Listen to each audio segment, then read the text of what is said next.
Coming soon.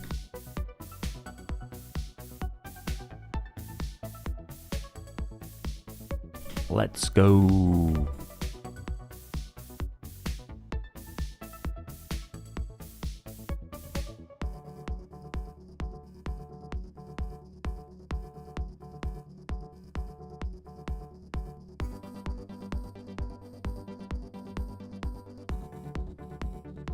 Retro vibes.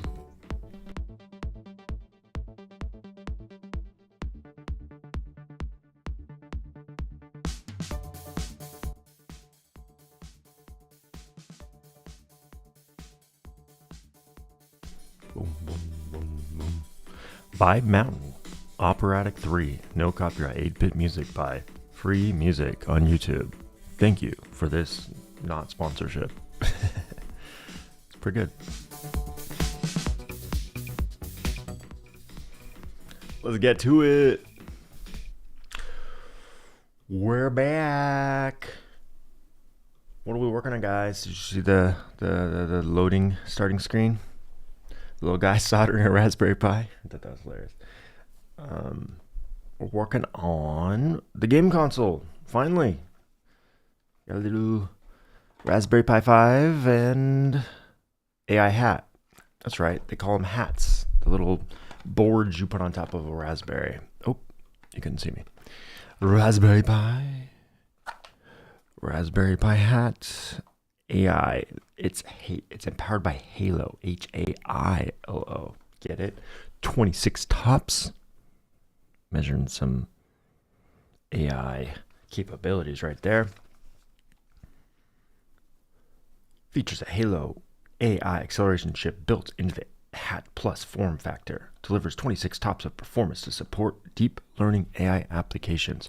We're not doing deep learning on this thing, but we will be hooking a camera up to it and doing some vision, because we are going to build a Connect type device where you move, it follows, it body tracks, and you can control games that way. It's a novel concept, never done before. Copyright. Just kidding. Of course, just kidding. Here we go. I haven't messed with a Raspberry Pi since 2. I don't know. It's been a while. Raspberry Pi 5. Little SD card slot there. The camera's back. It's hard. This is hard. I'm not used to mirrored. A lot going on this thing. Some USB 2, some USB 3, Ethernet. Looks like some slots for some kind of ribbon cable. Heatsink on the Broadcom. 2712 ZPKFS says a little Raspberry Pi, a little raspberry icon there. Oh, so cute. Little raspberry. Little button. Can you tell that's a button? It's clicky. Can you hear it?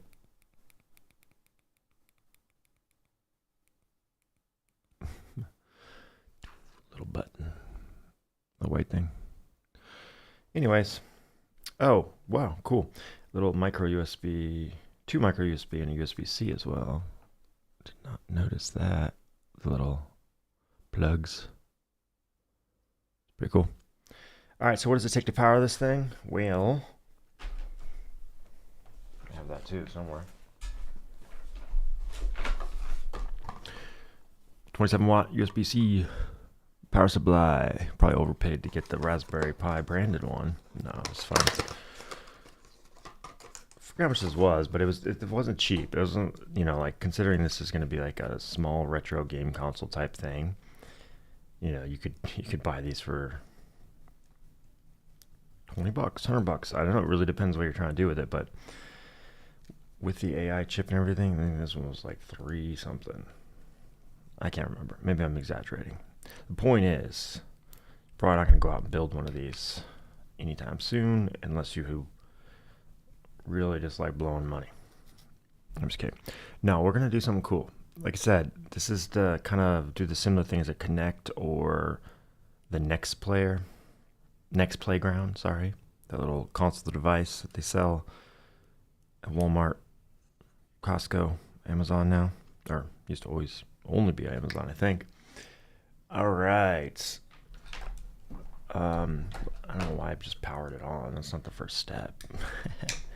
Raspberry Pi. You know what? What is the first step? First step is to just look at all the cool stuff in the box. Little, what are these called? These little pin things, like when you solder stuff. I forget. Little risers here so I can mount this hat. And there it is.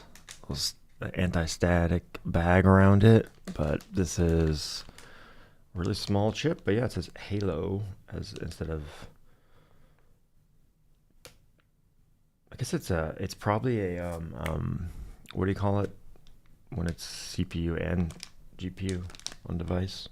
Let's ask our robot friend. What kind of chip is on the Halo Raspberry Pi Hat Plus? Let me just check that for you.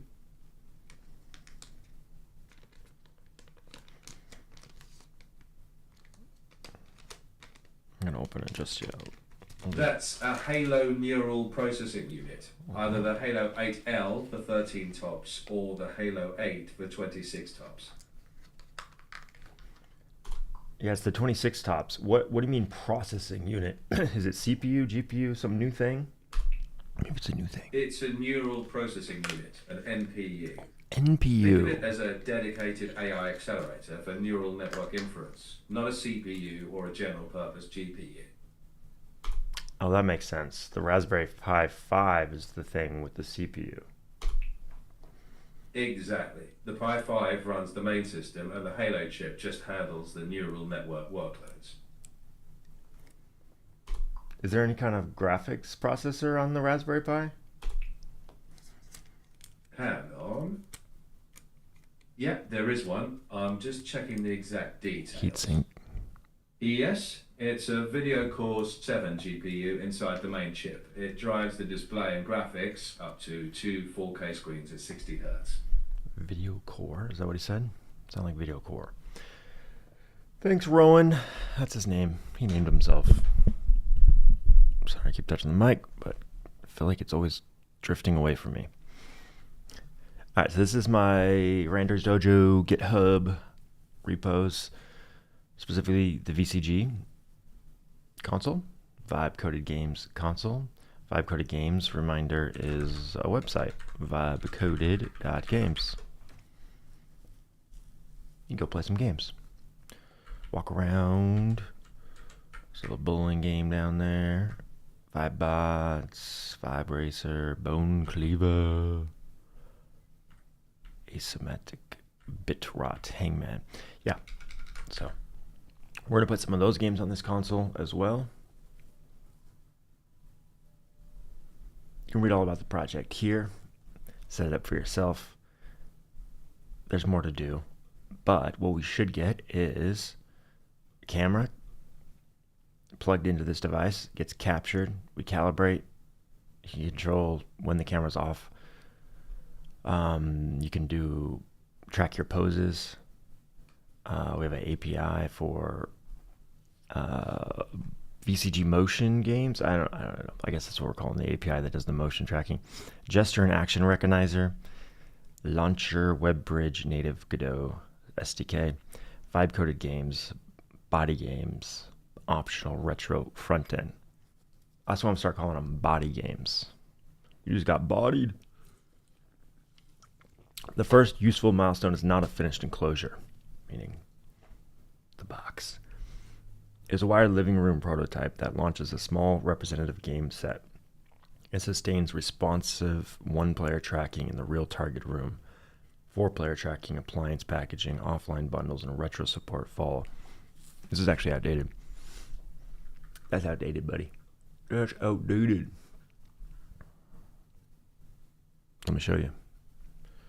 Update the README. Simplify it any setup instructions should go in their own doc that gets linked.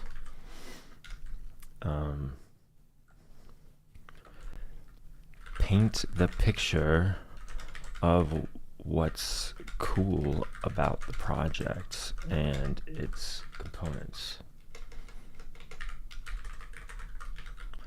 Update it to cover the latest work we've done.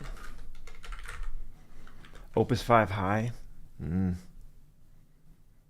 This is a Sonnet 5 task right there.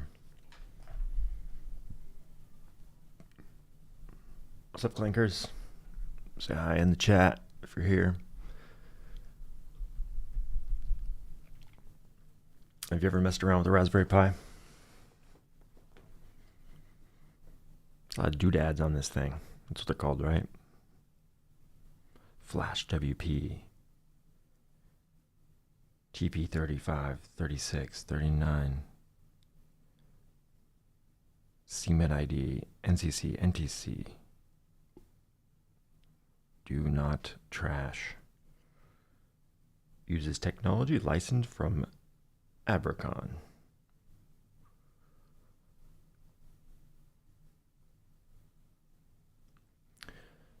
Well, the first step's probably actually going to be to load up the software on the SD card, so should do that. It is a 256 gig Endurance from SanDisk for 4K UHD video usually.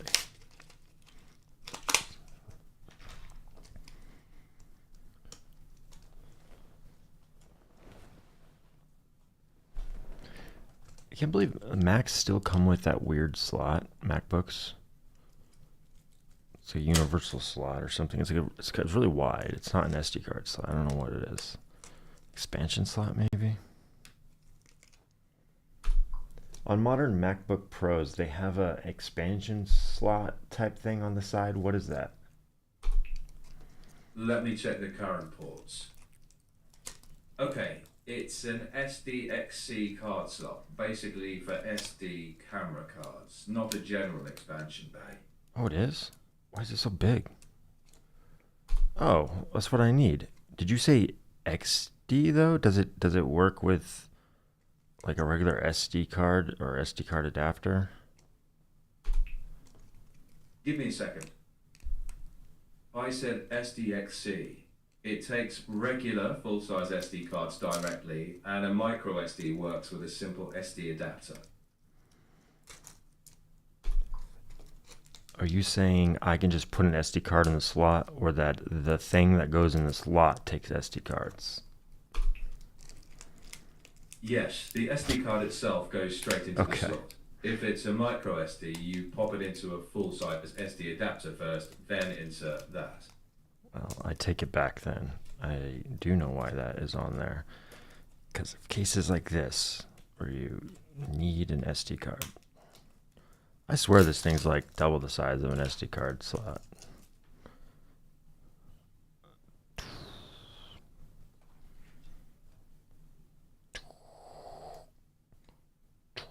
Docking. Is it locked? There's a lock on these. Did you know that? Doesn't work.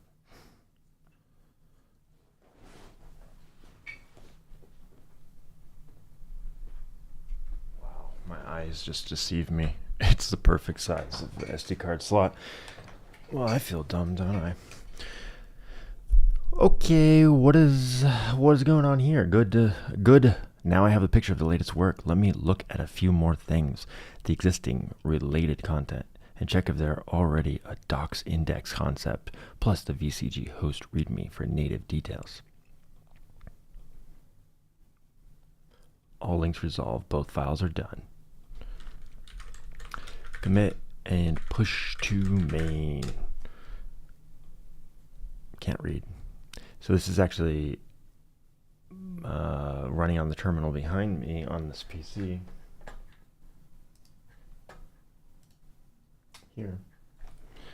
Which I can flip to.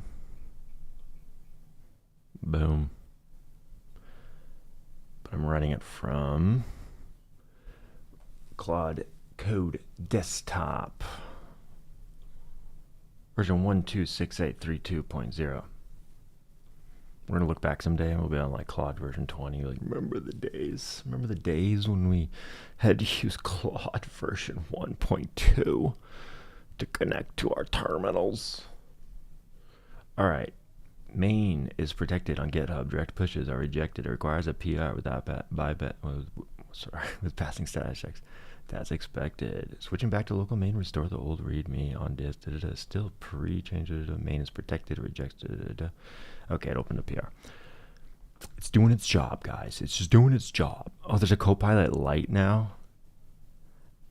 Wow. Light balanced max. I wonder if that's because everyone was complaining about having to pay like credits. I had to buy credits for Copilot now or some stupid pricing change they did. All right, it's just DocChain though. I don't need Copilot to run any kind of review. CodeRap is actually running, ruining my free tier.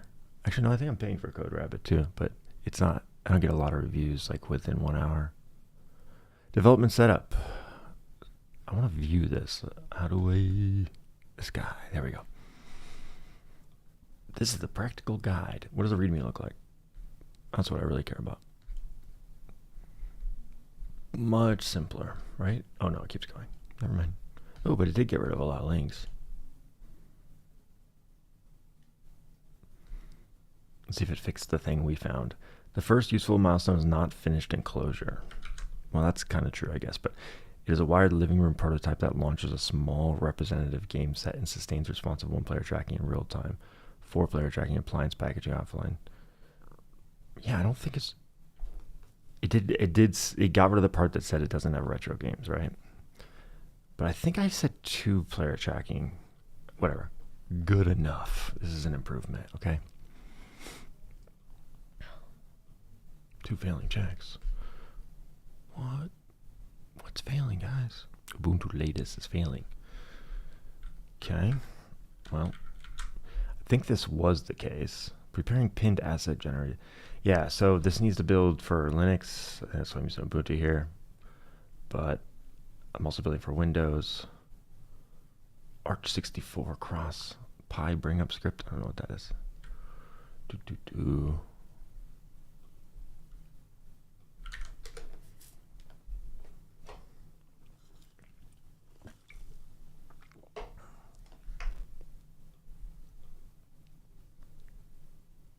Let's look at the code. That's yesterday's session. We made a zombie game. Go check it out. I'll post the condensed stream on YouTube soon. And if you haven't already, please subscribe. Randroid's Dojo on YouTube. Let's make sure we're on the latest Claude. We are. Oh, let's get in the right folder. What is it called? What is it called? VCG Console. Git fetch. Git status. Probably should do it first. Doesn't matter. Git pull. Git status. See, a lot of work happening on the PC. Your branch is up to date. So, like, here's some of the things we did recently. We started working on the retro cores for the retro gaming emulators. We did a hosted supervised browser. We made some decisions. Visual robustness, cross-tier visual robustness. We did 2-player qualification plans. See, I told you we're talking 2 players. Physical TV visual token plan. Complete system economics. Steam OS pose. Did do it? All these are just that made these plans. This is actually all done by like probably Codex 5.6, I think.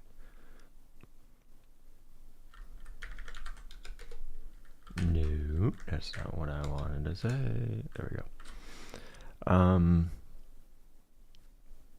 I said I want to look at the code, and then I opened Claude out of instinct.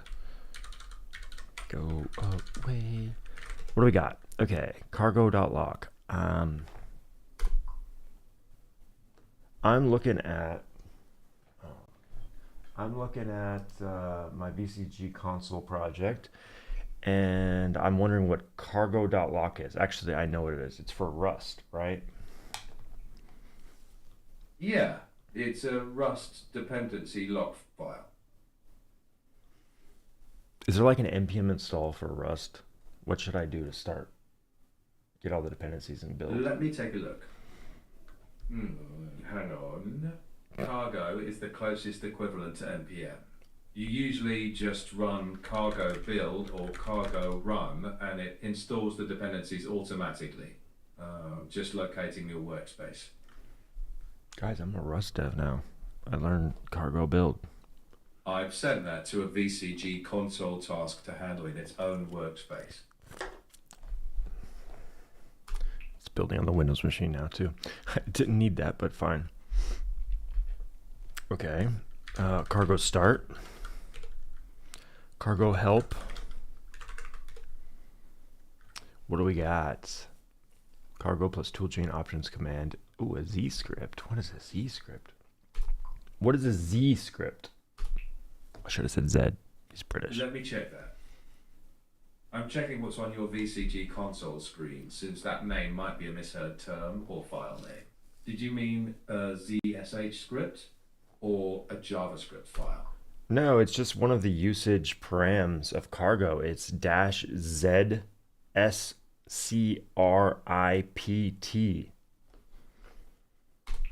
Let me check that flag. So -Z script is Cargo's experimental single file Rust script mode. With a nightly toolchain, you can run a single Rust file directly and even put that script's dependencies inside the file without creating a full Cargo project. That's cool. That's just for scripting. All right, the version, the list, they explain. List of installed commands. It must be plugin based, right? Is Rust plugin based? That's a vague question, but let me check. What does it mean by installed? Not really. Rust isn't plugin based in the way Cargo some apps are. You build with crates, like packages, Crates, and it okay, links them packages. together at compile time. Though there are advanced compile time extensions called procedural macros. What about cargo? It says I could list the installed commands, implying there's uninstalled commands. Let me check how that works. Right. Cargo has built-in commands, but it can also pick up extra subcommands from optional Cargo tools you've installed.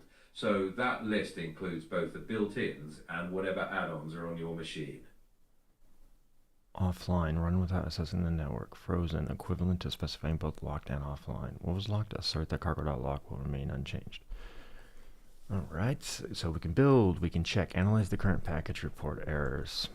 Cargo, check. I heard Rust, like, build times are terrible, right? Compile times. Tell me more about Rust. Rust is a systems language focused on speed and safety. It uses ownership and borrowing instead of a garbage collector, which helps prevent crashes and data races without slowing things down. Cargo is its build and package tool, so adding crates and building is pretty streamlined. It's popular for CLIs, servers, WebAssembly, and more. On VCG Console, the declared Rust, JavaScript, and Python dependencies are installed and validated. The final integrity check is running now. Cargo test. Look at all those tests, guys. Something failed. Oh, a lot of things failed. Two failed. Native launch, Watchdog The game VCG Console dependencies are installed and verified, and the checks passed without changing any source or log files.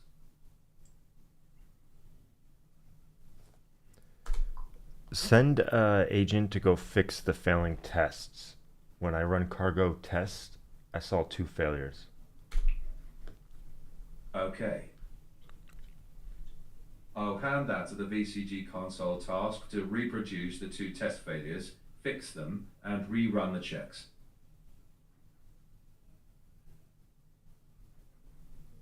The task has the request and is reproducing the two failing cargo tests now. All green, this is a transient network flake. You're transient. Uh-oh. CodeRabbit's not happy.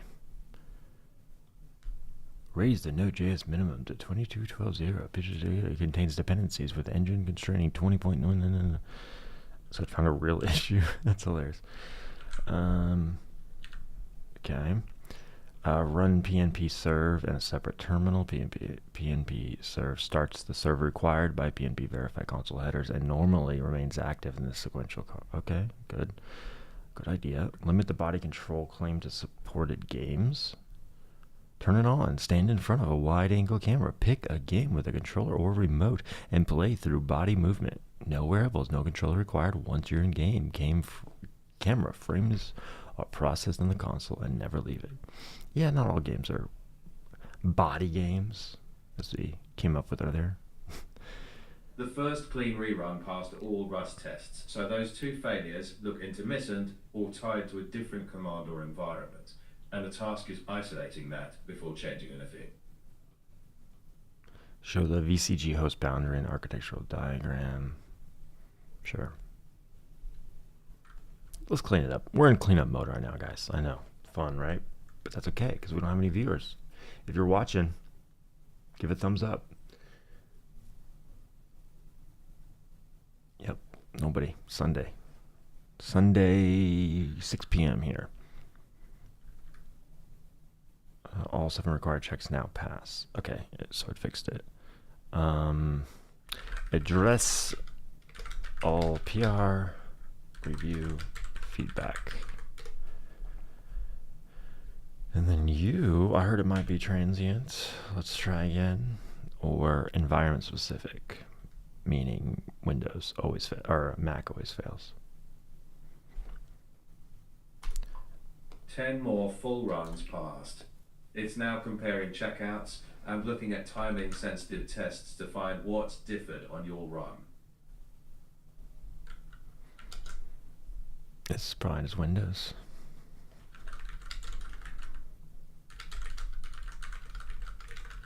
Or I keep saying Windows. Mac.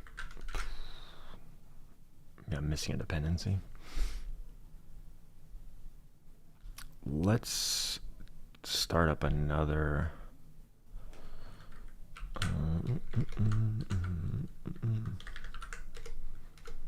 Let's try using voice too.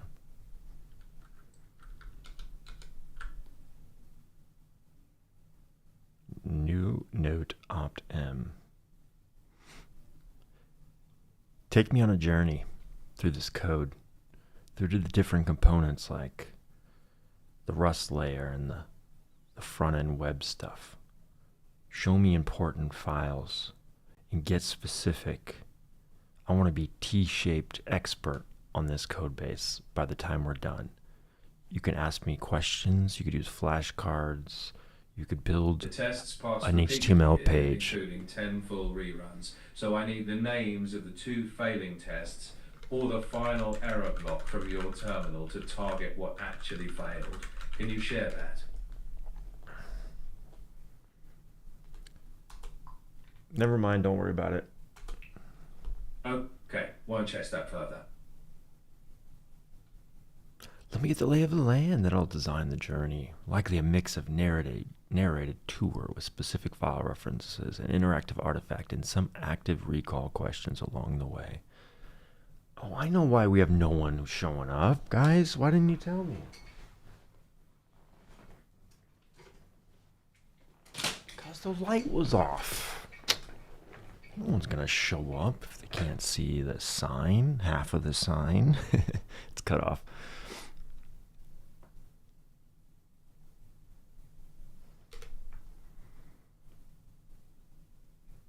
Okay, snack update. Pocky. Task reproduced one intermittent failure. A test's very short startup timeout can fire under load before its subprocess reaches the intended crash path. It's checking whether the other failure is the same timing issue before fixing the test harness. It didn't cancel its sub agent. It's not a it's another task, I guess. It fired off. Claude needs your permission. How familiar are you with the code base right now? I know the vision, not the code. Exactly. T-shape means broad everywhere plus deep somewhere. Yes. Where do you want the deep vertical stroke? Don't use that word. Rust native host, process supervision, heartbeats, signed packages, RetroArch planning, trust chains. None of that sounds interesting to me personally. Motion pose pipeline, media pipe, worker, skeleton frame, smoothing game actions. Maybe. Launcher and web front end. Svelte 5 boot to narrow launcher. fix is in place for both terminal evidence tests. They now allow enough startup time for their child process under load without changing production timeouts. The task is stress testing it under the same concurrency that reproduced the failure. What learning format should anchor the journey? Interactive HTML field guide, narrative tour and chat, Socratic Q&A. I teach a chunk, then quiz. Ooh, I do like that.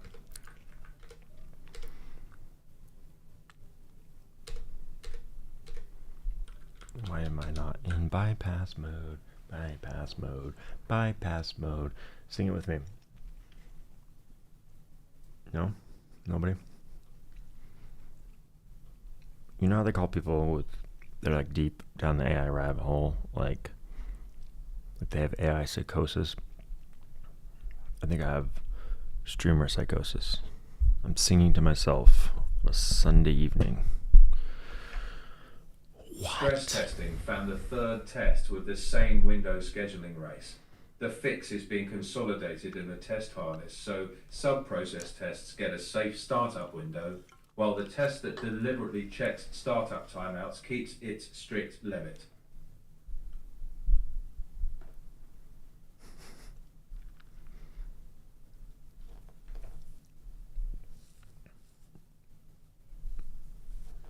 It failed to read. Why are you failing to read a markdown file? File does not exist.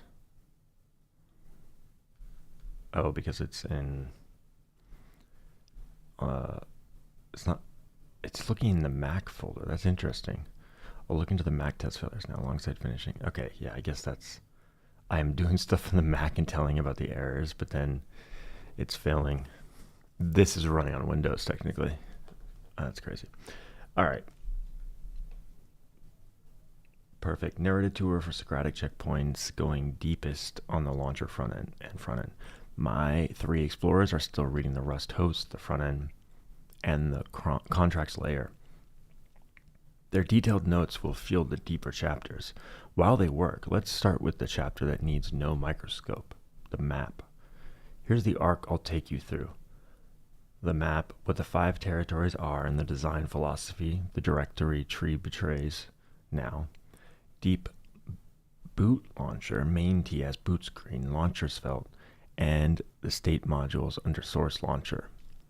Another deep thing, launching a game, launch supervisor, the motion web bridge, post message protocol, and how the web launcher talks to the Rust host. Deep-ish, the motion pipeline, camera worker, media pipe, skeleton, action engine. Breadth, the Rust host, supervision, heartbeats, signed packages, RetroArch planning. Breadth, contracts and governance, schemas, manifests, the evidence compliance pattern. Capstone, a quiz across the whole T. Chapter 1, the map. Schools in session, Rendra's Dojo. VCG Console is a mono repo for an open. The intermittent failures came from an overly short test-only sub-process startup timeout on busy Windows runs. Production behavior is unchanged. The full Rust suite, stress runs, formatting, and strict linting all pass. All right, commit and do a direct push to main. You have my permission to bypass. Let's see if it works. Let me hand that off to the VCG Console task. The 5 territories concretely. Apps, console lab, the single web app. It's what boots in the console boot screen, launcher, games, and the motion lab. Around 50 sources. It's submitted with your director main authorization. The task is now verifying the clean tested change against the latest remote main before committing and pushing it. Around 50 source modules. Almost everyone with a sibling.test TS. This is your deep dive territory. Packages. 7 small packages that are contracts, not features. Motion contract, the skeleton frame and action data model, the biggest one. Motion web bridge, how a game iframe talks to the console host. Game manifest, what a VCG game JSON. VCG game JSON must look like. Launcher catalog, and the 3 retro contracts for the RetroArch story. Native VCG host. 1 Rust crate. 30 modules. It's the future console OS layer. I said that weird. It's the future console OS layer. Launching Chromium in-app mode. Watchdogging game processes with heartbeat files. Verifying signed packages with SHA-256. Planning contained RetroArch launches. It even has... The change is the only modification. Authentication is valid, and the work tree matches current main exactly. It's being committed after a final staged patch review. It even has a fuzzing setup. Fuzz targets native parser boundaries for its JSON parsers. What does it mean, fuzzing setup?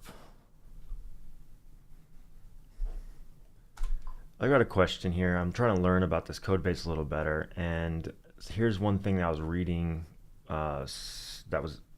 Someone described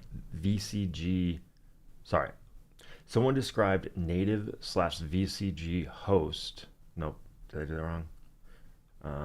Cancel. What the heck? Okay, canceling that. Go ahead.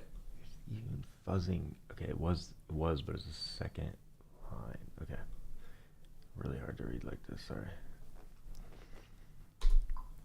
Native/VCG host was described as 1 Rust crate, 30 modules.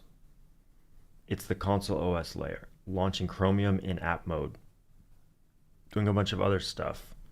The part that I don't understand is it also says it even has a fuzzing setup. Fuzz/fuzz target/native parser boundaries.rs for its JSON parsers. What is that? Let me check that. I know what fuzzing means. What does fuzzing mean in Rust? It's throw weird inputs at it safety test for the JSON parsing boundary, making sure it rejects bad data cleanly without crashing, hanging, or accidentally trusting it. Got it. All right, seeing if it can break it by using weird inputs. Are those deterministic arguments, or is there some generatedness to it? Let me check. Both. It starts with a small set of deliberate seed inputs, then libfuzzer automatically mutates and generates many more cases from them. You can fix the random seed to reproduce a particular run. Schemas plus catalog. 20 JSON schemas in the actual game catalog. 4 real manifests. These are the games I originally chose to go on it. Plus launcher policy.json. Scripts plus compliance benchmarks. 60 scripts, and here's the cultural tale. The majority are named generate something evidence. This project doesn't just implement features, it generates evidence artifacts into compliance and docs, proving properties like camera pixels never leave the device, device only data exclusions, MJS script, or the launcher meets TV conformance. There's even a Cyclone DX SBOM compliance. What the heck is that? What is Cyclone DX SBOM? Let me check that. You probably mean Cyclone DX SBOM, which is basically a software bill of materials, a list of the libraries and components your app uses in a standard format for security and license checks. Useful for answering, am I affected by this vulnerability? Is that cross-stack, or is that typical in Rust or anything like that? It's cross-stack. Rust projects often generate one, but the idea is the same for JavaScript, Python, containers, even firmware. Cyclone DX is just one common format used across those ecosystems. Interesting. Never come across that. 3 design values you can read straight off the file tree before opening a single file. Contract first. Data shapes live in packages and schemas. separate from the app that uses them. The app is one consumer among several. The Rust host and validation scripts are others. Adversarial by default. Look at the fixture names in the app. Bridge hostile client fixture. Bridge stalled client fixture. Browser policy hostile fixture. Player session adversarial. The codebase ships attackers for its own boundaries as first-class citizens. Honesty about what's proven. The README carefully lists what the Rust host does versus what remains unqualified. The words spike and prototype appear deliberately. Claims require evidence files. Socratic checkpoint number 1. Reason it out. No wrong answers. This is calibration.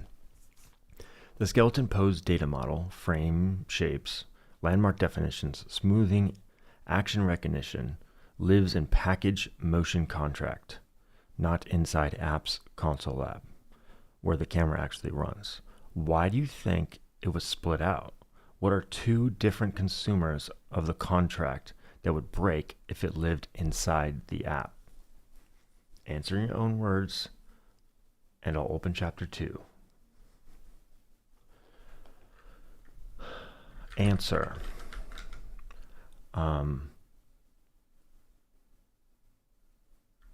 Because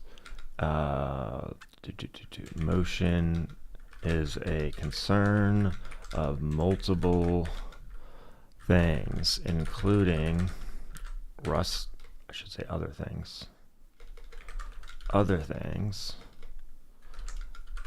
including the Rust host, which I still don't know much about, and I assume some adversarial or compliant adversarial testing or compliance validation.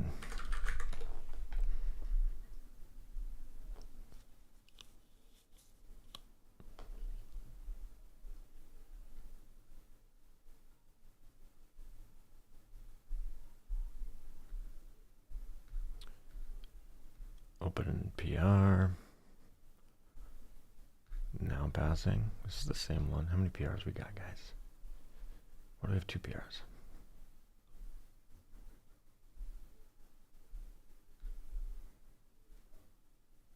This one's outdated, but still failing.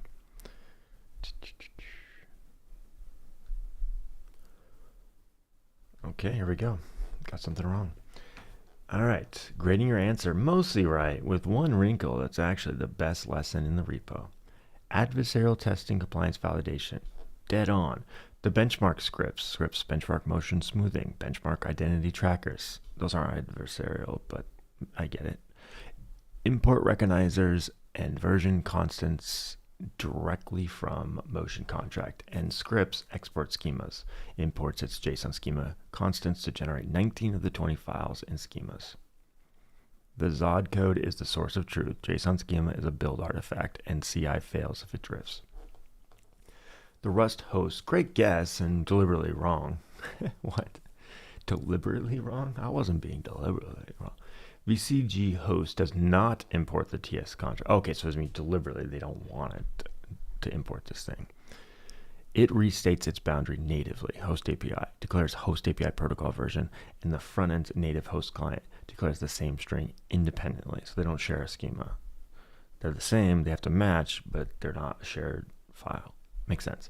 The two sides are joined only by a versioned loopback protocol. This restate, don't share, move appears again in scripts console boundary, which duplicates the Vite header config on purpose. The check must not share code with the thing it checks, because shared code means a refactor can silently rewrite both the claim and its verification. Remember that principle. You'll see it 3 more times. Very true. The other consumer you didn't name, games themselves. Are those not in the console? Motion Web Bridge streams schema validated frames into game iframes, so any third-party game is a future consumer of the contract. Oh, other games that I didn't make, or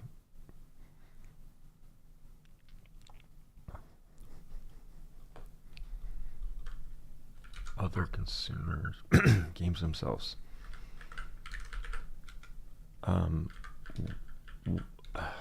Are these games I make, or you said, or what? Why did you say future? Why did you say third party? Also, I thought we were talking about the console. I thought we were talking about why it isn't in the console code. Would games be in the console code? That's a dumb thing to say. But now I'm going to say it because I had the thought.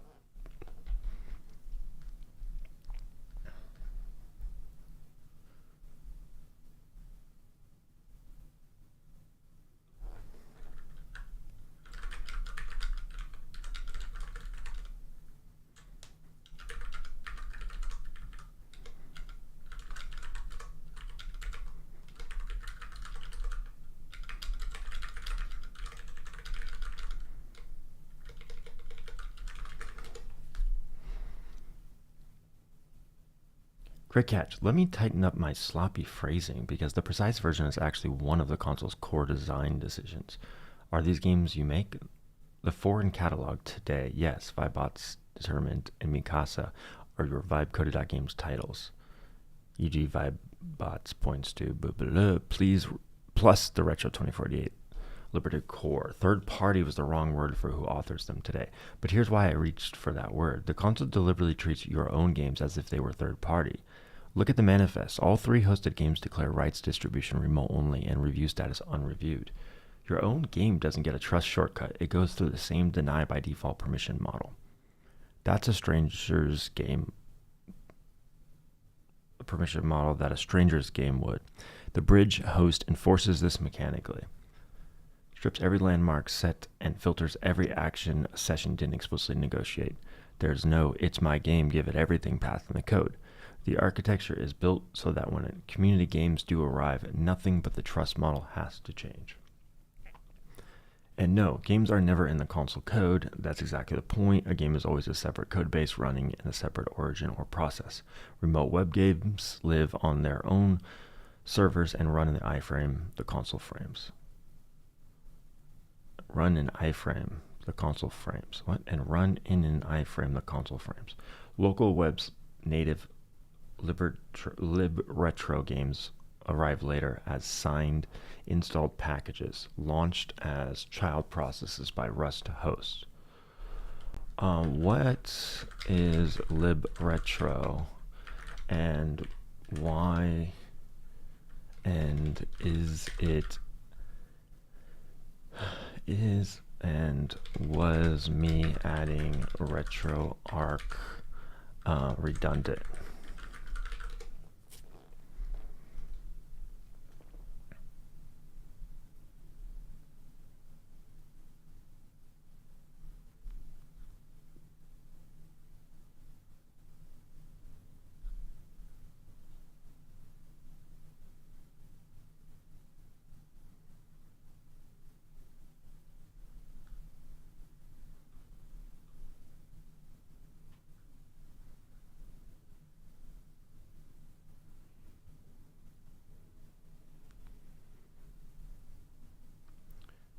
Not redundant. There are 2 different layers, and your recent PRs, the core build recipe and the front-end build recipe, map exactly onto them.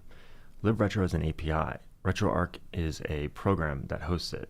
libretro is a C plugin contract. An emulator or game compiled against it becomes a core, a shared library exposing functions like retrorun and retroload game. A core has no windowing, no audio output, no input reading. It just computes frames and samples and asks its host for input. RetroArch is the reference front end. The actual process that loads a core with -L owns the window.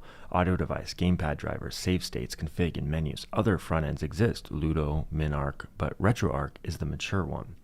Think VST plugin standard versus the DAW, or extension API versus the browser. Shipping only libretro would be shipping a socket with nothing plugged into either end. Your repo already encodes this 2-artifact reality precisely. The manifest contract requires that a libretro runtime game entry point be libretro core ID, and when compatibility status is qualified, demands SHA-256 hashes on both the front-end artifact and the core artifact separately. The Rust side agrees. RetroArch.rs plans a launch line of exactly config base append config session verbose L core content menu. RetroArch is the process. The libretro core is the -L argument. 2 artifacts, 2 hashes, 2 build recipes. Your recipe PRs weren't redundant. They were the 2 halves of the launchable unit. Note the catalog's Retro 2048 VCG game JSON explicitly states no RetroArch or core library is bundled in the repo. The recipes exist so both artifacts can be reproduced and pinned rather than downloaded on Trust. A bonus nugget from my Rust Explorer, since we're here, the single best piece of domain knowledge captured in the crate, Retro 2048, is a contentless core. Supports no game, true, content mode, none. 2048 needs no ROM. It turns out RetroArch has a trap for that case. If you pass --menu alongside -L, the core is not loaded at all. The player lands on the main menu and must manually start core. A second action, omitting --m menu, makes RetroArch boot the named core directly, the only one action path to gameplay. The crate encodes this as a type, contentless start, where the default variant code core direct appends nothing to the command line with a comment marking the deliberate absence, and the menu variant labeled diagnostic only. Most code bases could have carried a silent --menu bug that cost every player an extra button press. Yours has a doc comment explaining upstream behavior. Also worth knowing, the console doesn't trust RetroArch's enormous surface area. The Rust host generates a kiosk config, render config retroarch.rs, network command enable false, standard in command enable false, GVOS enable false, all menu show off, kiosk mode enable is true, saves redirected into per profile storage, and xdg config home pointed at the session directory so RetroArch can't even find a real user config. RetroArch is treated the way games are treated, contained, not trusted. Same principle, third appearance. Any one small mind expander, 2048 being a libretro core, shows cores aren't only emulators. A game can be written directly against a libretro API, which is part of why it makes a clean, rights-respecting starter title, GPL 3.0 code, no copyrighted ROM content anywhere in the pipeline. Checkpoint number 2 remains open when you're ready to swing at it. When do the launcher's plain TS controller classes with snapshot mirrored into state buy over putting runes directly in the controllers? One payoff is testing, the other is about where the framework-free modules can run. Need a lot more context in that. Chapter 2, Boot Launcher. Deep dive begins. The structural surprise. This is not a Svelte app. Open apps console lab source main TS expecting a mount app, and you won't find one. Main.ts, 1300 lines, is a handwritten imperative DOM app. And at main TS, it does something almost retro. One giant app.inner.html. Template literal. 208 lines of markup for the entire motion lab. Stage views, telemetry cards, command rail, pause overlay. Below it, required selector, a throwing query selector is used 60 times to grab element refs. Svelte lives inside this as an island. The seam is the whole source launcher. Launcher markup is literally the string div id equals launcher root, interpolated into main TS's inner HTML. Launcher controller calls Svelte 5's mount launcher target props and casts the return value to a launcher handle interface. Back, handle input, show, hide, show, view, open search. The cast works because of Svelte 5 idiom worth knowing. Export function inside a component's script becomes a method on the mounted instance. Launcher.svelte exports its imperative API this way, and child views do the same via bind this search overlay. Exposes open close is open settings view, exposes show cancel pending mode confirmation. So 2 rendering paradigms coexist deliberately. The motion lab is inner HTML plus query selector. The launcher is runes. The launcher is the home surface. Launcher Svelte, and let visible equals state true and open motion lab. Hides the launcher and reveals motion lab, not the other way around. 2.2. Boot is a 39-line overlay, not a router. Boot screen.svelte is rendered unconditionally as a sibling of main class launcher. There's no navigation. It's an overlay that dismisses itself. 4 state booleans: hidden, running, ready, held. On mount reads the URL. Hold boot freezes it for screenshots. Skip boot hides it instantly, which is what every playwright test uses. Normal path, request animation frame, local system starting, 1100 milliseconds, system ready, 360 milliseconds hidden, total 1.46 seconds, all timers canceled in the cleanup closure. Note the copy baked into the private by default. The brand promise is in the boot screen's static markup.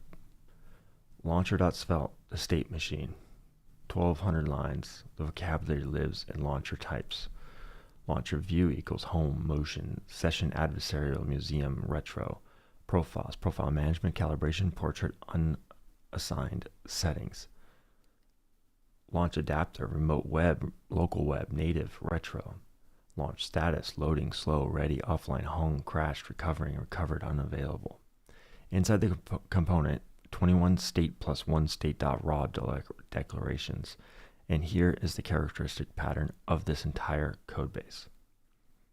Launcher.svelte 83-92 const profile management controller equals new profile management controller. Let profile manager snapshot equals state profile management controller.snapshot. Business logic lives in the plain TypeScript classes. Outside Svelte, the component holds a non-reactive instance and mirrors controller.snapshot into state after every mutation. grep proof 0 imports of Svelte store anywhere.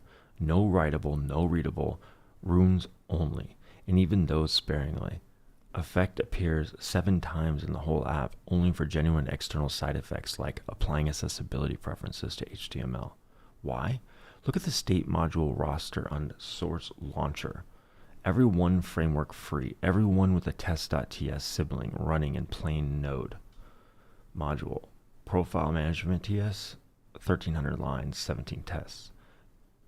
Plan commit split with optimistic concurrency. Calibration rehearsal, 892 lines, 14 tests. Power lifecycle, 758 lines, 19 tests. Warning, see below. Launch supervisor operating mode native lifecycle. Operating mode is family admin developer escalation ladder. Launcher supervisor was chapter 3's star. So we haven't gotten there yet. Native lifecycle detail code to player pose. It says player pros. 2 of these deserve a spotlight. Operating mode, console operating mode controller, is a fail-closed privilege ladder. Family admin needs a local confirmation within a 30-second window. Local confirmation window 1. Admin developer requires already being an admin, change identity and reboot, slam you back to family. And true to this repo's honesty, culture, and header comment, admits it authenticates nobody. It's UX structure, not security. Power lifecycle.ts, a 9-phase power state machine with 7 ordered QS gates. I can never pronounce this word. Acquiescence, so it's quiescence. Gates. Launch admission closed. Tracker stopped. Camera capture stopped. Writes acquiesced. Epoch guarded operation refs, so a stale acknowledgement cannot complete a newer operation. So quiesced means it doesn't do any. No, it's like a no-op, right? Does quiesced mean a no-op? I'm not familiar with quiesced as a word that means Noah. Where did you see? I'm saying it wrong. It's a hard. Sorry. It's a hard word. I'm You're trying right to clarify. Dude, you're just interrupting me, man. Come on. Say it how it sounded, or spell it out. This guy just loves to talk. It is QUIESCED. Okay, checking that. Quiesced means brought to a quiet, inactive state, like pausing a service so it stops changing data before an update or shutdown. Okay, so it's a state, whereas a no-op is a function that does nothing. This is actually It's an looping to do actual nothing. paused or quiet Pause. state, not a no-op function. Okay.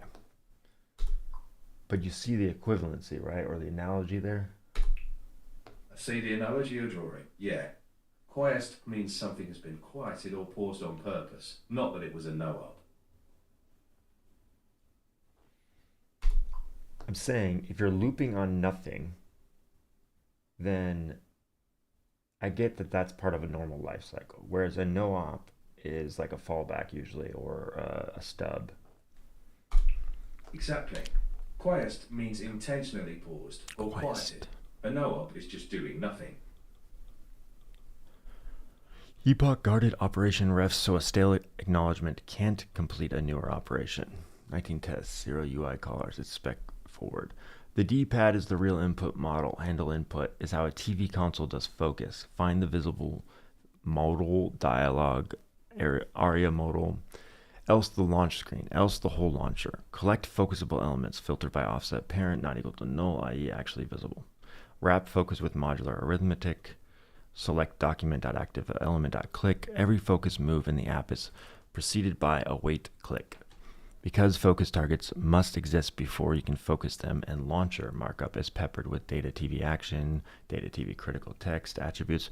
Those aren't styling hooks. They're measured by TV conformance spec at 720p, 1080p, and 4K, asserting a 5% TV safe area and a less than 1 pixel overflow against real get bounding client rect. Okay, whew, that was a lot. That's a heavy ass chapter we got here.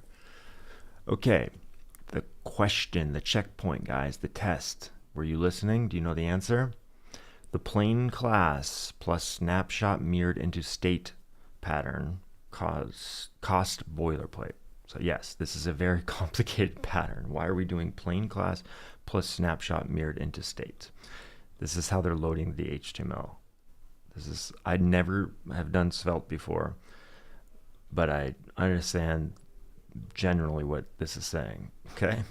Every mutation needs a manual snapshot equals controller.snapshot reassignment, so it's just, instead of being reactive, you know how like React is a virtual DOM and it will recreate only the parts of the virtual DOM that it needs to. This is just like straight up replacing everything when you call the snapshot manually. You're telling it to do it. All right, reassignment, where putting state inside the controllers would make updates automatic. Putting state inside the controllers would make updates automatic. Right. What do the authors buy with that boilerplate? There are at least two distinct payoffs. One about testing, one about where those classes could run someday. Hint for the second. Think about what else in this repo consumes framework-free TS modules. Okay, so for the first one, what is the point of doing the state this way? So state mutation often is a root of a lot of the pain of applications, right? So anything you do to lock down the state, great. It's basically saying it's not the concern of the controller being the web controller, I think, not the actual controller as in game controller, right? So moving that state change out of there makes sense. Is it also declaring known possible states? Is that a thing too? Like, let's see, the plain class plus snapshot mirrored into state. Pattern cost boilerplate. Every mutation needs a manual snapshot equals controller.snapshot reassignment, where putting state inside the controllers would make updates automatic. What do the authors buy with this boilerplate? Removes a whole class of potential mutation issues. Potentially, I already said potential.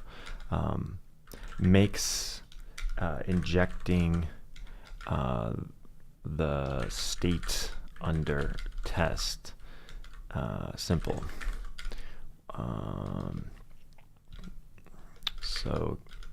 So that tests can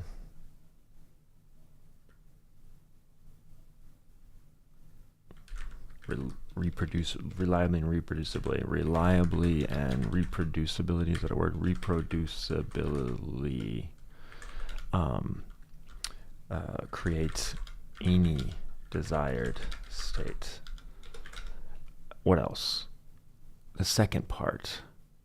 One about testing and one about where those classes should run someday. The classes are supposed to run on the emulator. Is that what it's going to say? What are we talking about here? This is like, is this the same thing that's doing the motion control setup, but it's like also could be the game's UI or like the extra menus? It's supposed to run on the Rust console. No, it's supposed to run. I don't think they're running inside an emulated core. I just don't. Emulator core. I don't think they are. So they're supposed to run on the console for menus and apps, right? Not exactly sure. Whoa, what was this section called? Boot launcher. It's the launcher. Okay, the console for menus that can launch games and apps, right? So why would that matter? Why would you want that extra abstraction?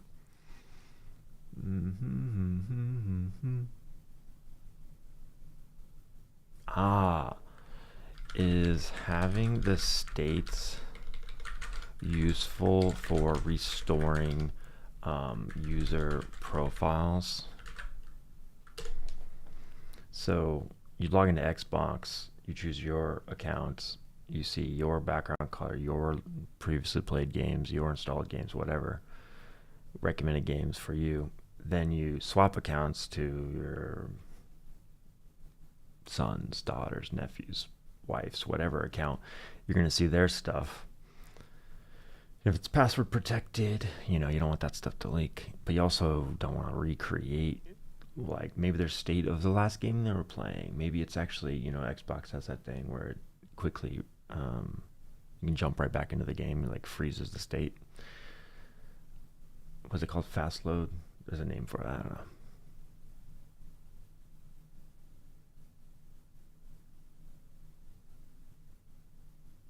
Grading checkpoint number 2, testing full credit in the codebase backshoot concretely. Because the controllers are plain classes, the app's 247 unit tests run in Node with no DOM, no JS DOM, no Svelte compiler, and reproducibly create any desired state. Is literal. Time is injected everywhere. Metrics takes now equals performance.now as a constructor default. Profiler management controller.commit plan now ms takes the clock as an argument. I used to do this all the time when we were writing tests by hand. It's like great thing. Juniors people just would not know, and then you learn it and you're like, it changes your world. You can actually set the date as the test instead of getting those crazy obscure bugs on Y2K or whatever. All right. What else? What else is it saying here? Takes the clock as an argument. A test can walk a controller into any state at any simulated time deterministically. Mutation discipline 2. As you said, the UI only re-renders when someone explicitly reassigns a snapshot. So there's exactly one place state becomes visible. So this idea of no DOM, right? No one is in control of the life cycle, or I don't know, of the documents on the screen. You are. There's no reactiveness that you don't control. Meaning you as the code author. All right, a test can walk run on the console for menus. Close, but the sharper answer is hiding in scripts. This Svelte launcher is the console menu. The classes don't run beside it there. They don't run in the menu.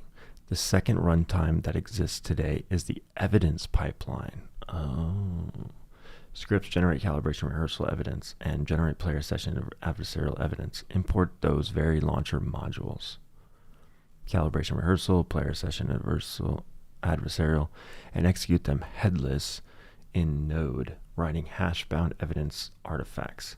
That's only possible because the modules never touch a DOM, and there's a third future payoff. The Svelte Island is a desk prototype. I mean, you could play it on your PC when you're developing it.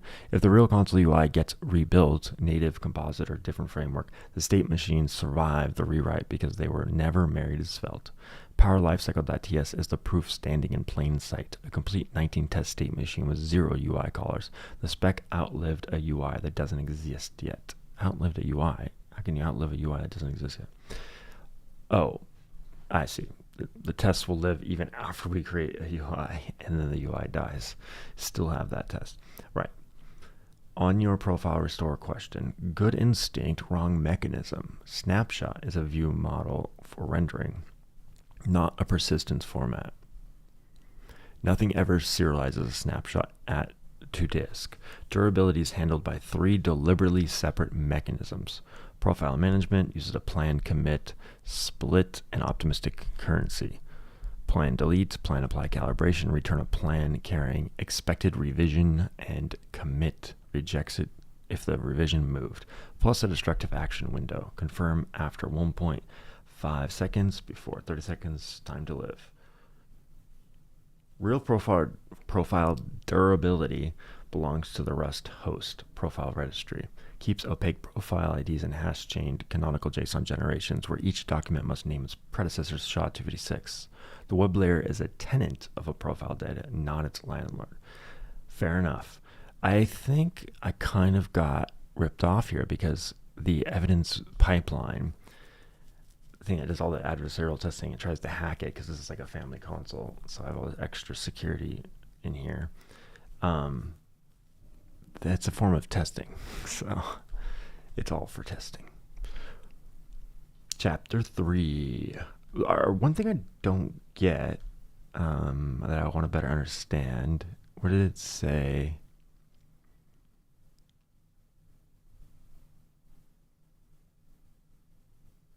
Second runtime that exists today. I forgot now.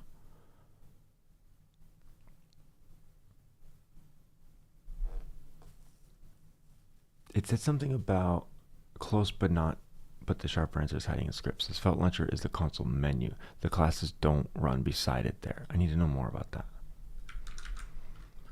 I don't really understand what you mean with by. Pucky. Oh, I got 2. Banana cream covered biscuit sticks. Fair. That sentence was doing too much compression. Let me redraw it. Ooh, got a big spike. I'm getting rated, guys. I'm getting rated. 4 people on YouTube. What's up? You here to see some code? Well, we're working one layer above that. We're learning. Professor Claude is in, and he is using the Socratic method to teach us. Fair. That sentence was doing too much. All right, said that when the console is running, there is one JavaScript process that matters, the browser tab running the web app. Inside that one process, 2 kinds of code live together. So you got the browser tab, that's the console screen. Launcher.svelte, what the player sees, so it's the menu, imports, and holds instance of the profile management controller, the launch supervisor, operating mode controller, the menu's brain. Okay. The classes aren't a separate service that the menu talks to. They're plain objects the Svelte component constructs and calls.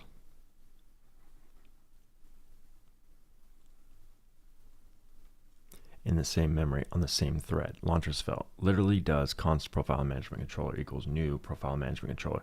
So when you said the classes are supposed to run on the console for menus, yes, they do, but that's not a second place they run. That's just the launcher itself described from the inside. The Svelte component is in the face. The classes are the brain, one body. Yeah, I was answering your question about where these classes run. I'm like, they run on the console. That's what we're talking about. And you're saying, yeah, but where else do they run? I was like, well, I wasn't sure that the original thing you were saying was okay. Never mind. Doesn't matter. Doesn't matter. Runtime 1, console browser, Svelte shell, classes. Runtime 2, node, dev. Okay, hold on. That looks interesting. I'm going to read that. I think the mental model you may have been reaching for is the other boundary in the system, the web app Rust host split, where there generally are two separate processes on the console, the browser and the VCG host, talking over loopback HTTP.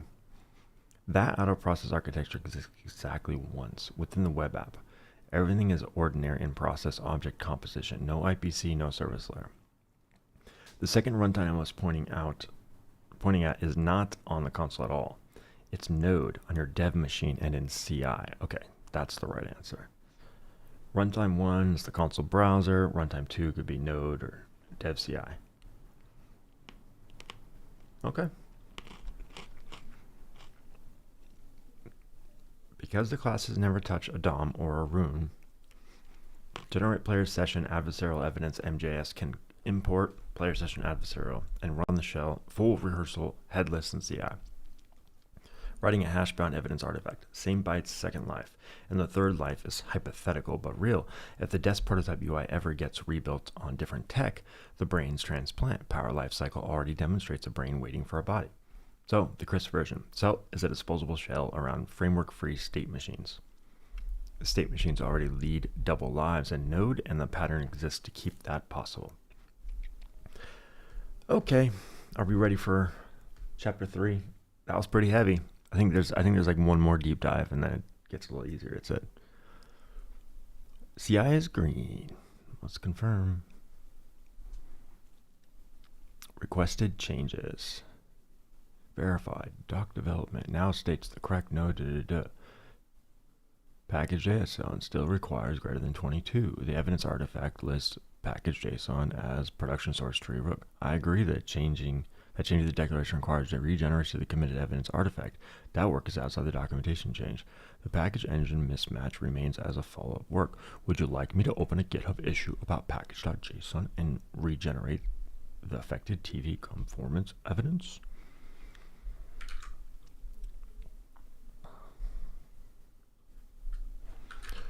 Code Rabbit wants an issue for regenerating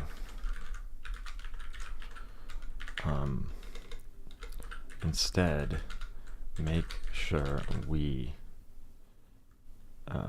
do this the next time we are working in the code base. All right, what about that other one?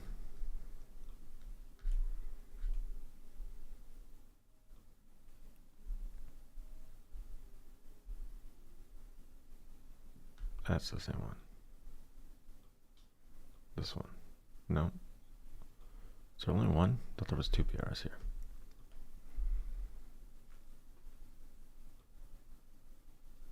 Yeah, the Mac flakiness that we never actually saw. Okay. Let me check. Native VCG host source. Dang, that was a big comment. A watchdog policy for tests whose child is a fresh copy of the test binary launched with real front-end arguments it cannot parse C-signed launch catalog. It fails fast by exiting on its own, but only after OS spawns it and rest runtime starts, which can comfortably exceed 100 milliseconds on a loaded machine on our first execution code signature check. Fast watchdog policy has 100 millisecond budget race at startup and can force kill the child before it reports its own exit code, turning failed exit code sum into exit code none. Slow spawn watchdog policy. Max restarts, U32. Watchdog policy. Watchdog policy. Startup timeout. Heartbeat timeout. Pull interval. Restart back off. Max restarts. Slow watchdog policy instead of fast watchdog policy. 1. Path equals path buff from environment. That was already there. Ready path is configured. Ready path is configured. Stage. Stage then renamed so a concurrent puller never observes a partially written file. Ready token exists. Treats. Mike, you jumped over to YouTube, huh? So are you the same Mike, Mike the Mad, and Mike is making stuff. Interesting. Building a security console or a game theory engine. Sorry, sort of an old man in young man's world. Not familiar at a glance. A VCG console you're talking about. Oh, yeah, yeah, yeah. It's a game console. It's going to be. I went a little overboard with the prompting early on when I was designing and researching it to make it more secure. Oh, it's not merged yet. README's garbage right now. Um, yeah, so it's a game console that's going to play retro games, but also have a camera that motion tracks so that you can have, games where you are the controller, your body is the controller. Saw a lot of NetSec terms. Yeah, it went. So I used ChatGPT 5.6 Soul like right when it first came out to start just like get this thing going, and it's like, well, if it's a family console, it's got to be super secure, and so it created some crazy abstractions, but I like it because now I get to learn a bunch of stuff I didn't know before. So that's why I'm having Claude test me and explain parts of the code.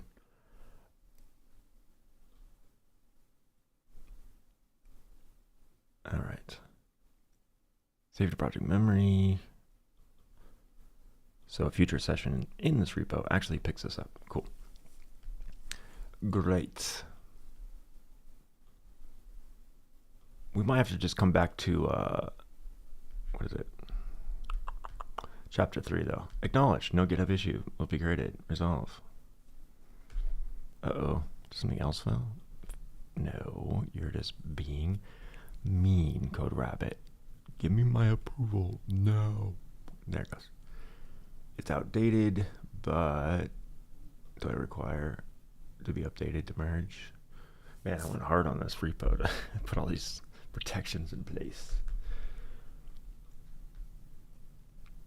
That's fine. Dun dun dun dun dun dun dun dun. Update with rebase, please. I'm building a deterministic AI pipeline that runs multimodal committees.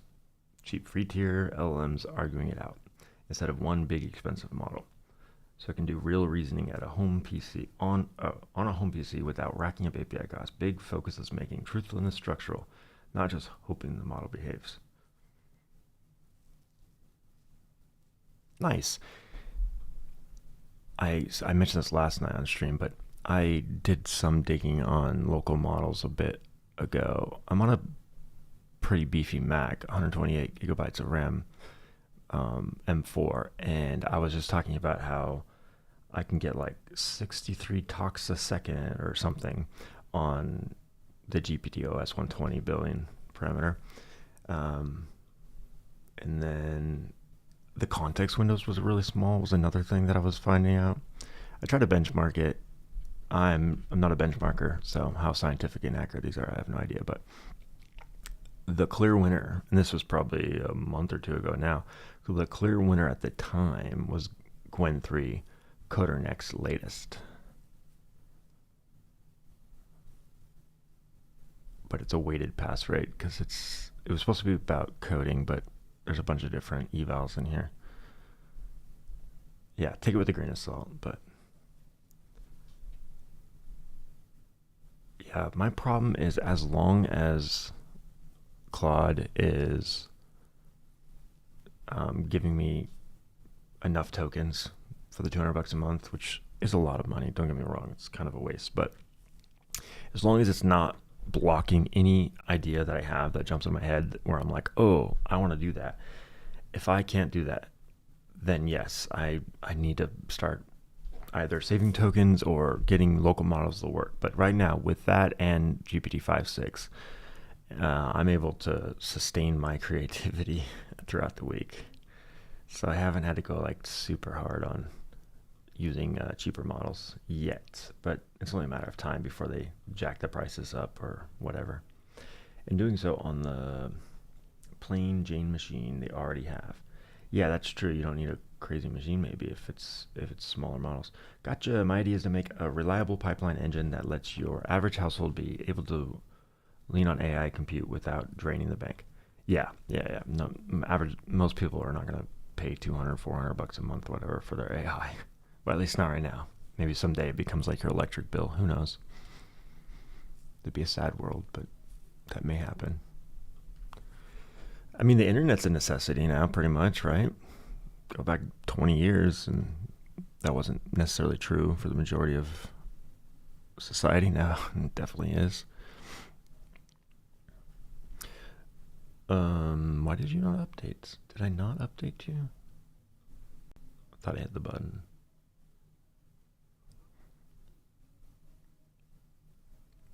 Just a readme, but by doing the PR, I actually got some good feedback from CodeRabbit, so I did some fix-ups.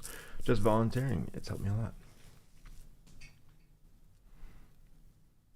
Oh, sorry, I keep reading your last message first. You said, if you're curious, there is one thing I did do with local models that might help you cut the bills. Just volunteering. It's helped me a lot. Sure. Yeah. Let me know.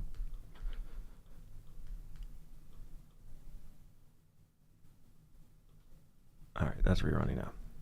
Back to what we were doing. Let's see if chapter 3 is worth going down that rabbit hole. And then we'll get to the Raspberry Pi.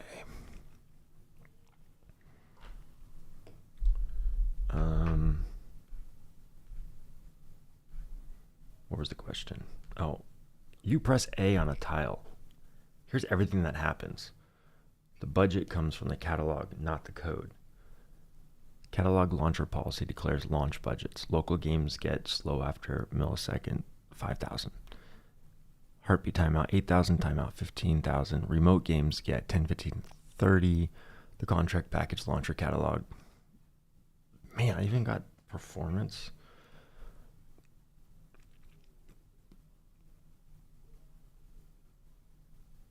Windows that we have to hit. Schema enforces slow after MS or less than heartbeat. An inverted budget is unparsable. Not a runtime surprise. These flow through catalog generated launchers.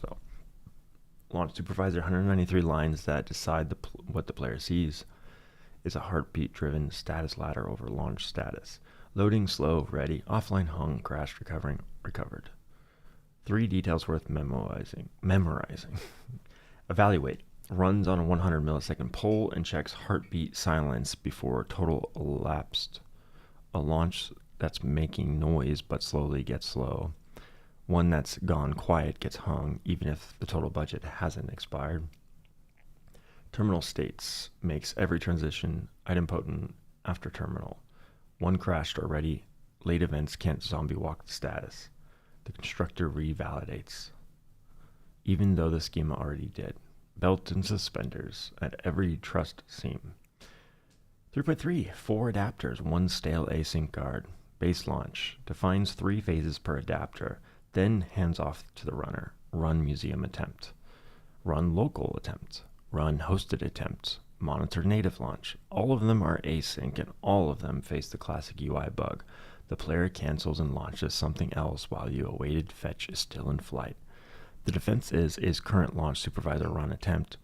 Launchers felt line 1010. 2 generation counters, local run and launch run and launch attempt. Both bumped on every closed launch. Every async continuation rechecks them before touching state. It's the same trick as the tracker's run ID. You'll meet it in chapter 4. This code-based answer to stale async is always a generation counter, never a Boolean flag. I love that. That's awesome. 3.4, the native path. 2 strangers shaking hands on loopback. For native/retro adapters, the web launcher must ask the Rust host to spawn a process. Recall, no shared code. So this is a real protocol between manual suspicious parties. How the browser learns the secret. When VCG Host Launcher boots Chromium, it starts a loopback HTTP server on an ephemeral port with a fresh 256-bit token and appends both to the URL in the fragment VCG Host ports, VCG Host token. The front-end's native host client reads location.hash and thereafter presents the token as a bare header. How the server treats every request. Host API.rs, handwritten HTTP 1.1 parser, no framework. What? Handwritten HTTP parser? Why? Okay. Origin must byte exactly equal the one allowed loopback origin checked before anything else. Token compared with constant time equal. Duplicate origin authorization content length headers rejected. Any transfer encoding header rejected. Request smuggling isn't mitigated. It's made unparsable. Well, that answers the question why. Bodies capped at 1 kib. Request is 8 KB. How a launch becomes exactly once the client post v1 launches with a client generated 32x request ID. On the Rust side, native launch, replaying the same request ID with the same game profile returns the existing record snapshot. The same request ID with different intent is a request conflict. Retry safe, forgery awkward, HTTP status carries lifecycle 202 while preparing running 200 for completed canceled. 422 for failed, and failure detail is deliberately coarse. Package resolution failed, package plan failed, package prepare failed. The browser learns which stage died, never which file system path was involved. How responses are parsed. Every byte from the host goes through strict JSON, a pre-scanner that rejects duplicate JSON keys and greater than 64 deep nesting before JSON.parse runs. Even the privileged local service doesn't get parser differential leniency. Local web games readiness is a challenge, not a hope. For local web launches, the iframe loaded proves nothing. The bridge package's readiness runs a challenge protocol. The host issues, this feels like a game. VCG runtime readiness challenge, carrying the game ID version, manifest SHA, and instance ID, and challenge ID. Can you beat the challenge? Are you a hacker? The game must echo the exact release identity back with a phase starting ready, degraded, failed. A game answering with the wrong manifest hash is a rejected binding, counted in the snapshot alongside hostile messages and invalid transitions. So ready on screen means the specific signed release we intended answered a fresh challenge, not some page finished loading. Okay, here's our quiz. Were you guys paying attention? Let's see if you can get this answer, Mike. You still there? Socratic checkpoint number 3, the fragment trick. The Rust host hands the browser its port and token via the URL fragment. And host API insists on this.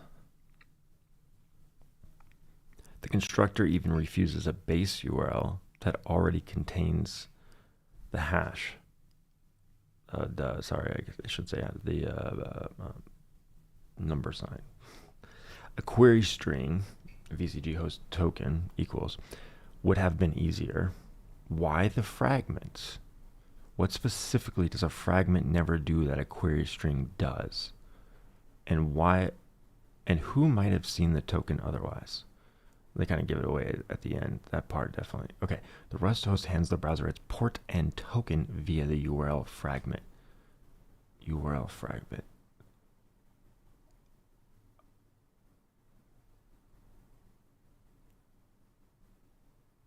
Versus a query. What is the difference? I don't think I've ever used a fragment. What is the difference? What is the difference? Fragments are like for bookmarks, aren't they? Am I crazy? What is the difference? Host API insists on this. Constructor even refuses a base URL that already contains this. A query string would have been easier. Port and token via the URL fragment host port would have been easier. Why the fragment? What specifically does a fragment never do that a query string does? I think this is just a question about HTTP that I don't know. All right, I'm reading backwards, Mike. 1, 2, 3, 4. I collected API keys from a variety of providers, around 10 or 12. Then I coded out a fallback rotation script that lets my cycle around and not only burn up a free tier key quickly, but let me avoid rate limiting and 429s you typically get. I can usually code most of the day without hitting a wall, and using agentic RAG deliberation audits code, so it's pretty reliable. One makes mistakes, 2 others coming around behind it, auditing things and calling out mistakes, cleans things up pretty thoroughly. Oh, for a second I thought your profile picture was the guy from Her, Walking Phoenix. favorite movie. Um, so these are all free tokens. So like you get like the Gemini free one, you get the ChatGPT one, Anthropic one, Meta, Grok. You get all those, and then you just rotate. And because you're using a local model, you're using like the the same. What do you use to code with? Do you use open code? So I can code pretty reliably, or Cursor, pretty reliably, even with pretty small free models, 35B, 7B, etc. Nice. And they're probably faster too. Like actual tokens out. That's cool. What kind of things are you coding with it? Are you doing like big graphic games and stuff? That's what I've been doing lately with Fable and like the really heavy models.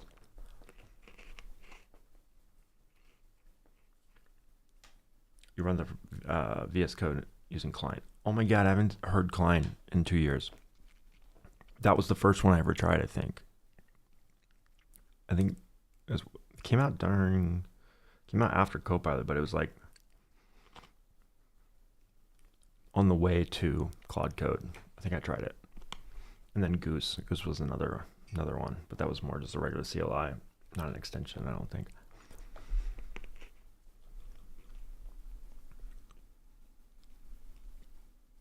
Okay, let's do this challenge. For local web launches, the iframe loaded proves nothing. The bridge pack. Oh, we already read this, right? Yeah. I don't know. I know the second part said who might have seen the token otherwise. So I thought I knew this because it's like, oh, if it's in the URL, then I guess the user would have. I guess the user isn't seeing the URL probably, so it wouldn't have been the user. The front end base URL that already contains it. The host API. So who is creating this base URL? That's why I need to know. The constructor even refused a base URL. REST hands the browser its port and token. The game might have seen it. That's my guess. I don't know. Maybe the game. Oh, he re-asked the question here. Let's read that. It's 3. So why does REST host pass the port token to the browser in the URL fragment instead of query string? What does a fragment never do? Who might have seen the token? Maybe the games could have seen the token. I actually don't know what a fragment is used for.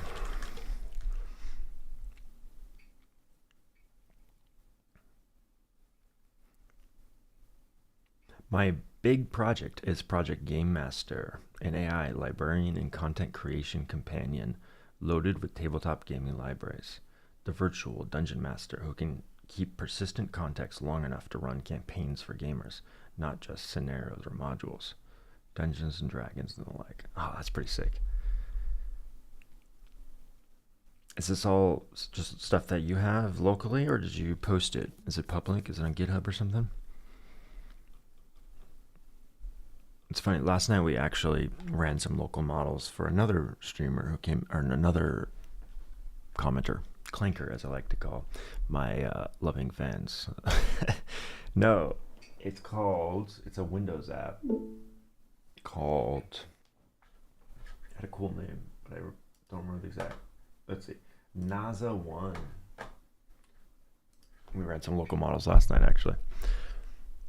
All local at the moment. I posted Legion, my pipeline, but as most projects, it's still under construction. Cool.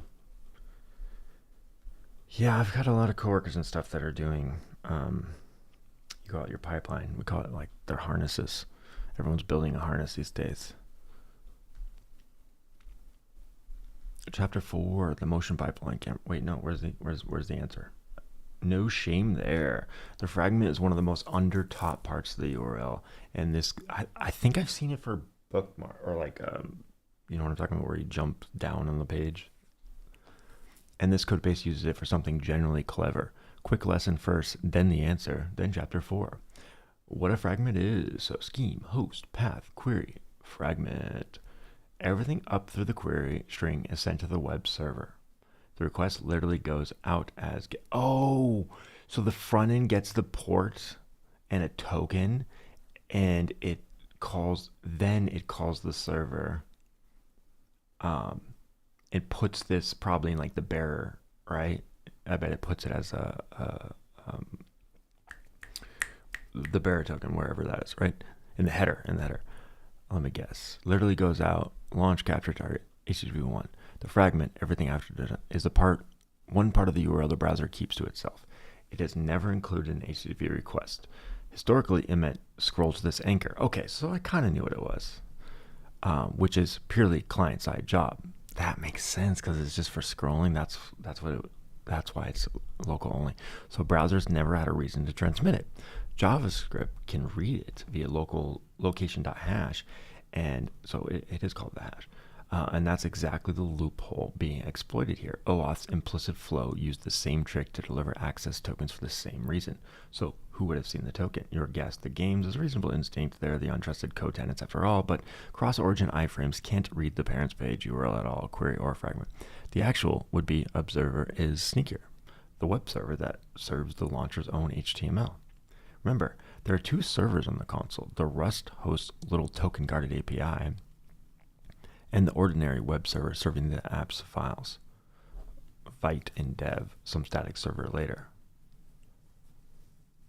If the token wrote in the query string, then the browser's very first request for the page, launch, would hand the secret to the asset server, a process that has no business knowing it, and typically into its access logs where secrets got to be forgotten and then leaked. With the fragment, the token's journey is Rust processed, Chromium command line, location.hash, JavaScript memory, sent onward only as authorization bearer header.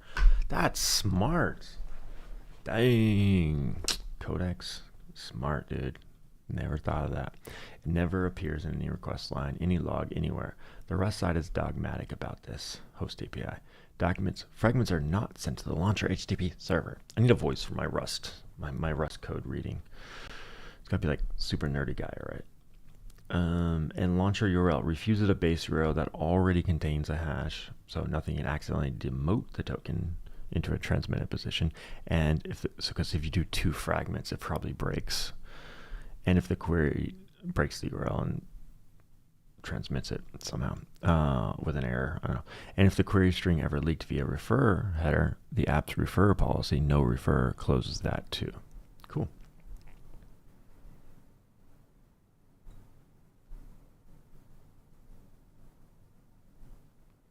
Mike says, well, I'm taking it ultra cheapskate. I'm 55 years old. I remember the 80s when we did a ton of machine logic with hard gates and Boolean filters. Figured if I use enough of those, I bring the inference of an AI model to nearly nothing. Man, that's so cool. I have so many questions about that time period. I was just talking to a friend actually about how much software engineering jobs have changed over the years, and how the older generations, they had to know how computers work. You know, they had to know. I don't know. I was talking about Chris Sawyer, the guy who made Roller Coaster Tycoon in the 90s, and he did it all in assembly, not even C++, just assembly. And in this article I was reading on stream the other day, it said like C++ was too high level for him, or something high level. And I'm just like, my entire career. So I graduated college 2008. My entire career, C++ has been too low level for me. Not exactly. Like whenever I touched a game engine, I could have went that route. I just chose not to. But I was in the object-oriented world. All my jobs were Java at first, and in school it was C#, and then it's all object-oriented. And then later I got into more functional stuff, and then into the web and whatever. And all full stack stuff, but never ever had to go back down to assembly other than like one class in college. But my point with my friend was that each generation probably looked at the next generation and was like, these guys are lazy and dumb. They don't know like the punch card people are looking at the guys who came after that, and like they don't know assembly or whatever punch card's used. I don't know. They don't know how to use a hole punch. I don't know. But every generation, I just feel like the abstractions kept getting more abstract. And so I was just arguing that LLMs is just another abstraction. And my friend's counter argument was, no, because everything before was coding language or framework, right? Like I was talking about how my generation, sub generations or whatever, I was like really coming up during mobile, and so, but at the same time, web was completely changing, and so I remember mobile being super locked down, and you like everyone like cargo culted it, kind of like follow the book, especially I was on the Android side, but I'm sure Apple was the same. Whereas web was like every weekend or every week I would hear another web framework, another reimagining of the entire ecosystem of the web, and so I just thought that was the Wild West, and everyone kept saying, no, this is the new stack you have to use, and I'm just like, I just thought it was bullshit. But then and then I had to use React Native for something. I really did not like it, coming as a native Android developer. But then eventually I got a project doing React, and it was pretty easy. Like I was overthinking it. Like it's fine. But yeah, I was a big hater on the website for a while. And here's my point. Web devs, you can make an entire career where you've only ever done front end web.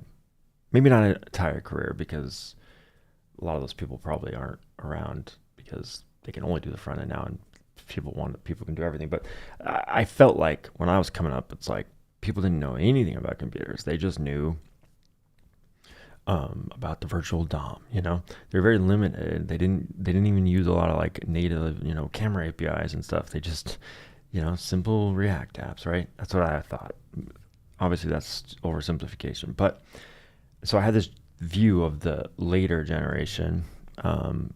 Really it's just people like 5 years older than me or whatever, but and then I had a couple mentors, one that was at Sun Microsystems when Java was invented, and so he taught me a lot, again, in the object-oriented programming world that I came up in. He taught me a lot, and I remember one time he looked at me crazy because I don't know, I said something about getters and setters in C#.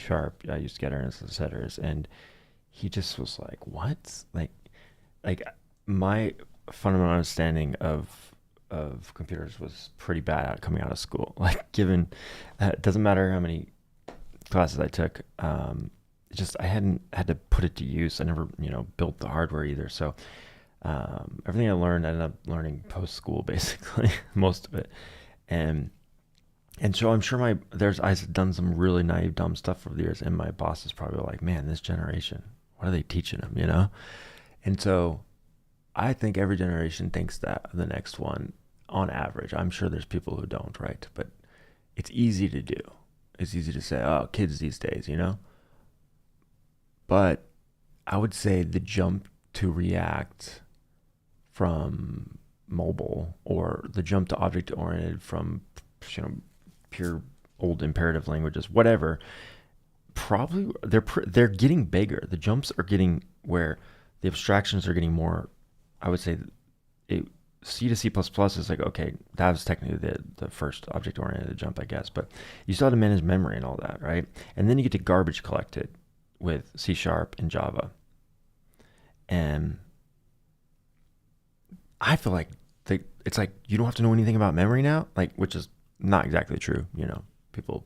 But memory also started being cheap and exploding. So then, yeah, a lot of app developers just never did learn anything about good garbage collection patterns and stuff. So a whole generation, my generation, came up not knowing how to use malloc or whatever, right? They just didn't have to manage memory. To me, that was a fundamental change of software engineering. They just now are that much abstracted. They don't have to know about the memory layer as much. And people are going to look at me like, oh, of course you have to know about the memory. That's the stupidest thing I've ever heard. But being honest, you can have an entire career now without having to worry about the memory. You just can. Um, and then to me, the web dev was like the next one where it's like, not only do they not know about memory, they don't know about classes. They don't know about object. They don't know about, I don't know, like, give me something, how to compile. They don't know, TypeScript kind of changed that, but they don't know, uh, it's just like, there's just, they're getting farther away from the computer. And then I think vibe coding, for lack of a better word, no, but just like agentic engineering, whatever you want to call it, is that next abstraction. Because yes, people can type the words that I'm typing, but I kept saying, like, my mom cannot make an app. My mom could not open a terminal to save her life. She could not navigate to a website on a PC. Like, she uses her phone, but she uses Facebook. But I mean, like, to say she's not a software engineer, to be fair, but like, so yeah, maybe that's the difference. It's like, even all the it's the same thing though, because like a new software engineer who didn't know about memory could build, a Java app, whereas an old C developer and C++ developer who knows about memory could also build a Java app, right? The same thing here. It's like, yes, everyone who's ever built in software up until this point can use an LLM, yes, but I still don't think people off the street can build with an LLM directly. I think they can use frameworks like Lovable and stuff. I think they can use low code tools, sure, but that's not what I'm calling a software engineer. And I don't know, maybe it's an arbitrary split, but I still think of software engineer as, I don't know exactly what the bounds are now. What you used to describe as a software engineer used to involve a lot more hardware terms and thinking about memory and the low level, CPU processing and stuff. And now it's like all higher level stuff. And it's been that way for a while now with like web dev and stuff. So I don't know. I'm a little more open-minded to this idea that agentic engineering is still engineering. All right. Let me read the comments. That was a weird rant. Sorry, guys.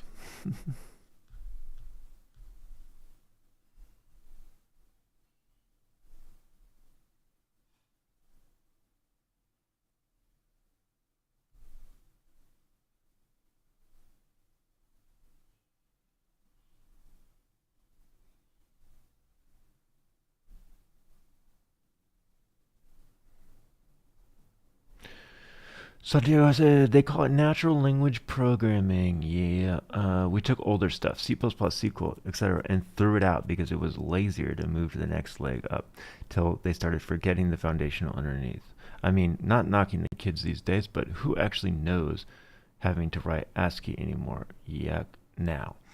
Yeah, nobody mentions RA2. Anyone or fragmentation allocators or no. Exactly. I was shocked the other day because the kid knew what pinecone was. It's that wild. Pinecone was that? Is that an old thing? Because pinecone's used in it's like a Python package manager or something now. Pinecone. Where did I do pinecone? Maybe it was is that LM machine learning stuff? Pinecone. I know that. I know Pinecone. Oh, vector DB. Yeah. No. Oh, is it that old? Yeah, yeah. That's where I heard it too. Doing RAG. It really. I guess if it's old, then it made a comeback. See, I didn't even know that was an older thing. But yeah, Pinecone was big there. Like a year ago, 2 maybe. I don't know if it's still big, but I feel like everybody has their own vector DBs now. Yeah, I get it. It's not the same. It's we're losing something, and a whole generation is gonna retire, and we're not gonna have. The thing is, like, there's always gonna be people PhD levels that are like always doing stuff just for the craft or for the science, just for the intellectualism of it. They're not just trying to produce, something for work, money, fun, something usable. They're doing it to move the craft, like move society. Or I don't know. They're just doing it for the love of the game, right? And so I don't think we're going to completely lose all knowledge and go back to the Stone Age in a couple generations. Maybe. We'll see. But it'll be like Wally. I'll just be like hovering around, sipping Slurpees or whatever, not getting up, not, yeah. Maybe we're getting super lazy. Maybe it's going idiocracy. I'm not saying that's not possible, but if anything, I'm saying it's been going this way. People have been not knowing about um, memory allocation. It was the biggest example, I think. But yeah, maybe I'm crazy. Context for org restriction. There's that. Yeah. Okay, where were we? The motion pipeline. Did I read the whole thing? I think so. Motion pipeline, camera to skeleton to authority. The whole pipeline in one line. Camera to video, never in DOM. Image bitmap, transfer, worker, media pipe, motion frame, clone, main thread, action engine, motion action, player session controller, authority, game, or launcher. Asking politely, capture profile. The camera is requested at 640 by 480 at 30 frames per second by default, deliberately because the Pi 5 reference candidate does pose inference on CPU in the browser. The header comment, capture profile, says the constrained tier must be the default, not the surprise. Query capture equals balanced or target, upgrades the request. All constraints are ideal, never exact. A hard constraint would fail an otherwise usable camera, and the UI reports requested versus observed modes separately. Honesty starts in get user media. The tracker. 3 things make this file the privacy heart of the app. The video element is invisible by construction. Tracker TS creates document.create element video and never appends it. No preview, no draw image, no rendered pixels anywhere. The only visualization the player ever sees is skeleton renderer, drawing dots and lines from landmark coordinates mirrored x equals 1 minus x times width, so it feels like a mirror. Pixels cross into the worker by transfer, not copy. So hash process frame calls create image bitmap video, then worker.post message type frame run ID sequence source timestamps image. That second argument is a transfer list. The main thread's handle is detached. The worker closes the bitmap in a finally tracker worker, and pixel lifetime is bounded to 1 inference. What comes back is a motion frame, and the protocol tracker worker protocol, line 11 lines total, makes the response structurally incapable of carrying an image. The worker boundary doubles as the privacy boundary. Failure falls back loudly, never silently. The backend ladder is module worker, main thread WebGL GPU, main thread WASM CPU. But dropping to a fallback emits a fallback backend health event, which the health model classifies as degraded, landmarks only. Not healthy. Worker crash mid-inference, fail. The run closed. Bump run ID, rebuild fresh. There's a playwright test that blocks the worker script and asserts the fallback badge, and another that monkey patches image bitmap.prototype.close to crash the worker mid-flight and assert recovery. Contaflow spec. 2 small gems. Monotonic timestamp ms equals performance.timeOrigin plus performance.now. The same expression on both threads yields epoch-anchored values, which is what makes main thread and worker timestamps comparable. And FrameGate is a 1-slot mutex. If inference is busy, the frame is dropped, not queued. Dropped frames, increments, and becomes honest telemetry. Bounded latency beats complete coverage when the output is, where's the player now? 4.3, the adapter, media pipeline to contract. Media pipeline adapter is the seam between a third-party ML model and your contract. It runs appearance-free identity tracker, algorithm 2-stage Calum IOU, to keep track identity across frames using geometry only, no appearance embeddings. So there's nothing biometric to leak or store. A landmark counts as observed when min visibility presence is greater than or equal to 0.25, but note the subtlety at this line. The associator is fed any finite coordinate because media pipes below threshold guess is good enough to maintain identity even while consumers see observed false. And the adapter finishes by calling motion frame schema.parse on its own output. It doesn't trust itself either. 4.4 except frame, where health governs everything. Every frame passes through a gauntlet. If app level health says starting fault, the frame's players are blanked Anything short of ready blanks its actions. This mirrors the schema's invariant from Chapter 1. A non-ready frame carrying actions is unparsable by contract. The action engine.enrich, and if the engine reports a chronology fault, sequence regressions, time-step ordering violations. Source switches. The app escalates to backend fault, health event. Chronology faults are sticky. Only an explicit reset clears them, which is why switching to replay mode resets the engine. 4.5. The action engine. Geometry to intent. Baseline first. The engine averages 24 complete samples of your shoulders, hips, ankles, and freezes that as your neutral. No baseline, no game actions. Sustained holds. With per action thresholds, player join 450 milliseconds. Hands together, wrist closer than 0.52 at shoulder width, time shoulder width. Pause for 1,100 milliseconds, arms crossed. The same physical gesture means different things by context. Crossed arms is pause in game, but menu back in menus. Hands together is player join before joining. Menu select after. Hystersis. Never heard of that. Hysteresis. How do you say that? Hysteresis. Everywhere. How do you say Hysteresis?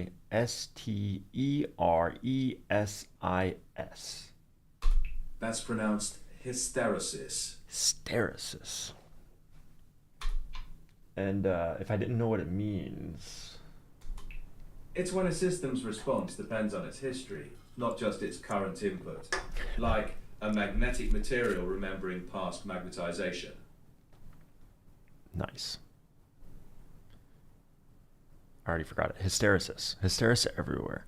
Dodge left. Arms below minus 0.12, but doesn't release until above 0.08. Dump needs both hip rise and ankle rise. 2 thresholds per action, so trembling at a boundary can't machine gun triggers. Plus a global 650 ms cooldown, and latched actions must fully release before rearming. Multiplayer action engine wraps 1 engine per tracked body, feeding each a single player view of the frame, so baselines and latches never bleed into bodies. Candidates that never join get discarded after 120 frames. Bounded memory against a crowded room. And only joined tracks chronology faults count. A passerby's garbage timestamps can't halt your game. 4.6, the thesis file. Is there a different American? I feel like he doesn't... I know he has a British accent, but how many words is he saying in American English for me? Let's see. Was that British or American pronunciation? That was closer to American. In British English, you'd usually hear it as hysteresis. Very similar, just a slightly different vowel. So instead of hysteresis, it's hysteresis. It's still hysteresis, just with that middle vowel sounding more like I in British speech, not a strong E. Say both back to back like 5 times. I want to hear the difference.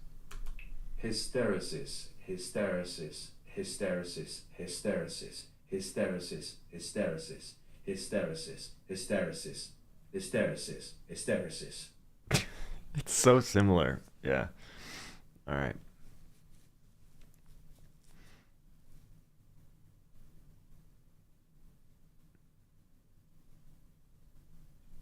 A passerby's garbage timestamps can't halt your game. Nice. The thesis file, player session. If this app has a single idea, it's here. Detection is not authority. A body media pipe sees as a candidate. Only the session controller grants slots. From there, loss is confirmed, not assumed. A missing track must be gone for greater than 300 milliseconds and greater than 2 consecutive updates before it's lost. 1 drop frame can't unseat a player. Any confirmed loss while playing is frozen. The game pauses. Everyone back within 2 seconds, silent recovery. The player never sees a dialogue. Longer, explicit recovery UI. 4 separate authorization gates. authorization gameplay action, authorization launcher action, authorize overlay action, and authorize recovery action, all requiring the acting track to be joined and currently visible. Takeover is explicit. In one-player recovery, any visible body may deliberately claim the slot labeled a takeover. In two-player, only a retained joined track may resume, and every retained player must be visible. You cannot substitute a stranger for a missing player too. And because those rules are the product's real security model, there's a red team harness for them, player session adversarial. Runs 5 scripted inference scenarios: spectator, pet, mirror, television person, passerby, through the real controller, and counts false joins, false controls, unintended takeovers. It's runnable from the launcher UI and headless in CI. All right, ready for the test. Who was listening? I didn't see your answers last time, guys. Let's do this. Socratic checkpoint number 4. This one is pure design reasoning. When the worker backend fails and the tracker falls back to main thread inference, inference still works. Skeletons keep flowing, yet the health model deliberately classifies fallback backend as degraded with control availability landmarks only, meaning the skeleton still renders, but standardized motion actions are suppressed. The easy choice was, it works, call it healthy. Why refuse motion control specifically while still showing the skeleton? What claim can the fallback path not honestly make? And why is rendering but not controlling the right degraded shape? I know the answer. I know the answer. You guys know? Any guesses? Okay, I'm going to answer in 3, 2, 1. I believe it's because let's just talk. Because if somebody walks in front of you, then they could have the skeleton, the motion of their motion take over, and you would just see the skeleton kind of freak out, right? It'd be like a weird blip. Instead, it recognizes that it lost you, and so it just keeps the last frame of you that it knows about, and only like says it fully lost you and stops rendering the skeleton if it stays lost. So it's like background artifacts and motion in the background won't actually cause your skeleton to jump off the screen or whatever, which would break the game. I didn't say that, but would mess up the player in the game.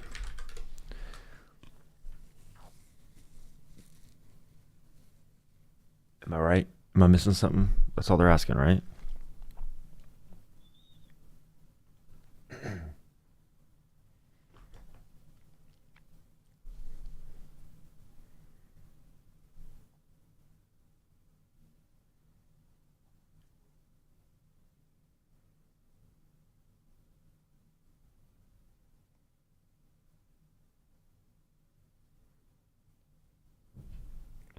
You just gave a good answer to a different question. Damn it.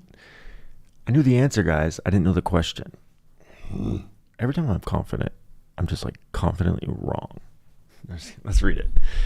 And the mix-up is actually worth pausing on because it reveals that the system solves 2 problems you're currently holding as one. What you described is the occlusion interloper problem. Someone walks through the frame and their body must not hijack your skeleton or your controls. That's real, and it's handled by the identity and authority layer, mostly as you... Stop scrolling, please. Mostly as you intuited. The appearance-free identity tracker keeps your track ID stitched across frames using motion prediction, so a body crossing in front doesn't get mistaken for you in the first place. If you are lost, the session controller doesn't panic. Loss must persist. Updates before it's confirmed. A 1-frame blip changes nothing. Confirmed loss freezes the game. Okay, so what am I missing? What's the other reason then? Most importantly, the interloper never gets control regardless. They enter as candidate. Rendered dim. Labeled candidate. And every authorization gate requires a joined invisible track. A candidate freaking out on screen moves nothing in the game. But checkpoint number 4 was about something orthogonal. The compute backend falling over. No one walked in front of you. Instead, the worker thread died and inference moved to the main thread. Yeah, I didn't really ask why I was using the fallback. I guess I could have. Yeah, so it wasn't about it can't figure out who you are because there's distractions. It's that it literally can't compute the motion.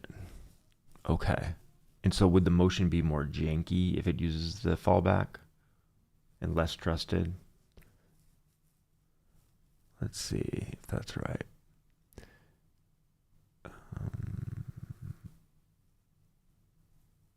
Main thread inference competes with rendering and game logic for the same thread. Oh, so you don't want to render motion, skeleton motion, because that's going to take away from your ability to process the actual motion of the back end. Okay. Latency becomes jittery and unbound in exactly the way that wrecks an action recognizer. Think about what Chapter 4's engine does with time. A 450 millisecond hold, 1.1 second pause gesture, velocity-based swipes, hysteresis bands, feed that machinery laggy, bursty timestamps, and you get false triggers and mistimed holds. A control channel that's subtly wrong. The qualified performance envelope was measured for the worker path. The fallback is an unqualified configuration. So the system does the honest thing. It keeps the feedback channel, skeleton rendering, low stakes, being 100 milliseconds late costs nothing. And it helps you see tracking still works.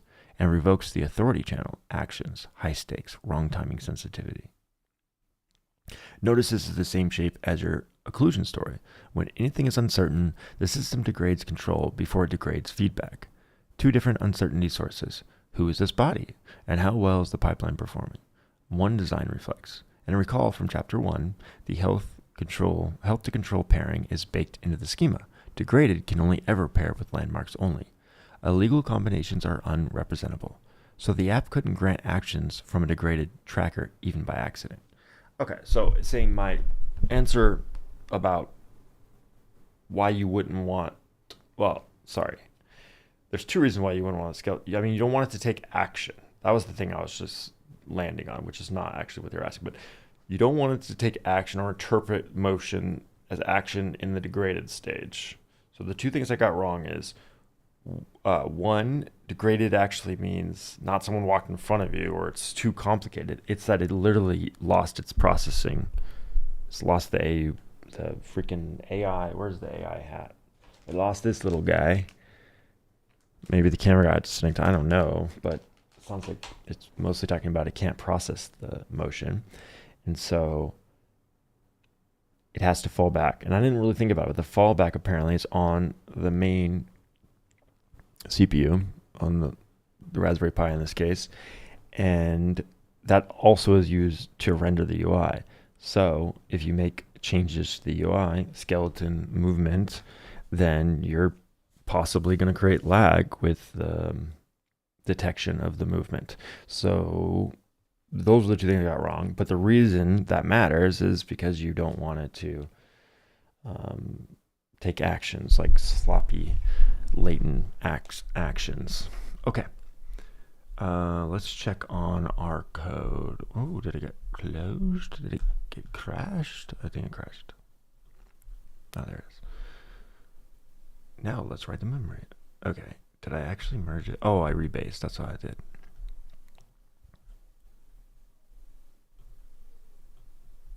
Okay.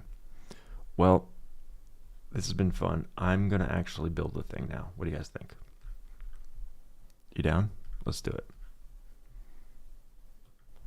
All right. Everything merged.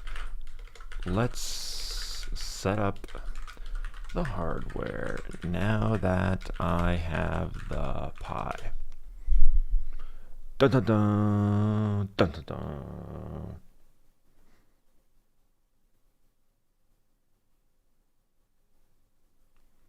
Mike said earlier, I admittedly use my AI to help write, but I think the difference is I can say I want this architecture and basically use it like a typist. Yeah. You know, I'm not. I think it's easy to be like, I think a lot of people are using AI and they feel kind of guilty, and it's, I'm not saying this is you, but like, I don't know if you saw the Hank Green stuff, the YouTuber, the Bill Nye of his generation, um, having to explain how he uses AI and having an AI policy. And I think it makes sense for everybody to have a clear, open AI policy of like, this is how I use AI. Here's where I think it's wrong or immoral, or just I feel icky using it that way. I think that makes sense. Um, but my moral judgment of it is not as strict. I don't know, judge me for it. But the point is, I'm trying to see the extent that I can use it. Like, what can it possibly do? And if I just limit it to, I'm only going to do things I already know how to do. I'm only going to say, create a new project with a source folder. In the source folder, add a readme.md. In the readme.md, say, hello world, and then create a main.kt, and in there put a function hello, and then like if I'm gonna do that, which that would be like a strict typist, which I'm not even thinking you're probably not even doing that degree, right? You're more architectural, so you can go one layer above that and go. I'm thinking a mobile app, right? So like you could say initialize, a new, or you would just initialize a new Android project, and you already get some boilerplate, but like you could say, let's create a settings screen. In the settings screen, I want to use the preferences. I forget. It's been a while since I've done Android. the preferences view model, and the architecture I want to follow is I want to have a DAO for the database. I want to have a view model and a repository, follow a repository pattern, and then never put the business logic in this. I guess I'm mixing things, but don't put business logic in the controller. And I want to start with the test. You can do those things, right? Those are all just good practices you would do anyways, and that because you've built these types of apps before. So I've done that way. That works. And then there's another way that is working more and more on these foundational models. Probably not as easy on the local ones. Some of the open source ones, but they're hosted, so they still require a lot for inference. You can do build me a hello Android app with the settings screen, and the settings screen has these options. Or you can go do something you've never done before, like build me a streaming app, which I guess I've done that before. But and along the way, you could say, ask me questions, and I'll answer questions about the architecture, blah blah blah. There's so many different ways to interpret it. Personally, I have done the just build the game. Here's the prompt. Like last night we didn't even prompt it ourselves. This is how vibey we did it. We said, here's my game idea. I have stuff in my head about like what this would look like. So I described it as like a dusty old cabin, and the mechanics are, basic actions like nail a board to the window to keep the zombies out. And it's a small cabin with, 3 windows and a door. Like I listed out that stuff, and how simple I wanted it, and you can go watch it. And then I had ChatGPT flesh out more of the actual stack and specifics in the prompt that I ended up giving to Claude, Fable 5. And Fable 5 obviously did the implementation. Well, actually, I did a plan with Fable 5 first, so it specified even more. And then I read that, and I think there was one thing I might have changed or something, but then we one-shotted it, and it came out fine. Like, it's not something I would sell. It's not something I'd be proud of. It was something that I was like jumping out of my seat. Like, this is cool. That is cool that it can do that. Like, that's crazy. I had this idea in my head, and then freaking 2 hours later, it exists, and it's 3D graphics too. It's not just like a simple app or something, a to-do list. And so that I like to do. I think it's fun. And I like to show other people who might be interested or want to see the bounds of AI and how good it is. And I have more projects that are like longer term that I literally just doom code on my phone for. I will be starting up like 4 different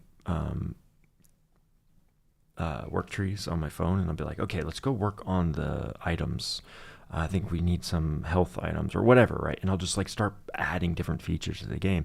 And I'm the designer at that point. And then I'm the tester. I'm playing it on my phone. I made all these web games so I could play them on my phone really easily, and they automatically deploy after every deploy. And so it's just like really quick feedback cycles and try to make the game fun and add all these features. And I just go wild with that. I end up putting way too many features in games, and then they never get like, they actually kind of lose some of their magic and their fun. So I think I'm going to go back and start tightening things up. But I don't know. I do all that, and then I have a full-time job where I have to engineer, read every line, design the architecture up front a lot of the times, like legit stuff. But also teaching people what Claude is good at and what it's not good at or whatever. And I only know some of that because of how much I've been just doing stuff in my free time like this.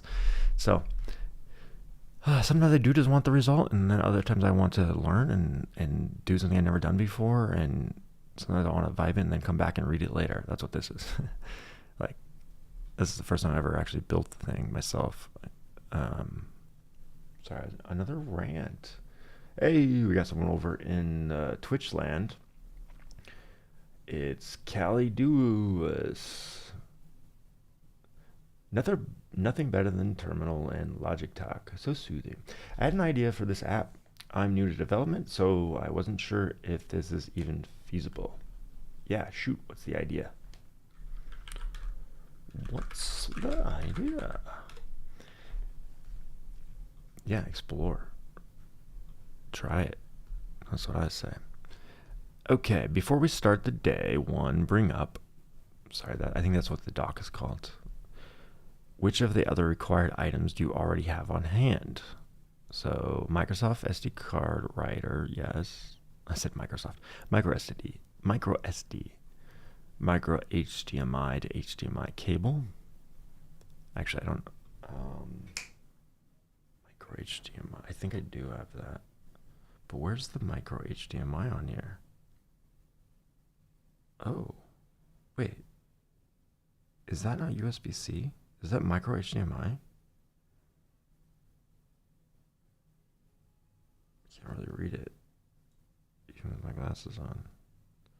That looks like no, because I plugged the power into it earlier. Micro HDMI to HDMI. Where is that? Am I crazy? Maybe it's on the AI. No. What the heck? Are there two versions? Did I get the wrong one? Oh, it literally says HDMI. The ones that I thought were, one of the USB-C says HDMI 1 and the other one says HDMI 0. That's crazy. It looks like micro. I guess that makes sense. You never see micro USB anymore. Yeah, okay. So it's the two micro USB looking ports I thought were USB, but they're not. This one and this one. Okay. Do I have one of those? Somewhere, I think. I'll have to go dig in my box of cables. Controller plus USB keyboard, mouse, camera. I have a cheap one, and then I have the one I'm using here, which I think this is the one they're expecting, but isn't the wide angle other. I don't know about other. Let me see if I can find the HDMI. Let's just say I have it, and if I don't, we'll go back to it.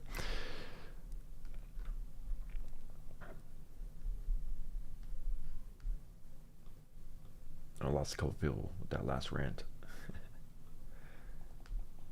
Hank Green mentioned.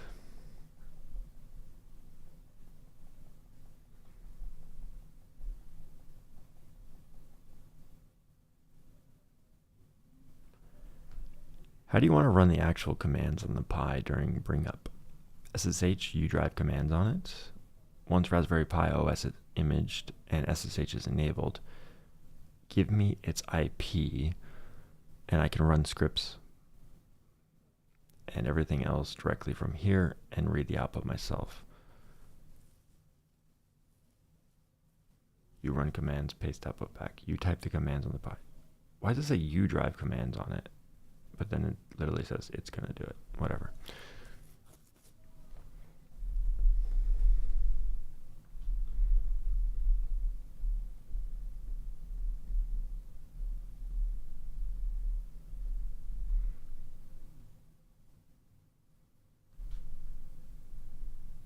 Here's the plan. You drive the physical imaging steps, then hand off to me over SSH for everything else.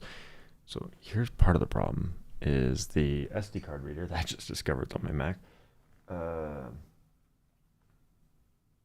guess I could find my USB SD card. I probably will need it. We'll see.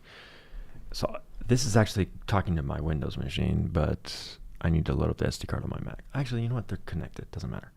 It doesn't matter. I have a network connection. Okay. Step 1, image the micro SD card. Use Raspberry Pi Imager. Download for Windows. Download for Linux. Do they have a Mac OS version? Do they have a Mac OS version? Okay, so I lied. I can't do this because... Oh, they download for Mac. I swore that said Windows a second ago.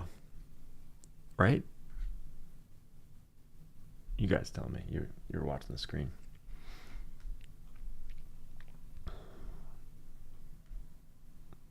Version 2.010. Alright, Calduous says, the part of the app I'm most curious about is pooled GPU-CPU power. Could you theoretically connect several computers together, combine their available resources, and use that shared power to run larger LLMs than any one machine could handle on its own? Ooh, that's a good thought. About 2-3 years ago now, I don't know, there was a guy I worked with who was really deep into this idea of chaining GPU, and he said there was like something really hard about I'm gonna butcher this, but something about like a ring architecture. Does anyone know what I'm talking about?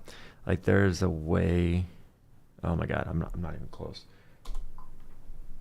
If you wanted to put multiple computers, GPUs together to do inference for a single LLM, what kind of challenges would you have? And is there some solution? You use distributed inference, splitting one model across GPUs with tensor or pipeline parallelism. The big challenge is coordination and communication between devices, especially for each generated token. It can work over Ethernet, but it's usually slow. Fast interconnects help a lot. The upside is fitting a larger model. There's some specific thing I heard about with GPUs, and the only thing I can remember is like it's ring based or something. It's like a caching thing. I don't know if I'm making any sense. Yeah, you are. 1 second. You're probably thinking of a ring all reduce, where GPUs pass chunks around a ring to combine results. Yes, common in tensor parallelism. Or maybe the KV cache, which keeps prior tokens so you don't recompute the whole prompt each time. No, I think it was the first one. It was the first one. Tell me more about that. Sure. In a ring all reduce, each GPU sends a slice of its data to the next GPU and receives another slice, accumulating as it goes. After a full rotation, everyone has the combined result, and because transfers happen in parallel, it's bandwidth efficient. And it scales pretty well, though the interconnect speed still matters a lot. There you go. Calduous, I'm giving you knowledge that I got from someone else and I barely hung on to enough to describe to AI. This is the sort of thing about engineering. It's like you just have, especially when you're like super T-shaped, full stack, whatever. It's like you have a bit of experience, just enough to help you Google search, whatever, right? A deep dive into GPU sharing technologies. Check this out. I have no idea if that will help you on your journey or not, but it is interesting nonetheless. A deep dive into GPU sharing technologies, time slicing, and KAI, the software approaches. Software scheduler, CUDA context, unified memory GPU, multi-instance GPU MIG, the hardware partition, 14 streaming processors per slice, vGPU, virtual GPU, enterprise virtualization, guess VM. So there's 3 different ways to do it. Shared CUDA. Where's the ring thing? Reducer. This is not even the ring reducer thing. Where's the ring reducer thing?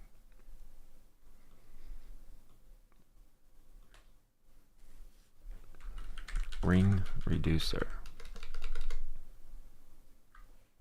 There we go. think that was part one. This is part two. I don't know. This might be a different one.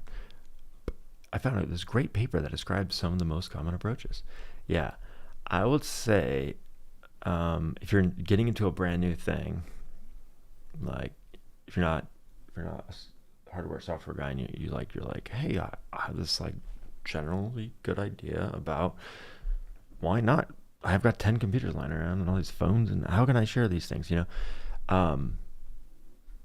It's probably easier to oversimplify than it is to, and this applies to anything that you just know a cursory thing about, is that the problems sound easier from afar.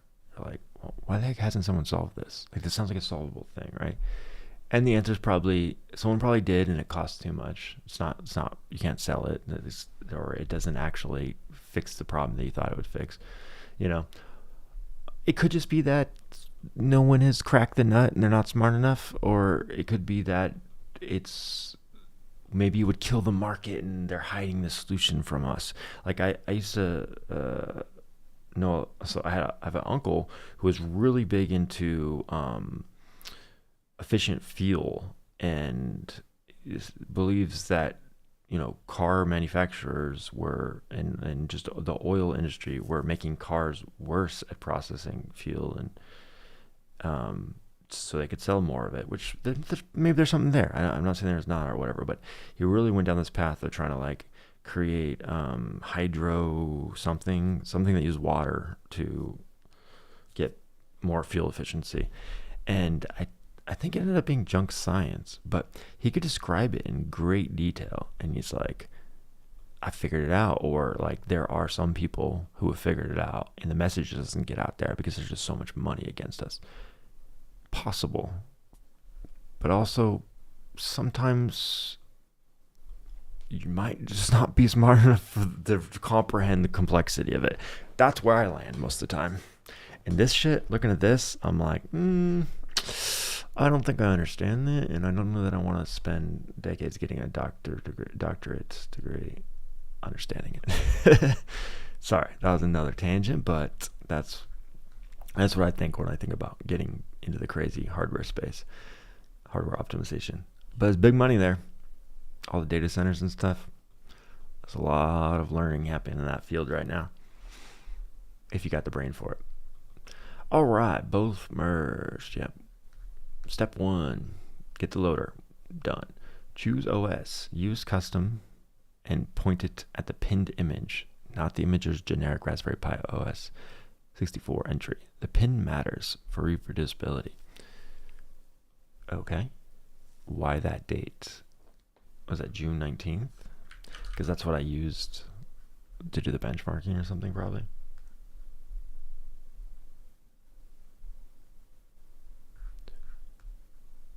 Hey, Will and Phone. Thanks, buddy. If you're ever on YouTube, check me out on there. I'm trying to get to 500 subscribers after like 5 years of making videos, like intermittently and about various topics. So I don't blame people for not understanding why it's worth subscribing. But now I'm being a little more consistent, trying to get to 500 without paying for ads. That's my goal. Because I feel like you could probably, run ads, and I don't know what the limit is, but you put enough money, you can get enough people to subscribe.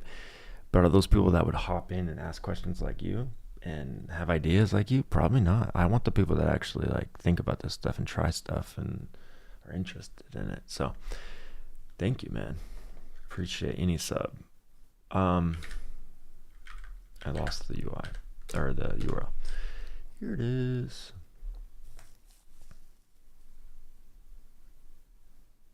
One thing about not hitting my 500 number, I know Santiago's, he's my editor. He helps me make clips and stuff. Couldn't do it without him.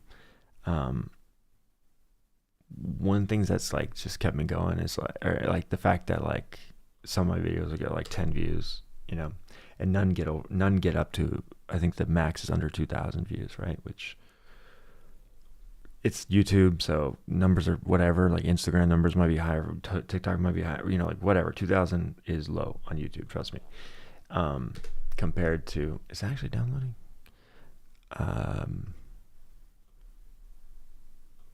But yeah, some will get like 50 views, and I think it's because I marked them as like generated with AI. Wasn't super easy to find. Are you the same guy? Same person? Mind my shop. But here I am, fresh from Twitch. Okay, you're the second person out from Twitch today. I think Mike was the mic from. It might have been a different mic, but you didn't come up. Maybe I'm blacklisted. I don't know. I post too much with AI. This is not actually downloading. I think I need to curl it or something. Choose storage, your micro SD card. Before writing, click the gear icon. Okay, so let's open this thing. Where are you? Raspberry Pi Imager. Open. Oh, I bet I put the URL in here. I'm being silly. OS. How about I actually read?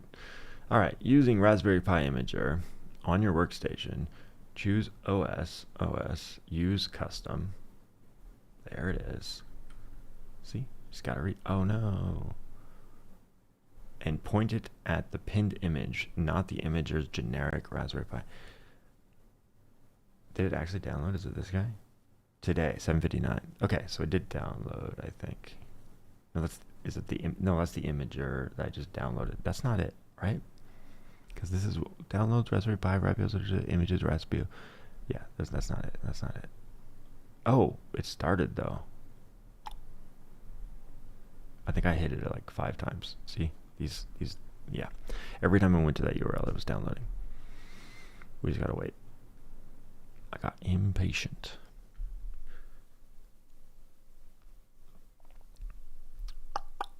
Okay, so what's the plan?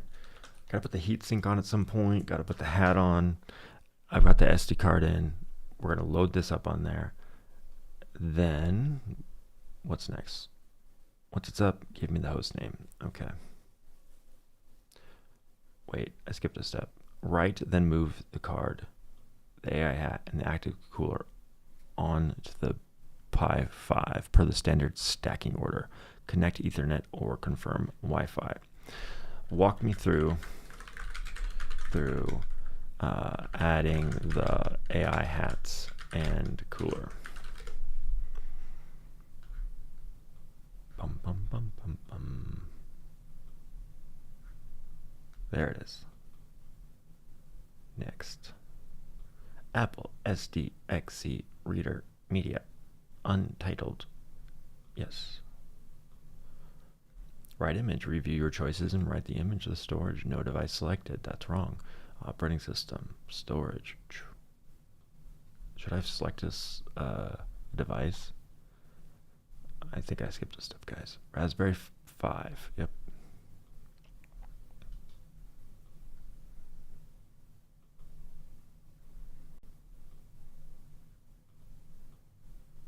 There it is.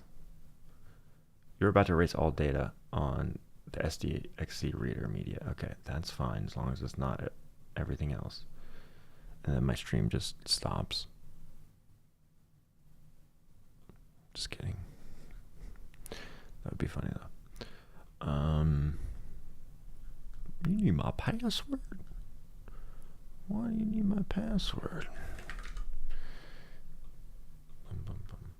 All right. There it goes. We're off to the races. I gotta find that cable. Give me a second.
It is crazy how much electronic junk I have.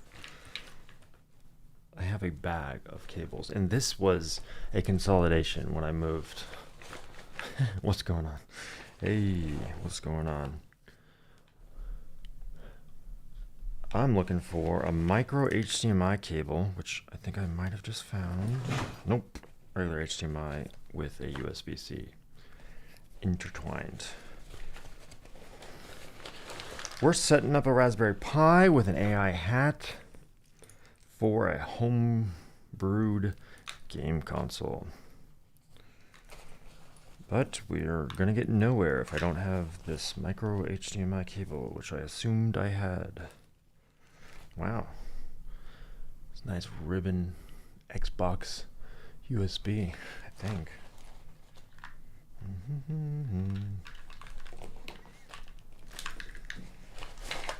Nope, it's not in here. Dang it. What are my options if I don't have an HDMI cable? I have 10 tote. Most of my cables, I tried once to organize. Yeah, this was my organization when I moved, but I think I actually do have an older box. I've got a box in my garage that I've been basically carrying around since, I don't know, after college, that has all of my game consoles from when I was a kid. It's got my original Nintendo, Super Nintendo, 64, PlayStation 1, PlayStation 2 is probably in there. But I'm not sure about that one. I think I tried to mod it when I was a kid and I broke it. Oh, SATA drive. SATA cable. Well, that's annoying. I'll call up Amazon or order up one of those drone deliveries and get it immediately. I'm on the second floor, it just pops up, reach out, that'd be sick. 3D print one. We're not there, guys. There's still some physical goods in the world you have to wait for. All right, let's see how far we can get without that. Are they loud? I saw the video like a couple years ago or whatever when they first did it, and it's some guy's backyard landing or whatever, but yeah, I haven't seen it recently. I imagine they were going to get small at some point. Maybe not. I had a helicopter. I was on my back porch today and I had a helicopter fly over, and 30 seconds of like kind of terror of like, is this thing crashing? Like, that sounds loud as hell. What is happening? And then, it's fine, but it's just really, really low.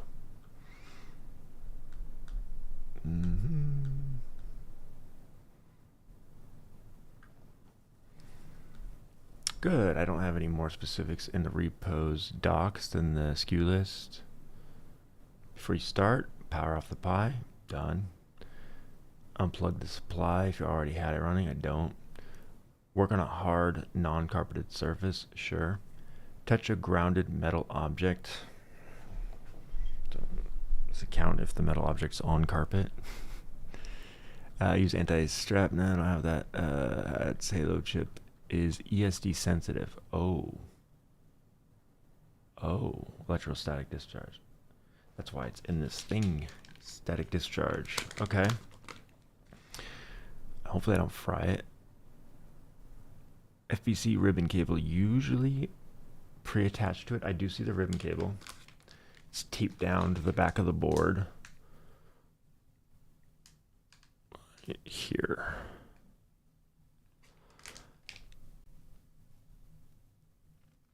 Lay out the AI hat plus box contents and confirm what you have. The hat plus board, the ribbon cable, a set of taller standoffs, yes, and a GPIO riser extender header. Oh yeah, that's what they're called. I asked at the beginning, no one was here. What?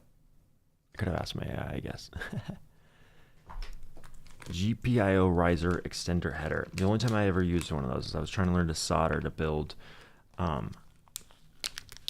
something for my niece's quinceañera, where it was like an old telephone that I got at an antique store. and wired in a Raspberry Pi. Oh my god, I already have a Raspberry Pi for that project. I totally forgot. That's downstairs in a box in my other closet. But so you could record messages to the, birthday girl if you attended the party. But I broke one of the cables. Like I spent I suck at soldering and stuff like that, but I got it there after like racing against the clock to get it done in time. And then in transport, I broke a cable and I couldn't use it. But I did make her a slideshow that she liked, so I got something that was redeeming. I don't know why I just took this tape off. I should be reading. Okay. Active cooler first, directly onto the bare Pi 5 board. Okay, I wasn't sure where that was going to go. So this goes on the Pi itself, not the hat. It's a spring-loaded.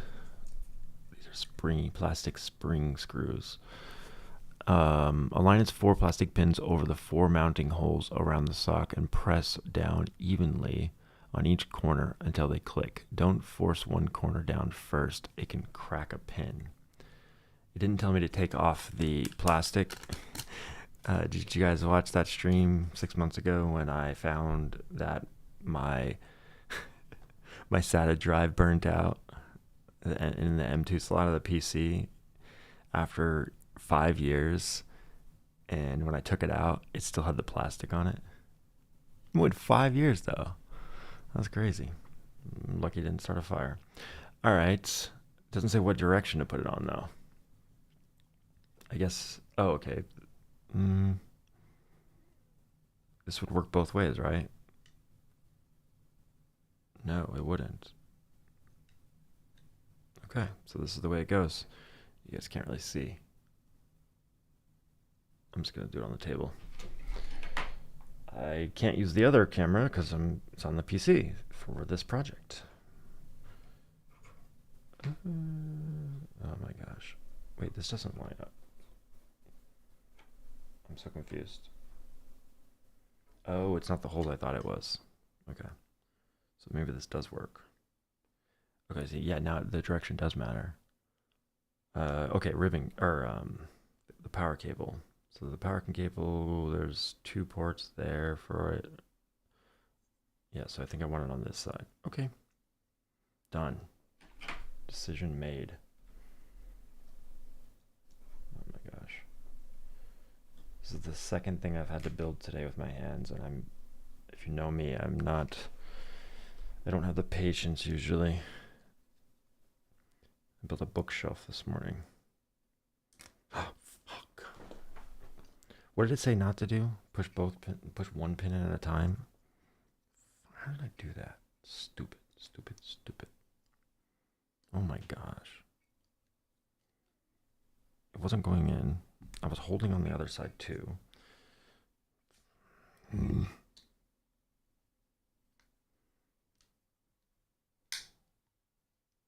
is how I break stuff, guys. I missed the. Well, maybe it's not supposed to cover it, but the cooling pad or whatever. Okay, this is the only way it would have went on. Otherwise, it would have been blocked. It looks badass. I want to build a robot. It's on my bucket list.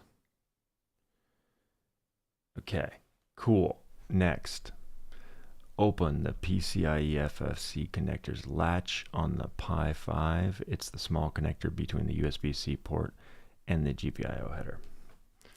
USB-C port. I'm guessing it's this one. And the what? The USB-C port and the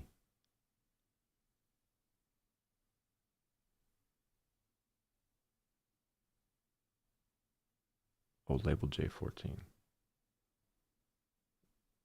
Is that labeled J14? That's PSW PCIe. Is that what we're looking for? I already freaking lost. Yeah, Open PCIe. Yeah, okay, found it. It's the only thing with a freaking latch, anyways. Oh, is it even a latch?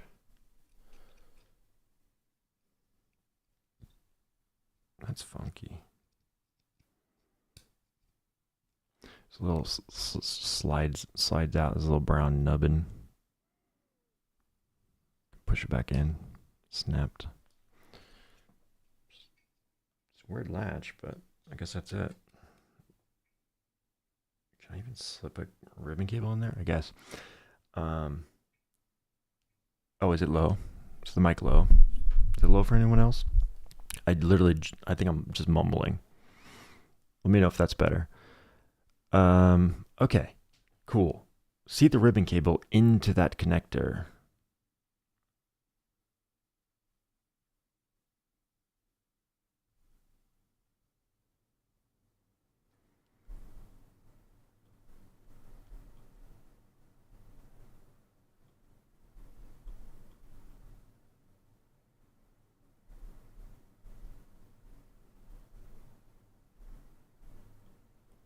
It's easy to insert backwards. Oh man, I'm getting nervous. The only ribbon cable I have to insert is the one on the hat. It doesn't actually say that, but I'm assuming that's what it's talking about.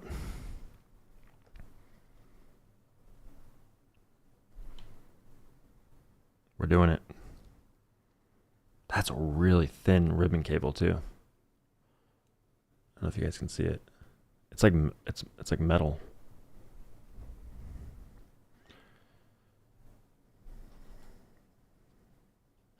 Easy to put in backwards, it says. Okay. Well, I can see the pins are on the bottom of the ribbon cable. And I could see... I'm guessing you don't want them facing up. That's probably a fair guess, but... Oh, no. Okay. So I got to put it in the back. You guys can't see what I see, but... Oh, my eyes are so bad. I cannot tell if the pins are on the top or the bottom. What does this say? It's like the most easiest thing. Like people are soldering shit and I can't even plug in a ribbon cable. All right, follow it exactly. It's easy to insert backwards. Oh, it should have an arrow, it said, right? I don't see an arrow.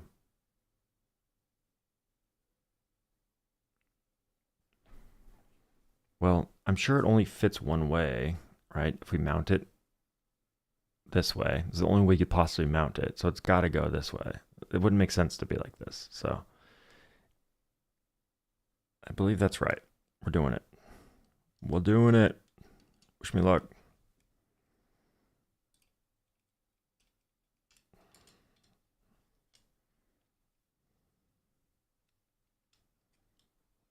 I don't know how far I'm supposed to like just push it in. I just closed the brown thing. Hopefully that's in. Pulling the tape off and it didn't come off. So I think it's in. I don't know, guys. You can't really tell. You're not going to be able to help me. I need a microscopic camera or telescopic camera. What is it called? Okay. I'm going to try one more time. Pop open this guy. And then this time I'm going to push a little harder. Yeah, you can't really push it down. I think that's as good as I'm getting. And then close it. I think it's actually worse now. It's like it's like offset or okay, it's fine. Oh, let's see. So if I get hat not detected later, we know why. Cool. Number 1 point of failure. Yeah, I can see why. Screw the tall standoffs into the Pi Phi's 4 mounting holes through/around the active cooler. Okay. Do they have to go through the AI hat? That's what I need to know. Lower the AI hat onto the standoffs. Okay, so I align its 40-pin GPIO header riser with the Pi's GPIO pins and its FPC connector opening with the ribbon cable coming up from below. Press down evenly until the GPIO header is fully seated. Okay, so what it's talking about is this guy has to get onto these pins. So how's that possible? Well, that's where this guy comes in.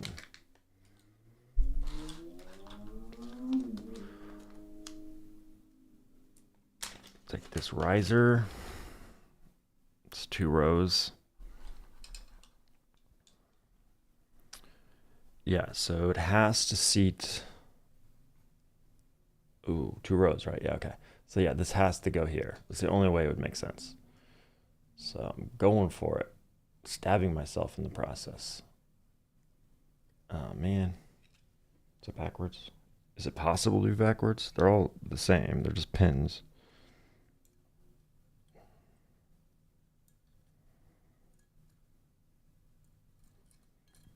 This reminds me when I was a kid, I used to find a bunch of computers next to the trash at my apartments.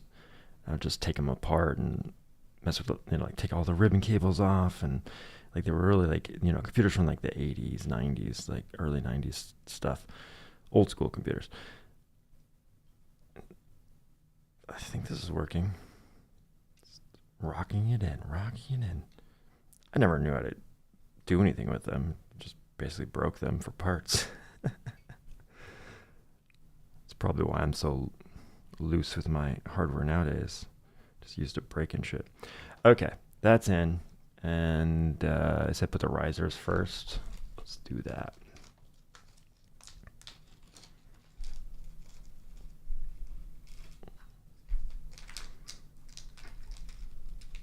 Oh, I bought a nice Linus Tech Tips small screwdriver. Oh, I have the big one over there. Okay. For like working on computers, but it's downstairs. I don't want to go get it. So we're going to use the big one. The Linus Tech Tip screwdriver? Big one or the small one? All right. So screws can go in either end, I believe, of the riser. I've got a small screw. You got them all? Nice. Do you have the translucent one or whatever? They did a special batch. Can't remember.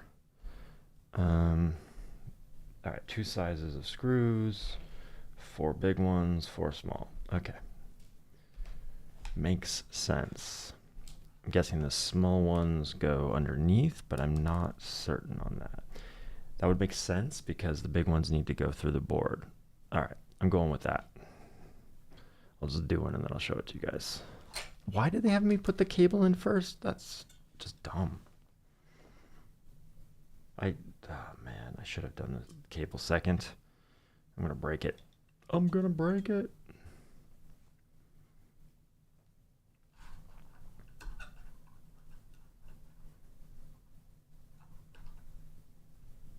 I'm gonna do it by hand, but I don't know if I can. No, just one of each kind. Precision, original, and stubby. I don't think I have the stubby.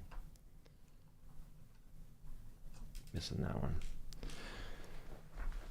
I do have. Did I get the backpack? No, I didn't get the backpack, but I got the handbag thing, for computer parts. Got all my console controllers in there. All right, I don't know if I have the small enough bit on this big one. I might have to run downstairs. Let's see.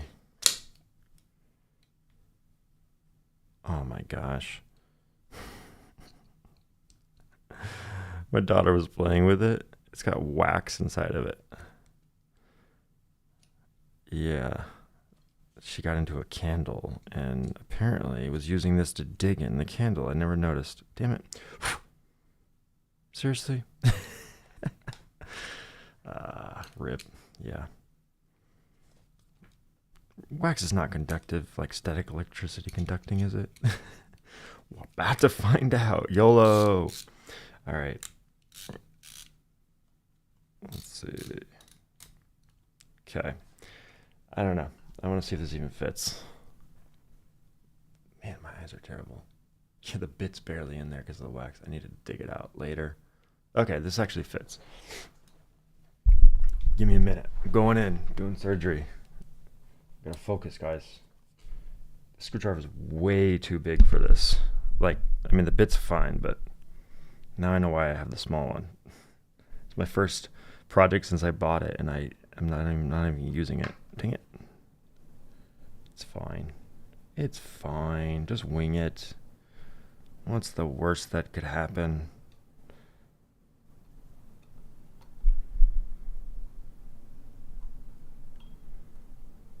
I'm screwing. Okay. One down, 3 big ones to go. Okay, I used a small screw. Thought I used the big screw already. No, that would be bad.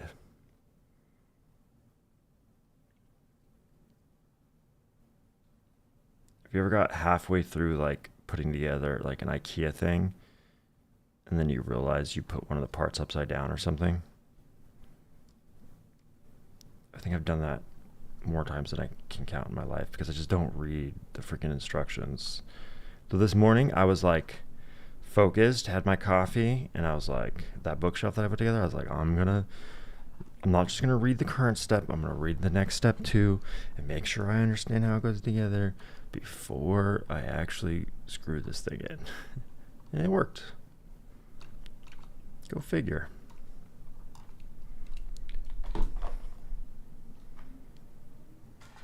Yeah, it's easy to get impatient with those stuffs. It was a good bookshelf though. I was trying to get something that I had as a kid, which I was asking my sister about it, see if she could remember.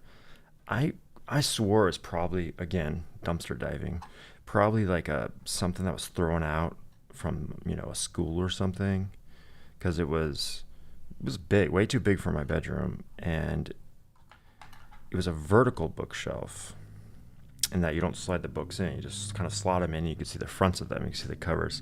And I remember it had this like blue translucent type front panels.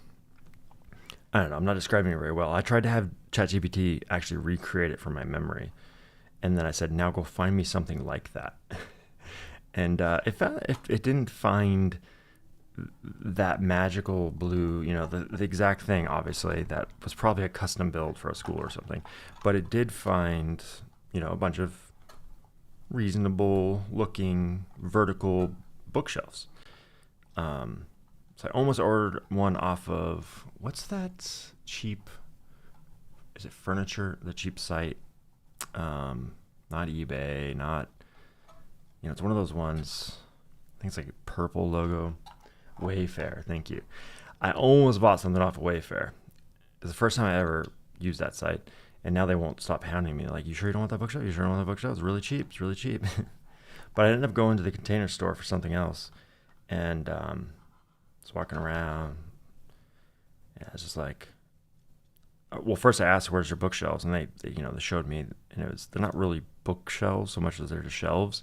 And they were like, $400 or something stupid, ridiculous. And then I'm like, well, I wish they had something on discount or something, And I was just walking around and I had that in my head. And I just happened to walk in the back corner of the store where they had all their discontinued items. And they had one returned looking box that had a vertical bookshelf. And it was like super discounted. And then it took me 2 months to actually put it together. This isn't working. I made an assumption about where the riser goes, and I think I was wrong. Because I think the whole thing is upside down. How is that possible? So, based on where the ribbon cable was, I was like, the hat can only go on one way. But it's just not fitting these pins, and I'm not trying to force it. So it makes me think the pins actually need to go into the top. Again, my brain. What the hell, man? I'm not good with shapes and how things fit together.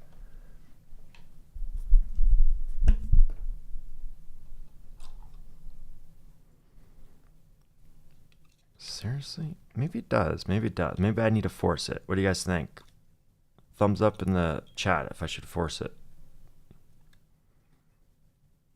We got a bunch of dudes in here that are like admitting to not being able to put together furniture. So the odds that you'll agree with me that we should just push it through.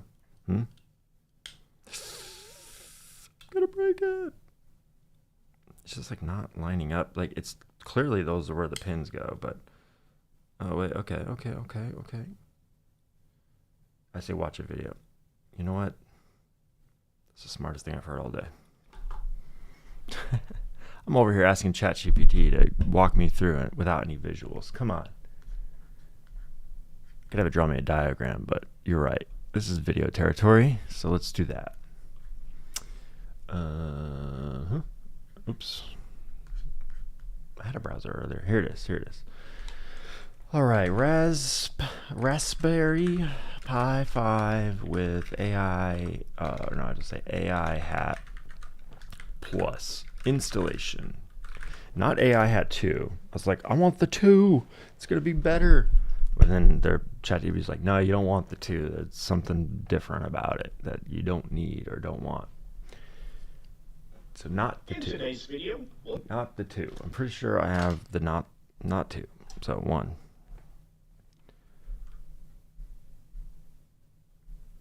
Do I have the 2? There's no way I have the 2. Let's go see which ones there are. 26 stops. This one. I have this one. Oh, there's a picture. Okay, I got the direction right. So I think I just need to force it. And this is the 40, Hat 2. Okay, so I have the first one. Yeah, it looks just like this. I mean, I'm kind of convinced by the photo, guys. I mean, it would be nice to see the backside of that photo, but physical specs. There you go. Riser first. We're not crazy. All right. If I can find a video for one, I will do it. But it's like, how do you search? You just put 1. It wasn't called 1 at the time. No one's gonna have 1 in their title. We're going to be doing and I'm going to flip it over to the bottom and do this. Spoiler alert. Find the original instructions, but because it's like he just jumped too fast. There we go. All of these black risers are installed as well as yeah, I did that. GPIO header. It's my Linus screwdriver. Basically, go ahead and place the Pi down onto the ground and grab the AI hat. Now, using the AI hat for vision, body tracking for physical games. Body, what do we call it? We called it something weird earlier. Body games. Yeah, body games. That's what we called it. Like a Connect, if you know what that is. With that out of the way, we are basically just going to guide this on first by. He's telling us to force it, guys. See? That's what he's saying. Feel it out. It's a bit harder for me because I'm trying to do it. Oh, I thought he was going to say it because he's on camera. Basically, just go ahead and place the Pi back down and slide it until this gets a little tight, and we are met with this contacting our 4 risers. He didn't say force it, but that's what he did. Come on. That's what he did. Let's be honest. Hey, I feel it sliding. Cool. How hard should I push? He says contacting. Oh, I can't. Contacting the risers. Okay. So then that... Actually, it's not fully contacting yet. I feel like one side is higher than the other. Am I crazy? No, it's definitely higher. Because this one doesn't have a riser under it. I mean, it probably doesn't matter. This is a good enough territory, right? We're good. I think we're good. Calling it. The little box console that's outside the Xbox and PS4 Christmas last year. Yep. Next playground. Exactly. They have it at Costco now.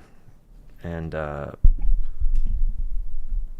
was like, this would be a perfect, like, it had like Bluey on it, and my daughter loves Bluey, and we wanted to play it. It's just like a jump up and pop the balloons as they're falling game or something. I was like, I could have vibe code that, but how do I get the hardware was my question. And the answer was a lot of research, and we were just going through all the code and the architecture. This thing's like overbuilt because it's a family game console, so it was like you can't have actual body tracking like that that recognizes what do you call it, like I'm not saying it right, but privacy concerns, it will recognize you as a player, but will not like track you as like, it won't leak your personal measurements on the world. I don't know. I don't know how to say it. Brain's fried. Okay. You know what? I realized I never put that last riser in. That's why it went down farther. Son of a. Son of a. At least it comes off easier this time, or easier than it went in. Talk about having to go back a step. Got distracted there. What was I talking about? Bookshelves? Got distracted talking about a freaking bookshelf. That's right.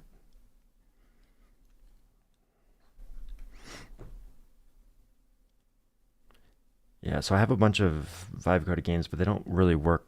I mean, like, they weren't designed to be fun living room games that you play with your body. But I thought maybe I could adapt some of them, or I'm gonna put other stuff on there that you would use a controller for. So I also got the Steam controller.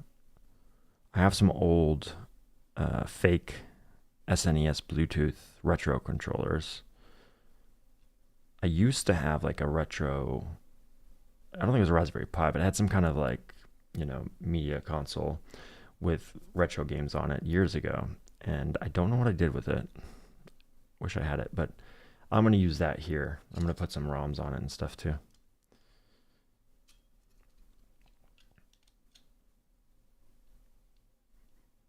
Dead by Daylight. Nice. Is that the one they made a movie of recently? I think I watched that on like Thanksgiving or something. We just put it on. The family put it on. It was interesting concept. It's like where they're in a time loop or whatever, or like they're stuck in a cabin and they keep dying, and then I don't know if the movie was anything like the games. Oh man, now it doesn't want to go in. Seriously? There we go. And now I don't have to say good enough because it actually does line up because I had the fourth riser. All right, screw it down. I mean, let's read the instructions to make sure there's no reason I couldn't screw it down right now.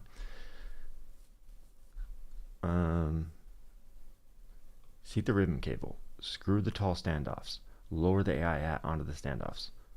Connect the other end of the ribbon cable into the hat's own FPC connector the same way. It's already connected. Was I supposed to disconnect it? Oh my god. And I skipped the connecting the fan. Okay. I can still connect the fan. Before anything else goes on top, it's a small 4-pin JST connector. Plugs into the header labeled J14. Oh, these are different sizes. Okay, so it only fits in one of these. It's got to be this one. I can't see the J14, but if I have to slide these pins off one more time.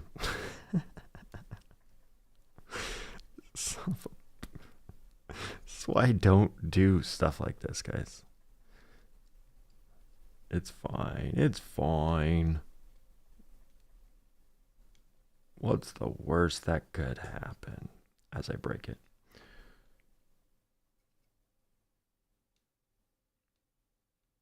It doesn't fit. So maybe it's backwards. Do I just force it? Solution to all of my hardware problems. No, it really doesn't fit. J14. Where was... Maybe it says J14 on the bottom. TP9.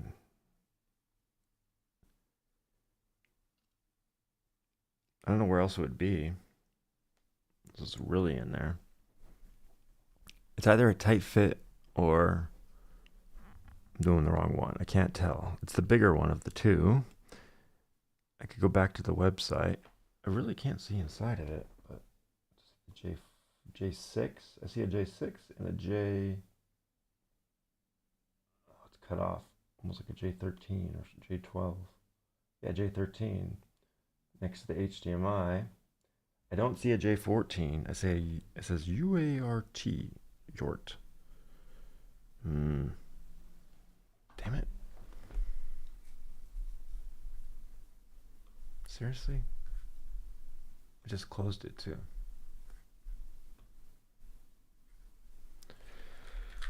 Raspberry Pi 5. Yeah, this guy.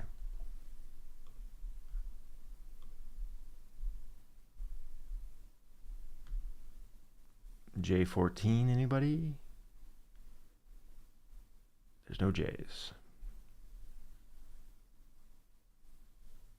It's all the measurements. Oh, okay, so it's plugged in over there.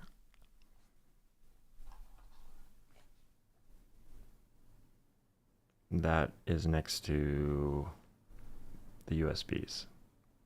It's like right behind the USBs. Okay, I do see that, but it has like a cap on it. That's why I didn't think it was that one. Does it say J14? Give me a J. I don't know, it says like FA something. Oh, fan, FAN. That's what it is. That's it. Not J14, it's fan. I don't know how I would get this off even if the riser wasn't in the way. You have to like get a thumb under it. What the heck, man? I think I need a paper clip or something.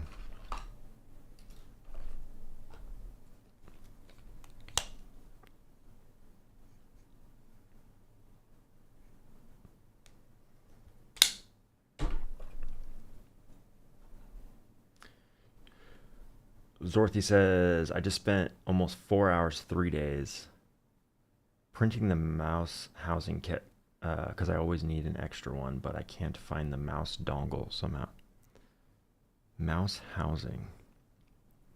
You have like a custom housing for a mouse? Speaking of losing dongles, I'm so pissed, man. I lost my dongle for my Xbox Wolverine. Oh, it just popped right off there. It's like $100, maybe more, I don't know, Razer controller. And the dongle is like, I heard it's like $40 if you can find one used, but they don't actually sell them. They don't sell the Xbox dongle.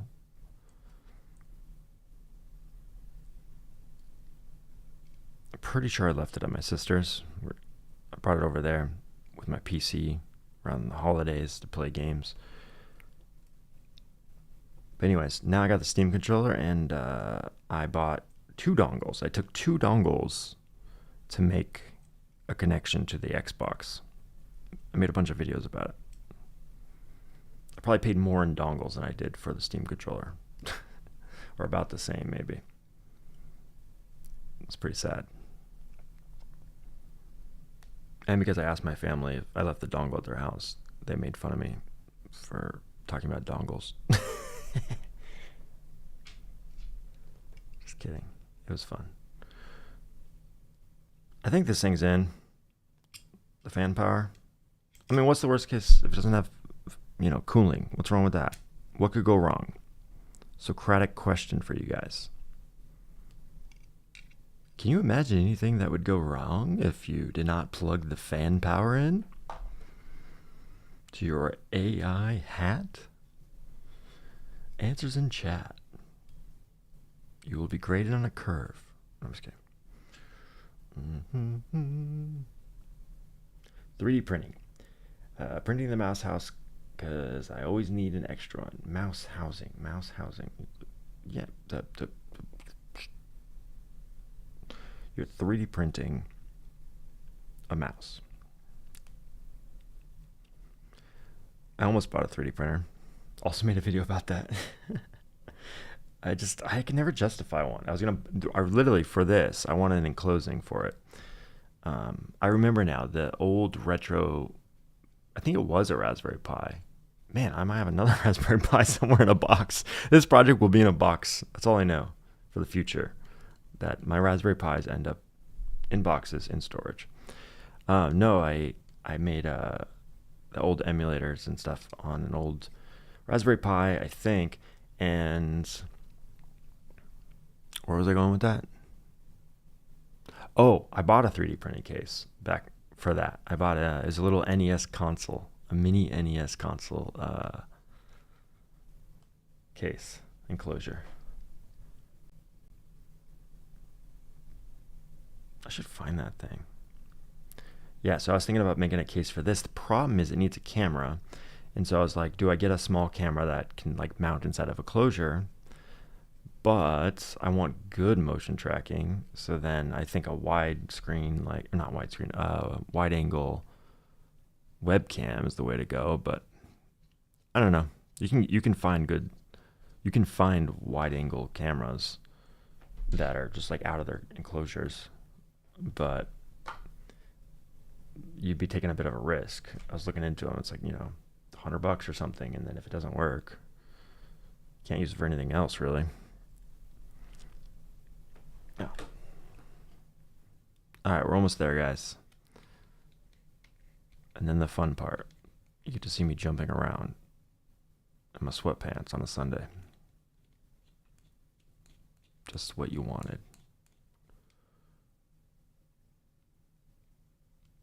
Actually, I don't even know if we'll get that far because I don't have the HDMI cable. Shoot, I should order that now.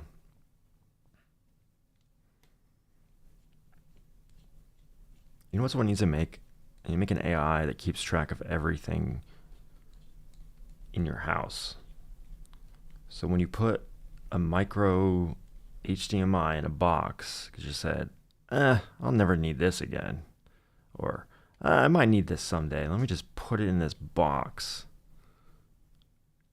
And then that day comes.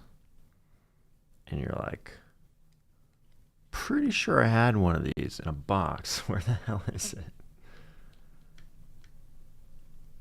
The spreadsheet, yeah. I did buy these labels once with QR codes on them. And then you like scan it and you can track it. But then I don't remember what app it was. I don't remember if I don't know. I'm really bad at my storage protocols, I guess. I think it's like the bookshelf. I just need to sit down and do it one day. All right, I think I'm good. Probably doesn't need to be that tight.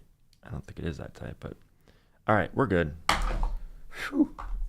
All right, taking bets. Who thinks I burned out the AI hats? I do. No, we'll see. Give the stack a visual once-over. Fan cable connected, ribbon cable latched at both ends. Yeah, I think so. The fan cable, it does look like it has some space, but unless I can really push it, I don't think it will go in any farther. You guys tell me. What do you think? We good? We good? We good?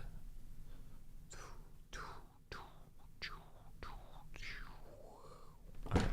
Oh, my chair just broke.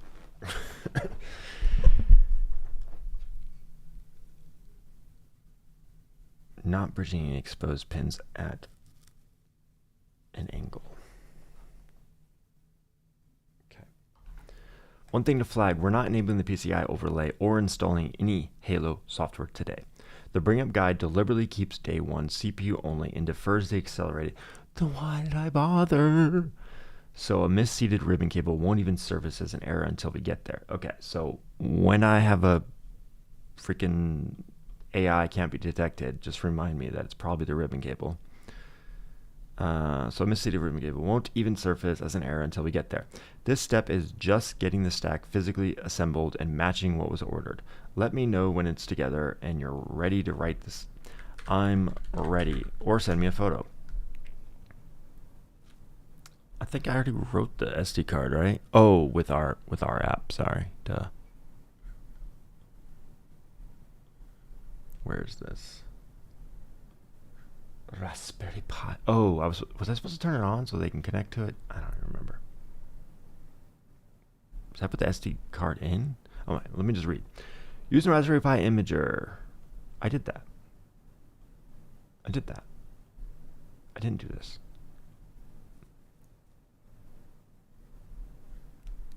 Why isn't it running anymore?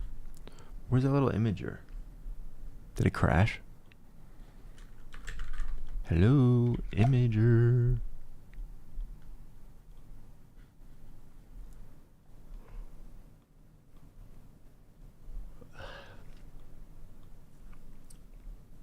Did I skip a step? So that's the software. Don't need that. That's my network. Yeah, it's okay. Where are we at here? I'm not gonna do it again. It's installed, right? I don't see the SD card, so I'm guessing it's installed. Click the gear icon before writing and set hostname. Okay, so I didn't do this step. I have to do it again. Damn it.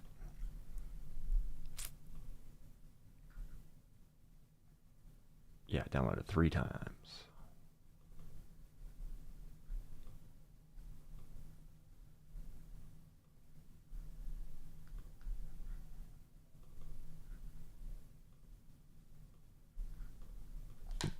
I'm gonna eject it.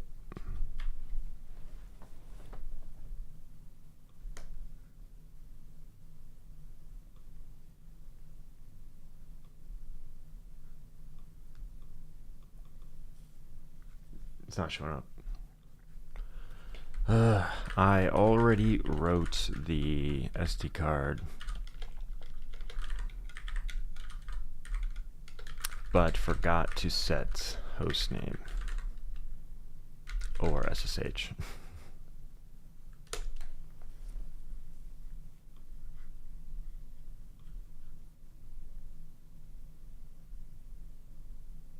Oh, you found the mouse dongle inside another mouse. Yeah. I kept finding dongles everywhere when I was looking for the Wolverine one, like this one, which I didn't realize until... Guess what that is? You won't be able to guess. It's got a little button too. This dongle is for third-party Amazon bought Guitar Hero Bluetooth guitar.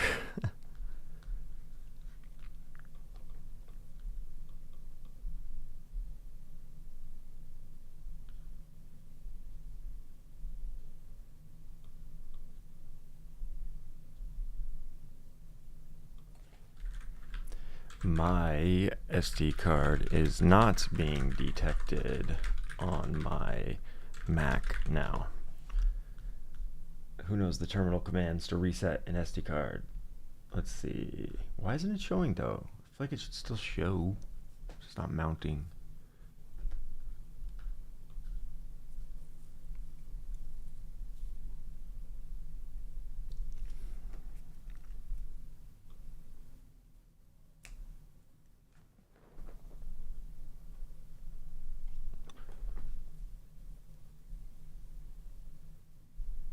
Haven't checked disk utility yet. Data. Is it this? 100 gigs? No, shouldn't be.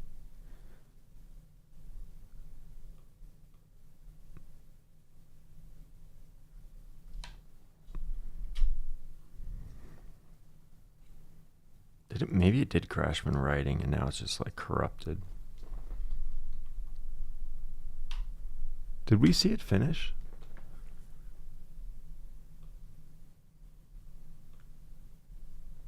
There it is.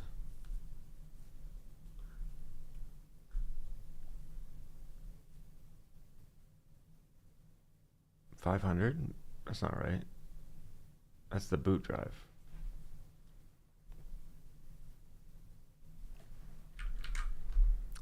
It's the boot drive for the... is this it? For the Raspberry Pi?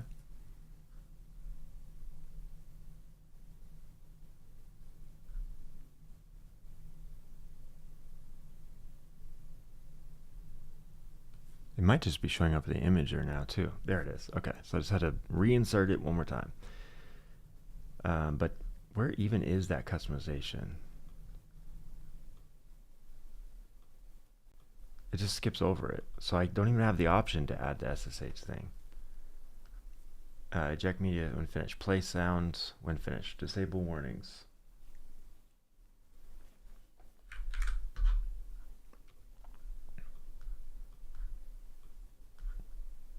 Maybe it thinks I'm in the Windows version.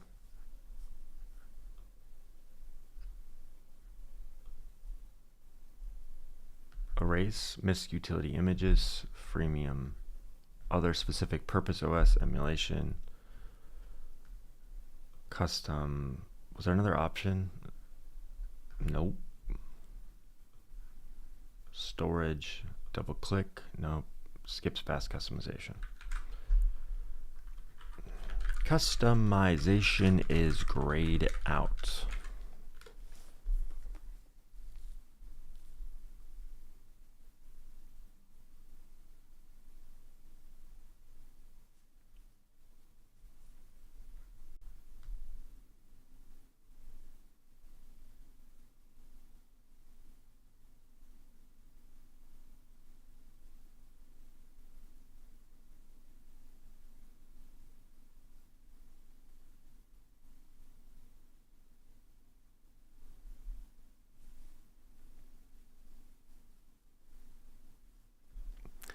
Sonnet 5 high is probably overkill for this.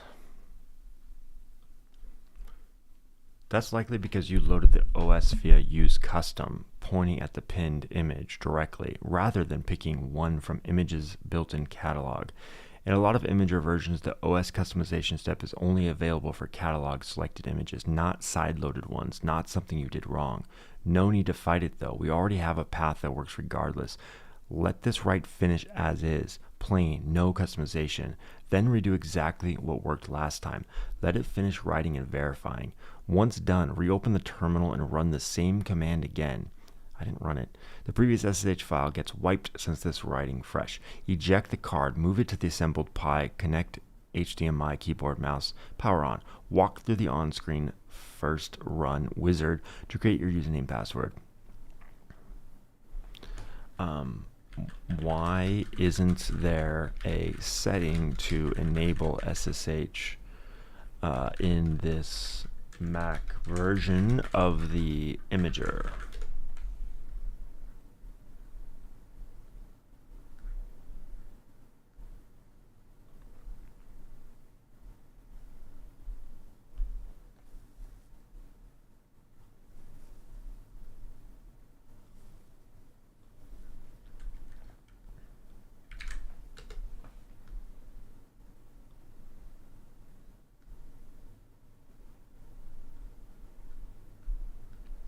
I'm not actually a Mac specific. Oh, it's not actually a Mac specific limitation. Raspberry Pi image is the same cross-platform app on both. Okay. My honest best guess, with the caveat that I can't verify the exact internals of the specific generally gated to images it recognizes. It's reasonable, if mildly annoying. Either way, it doesn't matter for us. The manual touch. Okay. I touched the file. Now what? Touch just means create. If the file's not there.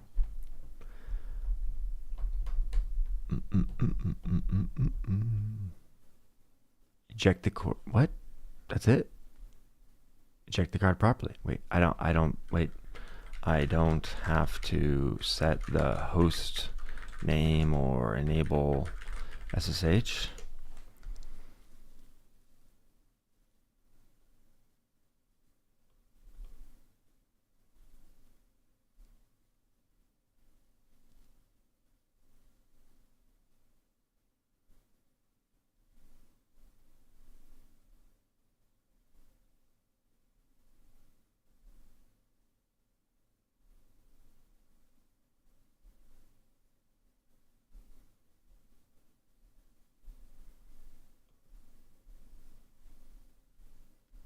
Okay. The empty file tells boot FS, or tells Raspberry Pi to enable the SSH server automatically. All right. I lied earlier. I couldn't find my mini HDMI cable. What are my options? Because it's not going to have... Ooh, it might be downstairs. I have a NAS. I wonder if I have one there.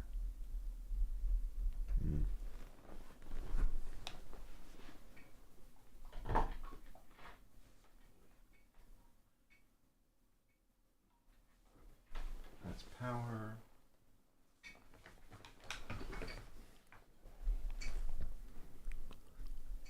This might be it. All right. Well, I learned a lot about my own code. If you missed that part, you just missed me reading and doing quizzes basically on my own code because it's so complex. But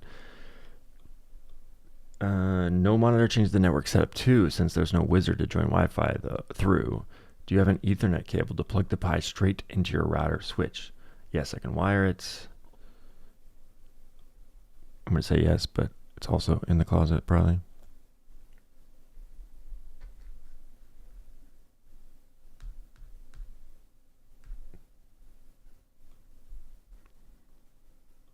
Disk utility. It's not connected again. I didn't eject it. I wonder if it just times out, or is it because I have the imager open? Yeah, it just disappears. Okay, whatever. Good, that keeps this simple. Since there's no wizard to walk through anymore, we'll pre-stage the user account the same way SSH file did for SSH. Drop a userconf.txt onto bootfs with a username and a hashed password. This is the same mechanism Imager's own set username password toggle uses under the hood. In terminal, open your Mac, generate a password hash. This prompts you twice for the password. Hidden, it never touches your shell history. Okay. What else? Copy output, write the text file. Okay, so I do need to plug this back in. That's fine. Generate a password hash. It's going to ask me for a password. We're going to create one in one password.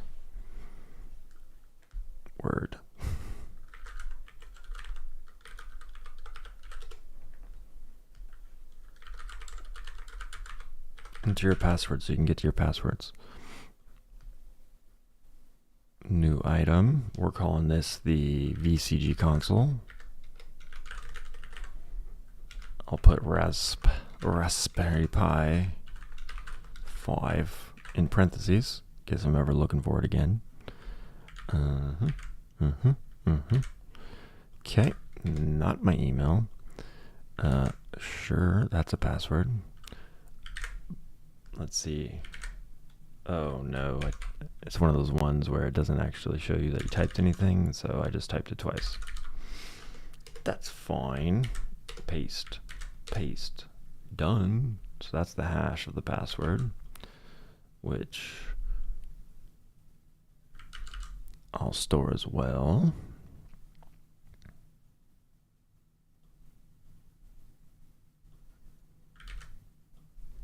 It's putting it in one password, nothing crazy. Okay, now write this. Okay. Dun, dun, dun. Your username. Paste your hash here. Okay, what is my username? Can I make whatever I want? I think the hash has the 6 already. Do you think it wants, it doesn't want me to duplicate this $6, right? It can't. There's no way. Okay, that's it. That's what I was supposed to do. I believe it. If I believe it enough, it will come true. And now I'm ejecting. Abandon ship. It's a really slow eject. Maybe it just sees it's still there, but not mounted. Okay. All right. Now I have to find that Ethernet cable, so I'm not a liar to my AI twice today. SD card docking. Boom. Okay. And on the software side, the framework has a schedule Scare the shit out of me. the model correctly, balance memory, and keep the KV cache consistent. Failures and stragglers can stall everyone, so you need good orchestration and monitoring. Who was talking to you? I'm here. Yeah. What's next? Well, why did you start talking, dude? Nobody said anything. You were on mute. What the hell? Scared the hell out of me. Jeez. Let me check that. Sorry about that. Looks like the system picked up or replayed a fragment, and I treated it as a question. I'll stay quiet and I'll clear fragments like that. Thanks, Rowan. I found a cable. Who knows how good it is?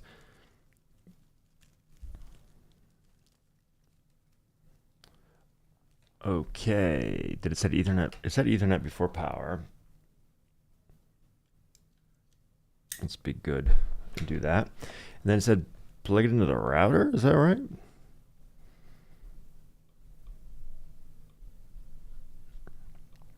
Next.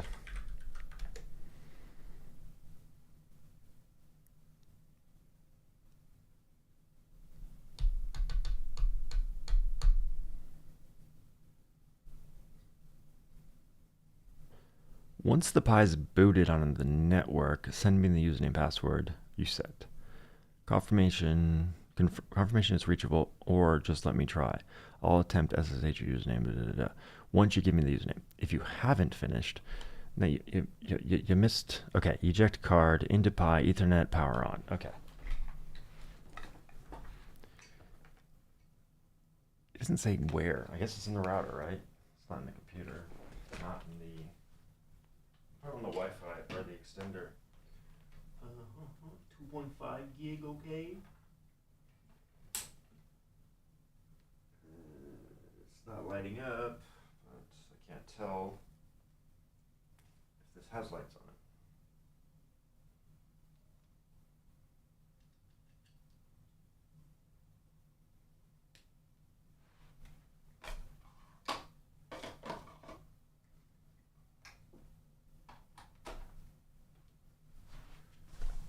No sparks. We're good. Oh, lights on the Raspberry Pi. Okay. I'm gonna SSH into it.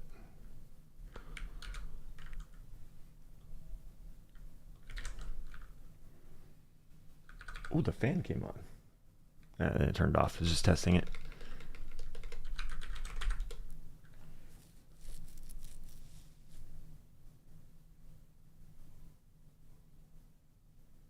Okay. Are you sure you want to continue connecting? Yes. This key is not known by any other names. Are you sure you want to continue connection? Yes, I said please note the SSH may not work until a valid user has been set up. Put in your password. Okay, I can do that. Do you think it's going to print it? No. Install Warped SSH extension. Install Warped extension to enable agent features like browsing. No. Continue without installing. The program includes. What does this say?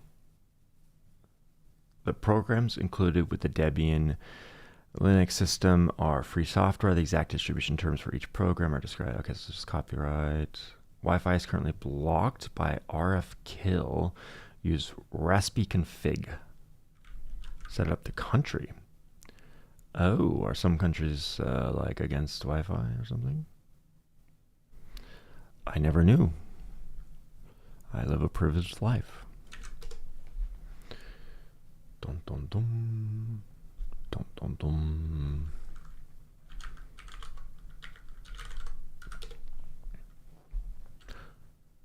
Oh, I'm not SSH'd in anymore? No, I still am. Just have to sudo it. Scripts must be run as root. Okay. This confirms the Pi is up, reachable, and your account works. Nice. Also good to see RFKill, Wi-Fi warning, though it doesn't matter since we're on Ethernet. Rather than share your password in chat, let's set up SSH key auth so I can connect directly. Let me check what's available on this machine first. I've got a key pair already on this machine in your Mac terminal, still SSH'd into the Pi as for Android. Run this to authorize it. I'm getting hacked. I'm about to get pwned right now, guys. All right, so we're making something executable, SSH, creating a new key. Okay, that's the PC. Okay, don't hack me. Whoa, that came out weird.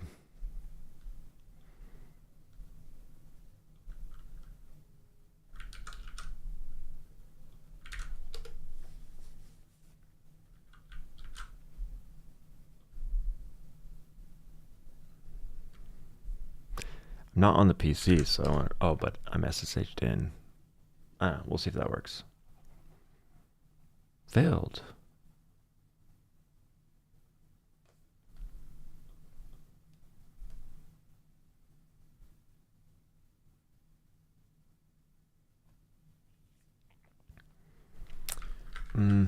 Key auth didn't take. Could be smart quotes issue.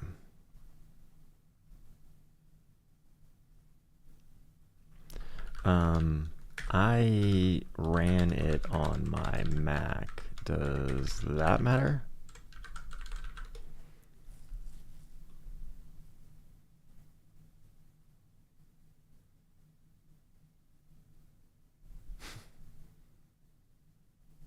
Oh, no, I guess I ran on the SSH, or on the Pi, sorry. Not on your Mac's own terminal. Running them locally would show your Mac's own SSH folder, which has nothing to do with this. If the SSH session to the Pi is still open in another terminal tab window, switch to it and run 3 commands. It'll ask for the Randroid password. I'm already in it, never mind. Right, that's not gonna work again? Oh my gosh. Am I gonna infinite loop? I'm gonna SSH into my SSH. Shell into my shell. Shells all the way down, guys. Oh, now I'm in. So I wasn't in. It was lying to me before. I'm glad I did that.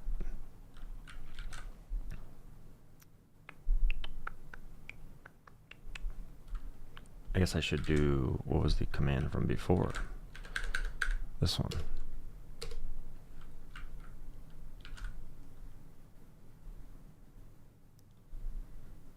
Oh, and then probably this one, right? Did that change? Authorized keys, known host old.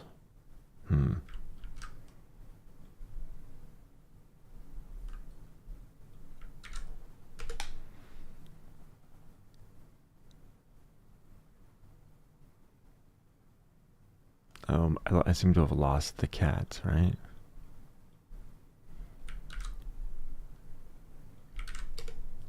There we go. So 3 keys from Windows.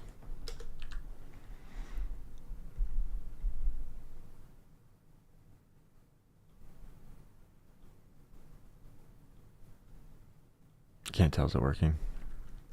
Did I stop it? I think I stopped.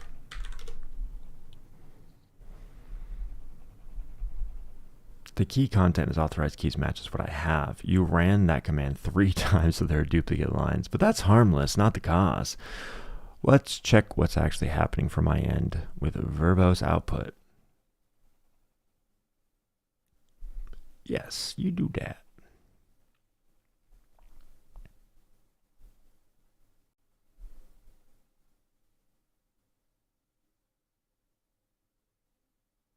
Let me order the HDMI cable before I forget.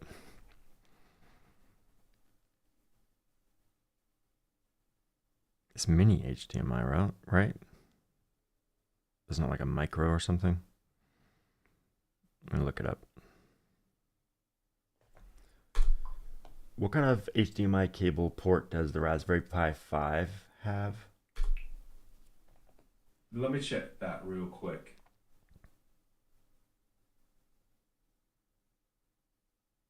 It's got 2 micro HDMI ports, so you'll need a micro HDMI to full-size HDMI cable for a regular monitor or TV.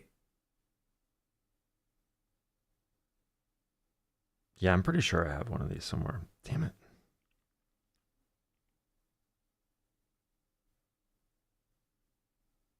Can overnight one.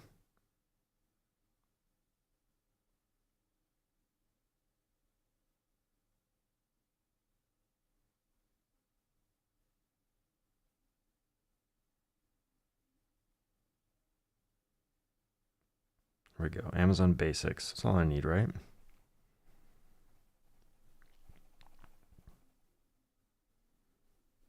I have to buy. That's how I get you. Got to buy $25 worth of stuff to get overnight. Do I really need overnight though?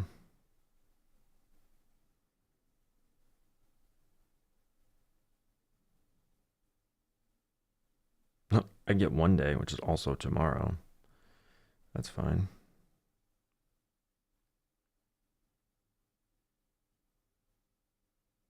They tried to get me to buy $18 more of stuff, and I almost fell for it. Found it. The debug output shows I'm offering the correct key. Fingerprint matches exactly what should be an authorized keys, but the server still rejects it.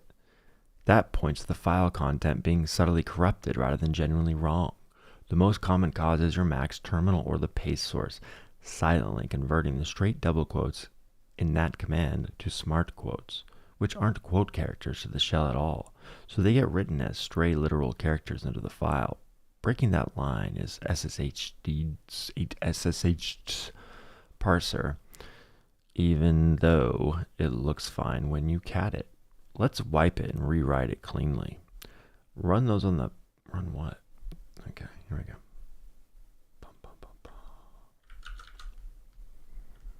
I can run them back to back, right?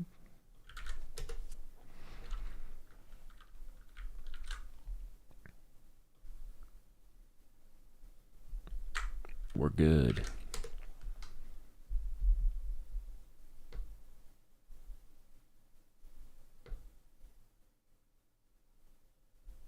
That's clean. Line ends right at window. $, no straight characters. Let's retry. Failed. Content's fine, so this is likely something at the SSH server config or stricter permission chain check. Let's get the actual reason from the server's own log. That'll tell us definitely instead of guessing. I wonder if because I put it freaking on medium, now he's being dumb. Get slightly faster outputs, and he's probably going in circles.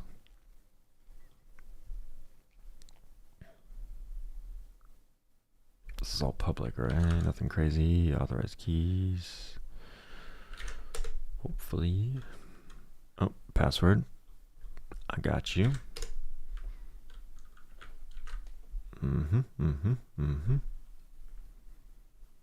And we're hacked. We're pwned.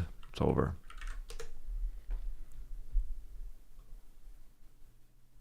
Oh, Freedom's here. I didn't see you, man. Micro HDMI. It should boot up with a shell and default login. If you have an Ethernet router to connect it, then you can connect VNC. Virtual network controller. What's VNC again?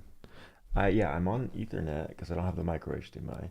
I connected via SSH, but Claude can't. I don't know. Claude's trying to get there through my Windows machine because my Windows machine is the one that has the camera and everything. But actually, that doesn't even matter. I could just run this from Mac probably. The Windows machine was set up with Ubuntu, so I was like testing the Linux implementation, I think. The server never logged a public key attempt at all. As your codecs had to install a VNC server and connect it to via your Windows desktop. Okay, that's a great idea.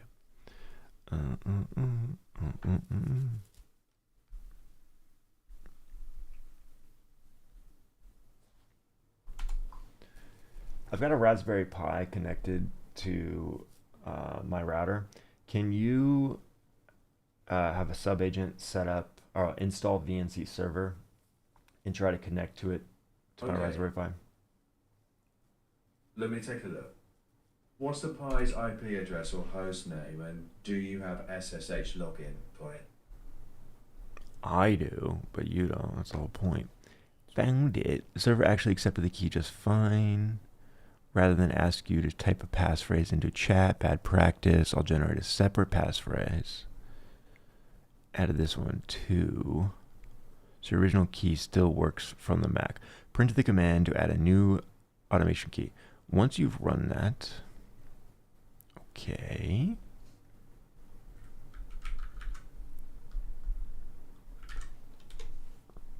Okay, I can reach the Pi over SSH, but it's asking for a login. What SSH username and password should I use?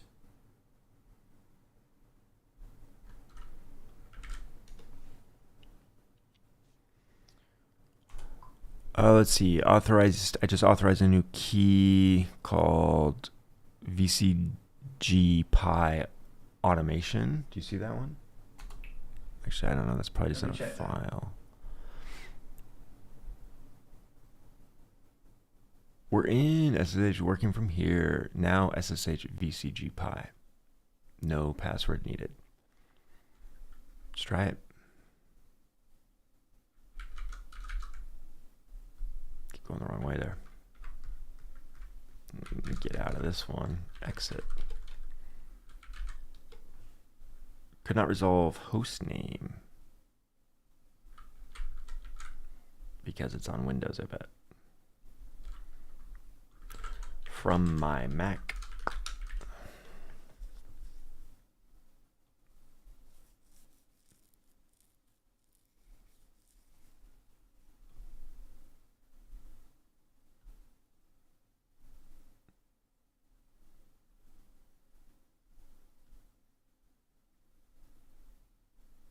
Fine, make me do the long one. I'm gonna put this in my one password so I can remember. Still checking for that key to show up.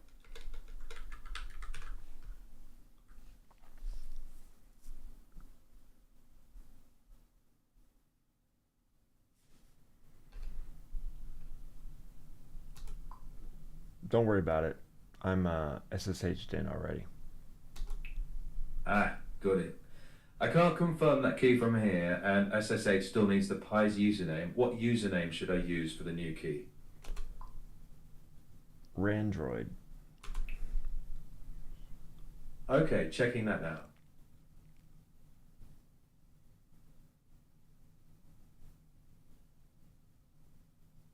All right, so it's cloning the repo and running scripts by bootstrap.sh, which I had Codex put together for us for this day, the day when we finally set up the Pi for VCG Console.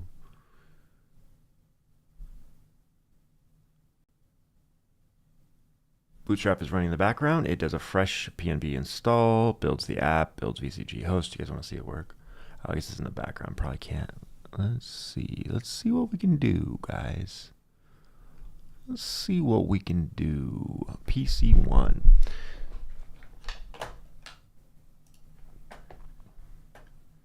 Okay, where's your agent? Go down. No. Enter to view. No. Left. There it is.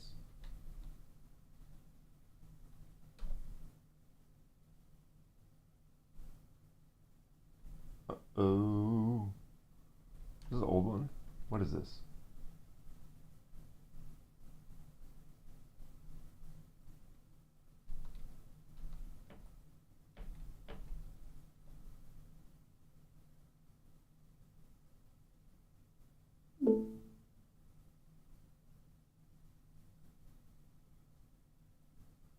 That's a different agent. I don't know what that one was.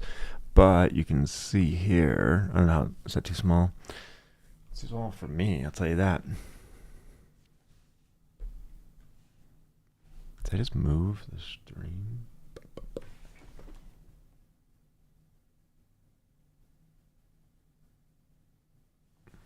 Is that any better than what we see here on the desktop app? Not really.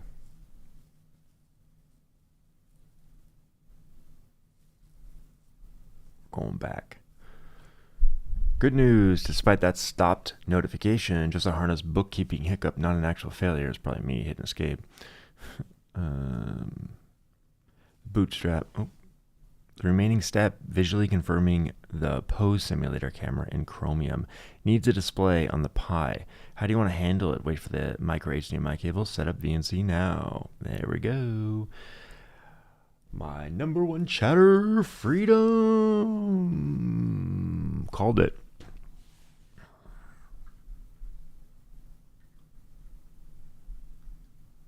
Is it really virtual network controller? Or is it like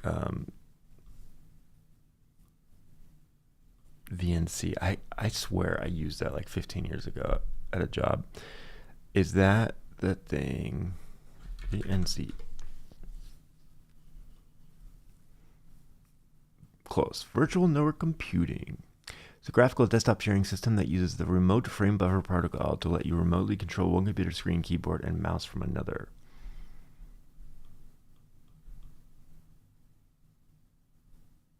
Yeah, I have a KVM,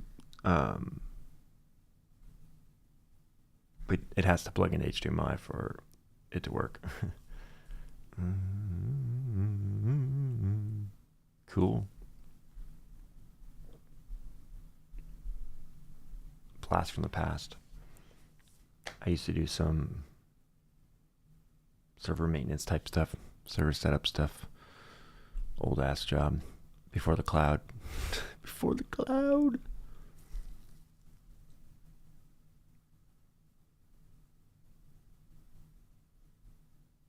Wayland compositor. That's that Aliens reference, right? Alien reference.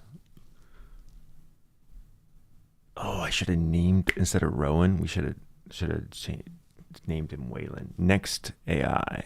We're going with Wayland. I love that. That's awesome. Very British. WaveVNC is listening in port 5900 with authentication via PAM. That's my mom's name. Your actual PI login over TLS. That combination is specifically built for Real VNC's client. So, install Real VNC Viewer on your Mac. Yes, sir.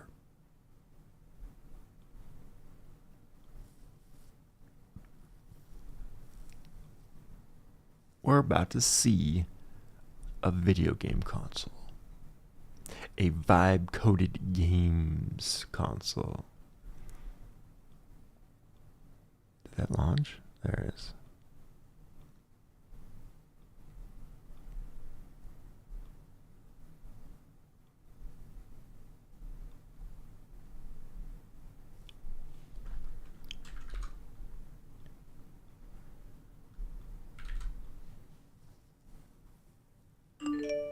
Whoa.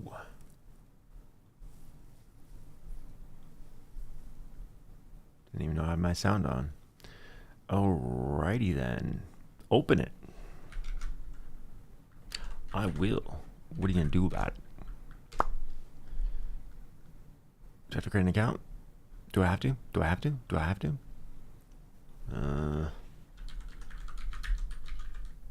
Is it free?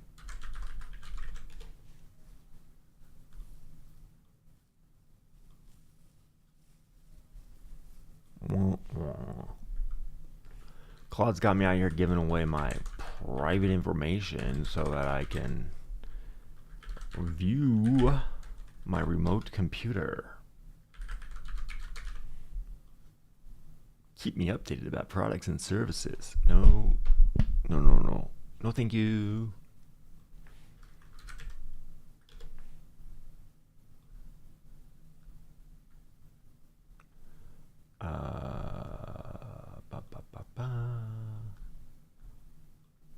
Verify email. I forgot to copy the code.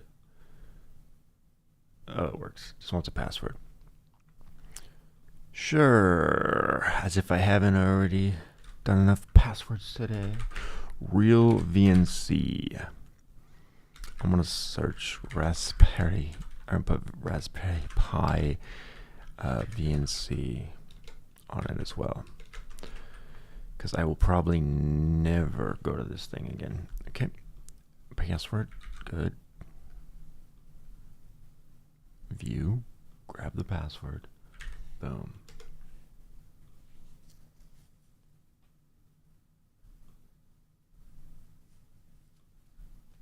Done. Kind of. Just have to log in on the Mac. Signing in now.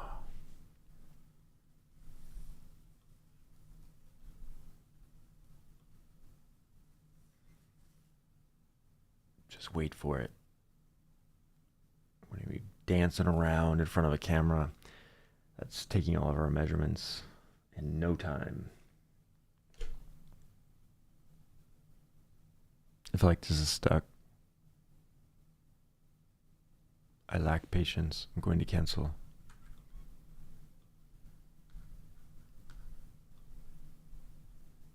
There it goes. Make a direct connection. Connect to a device using IP address or host name.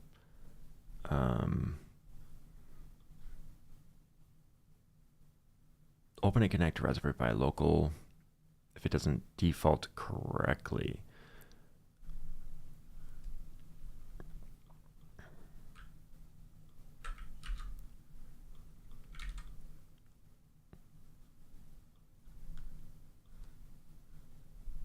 Bunch of permissions. Allow. Need to change my system preferences to allow to control the computer. Isn't that backwards from what I'm trying to do? Well,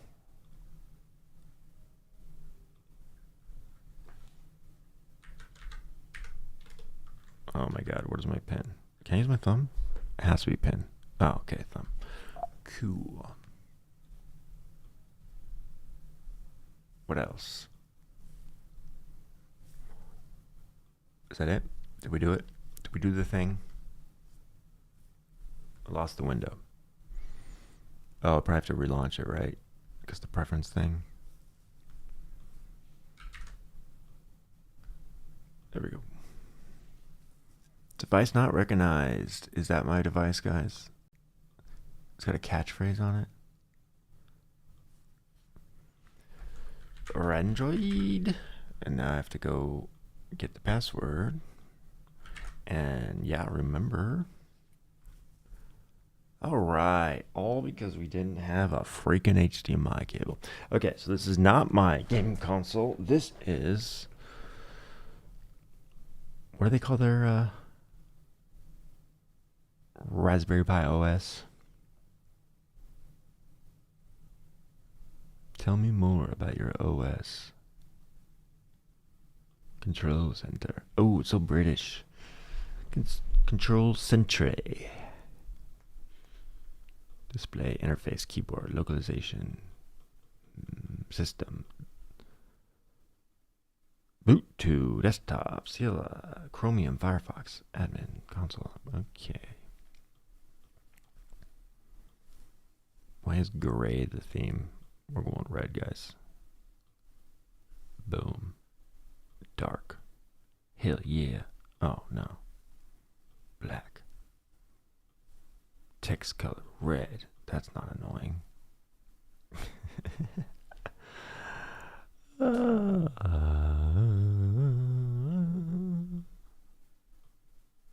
Okay. Now what? Nope.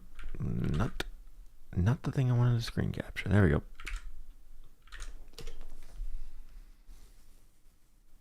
Log in.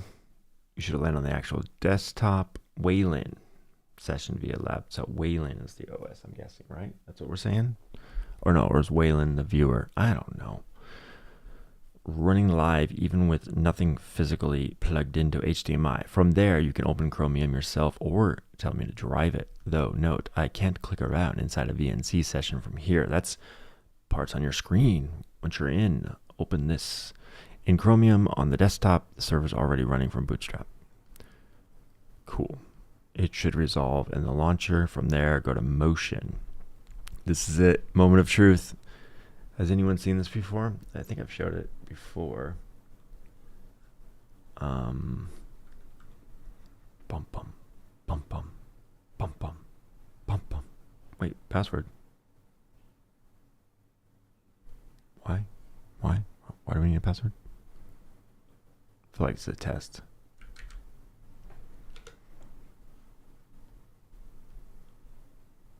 About to fail a test, guys. Oh, I have to type this password by hand. I'm not gonna do it. Boom. Good thing I didn't do it. Oh my god. Just type the password.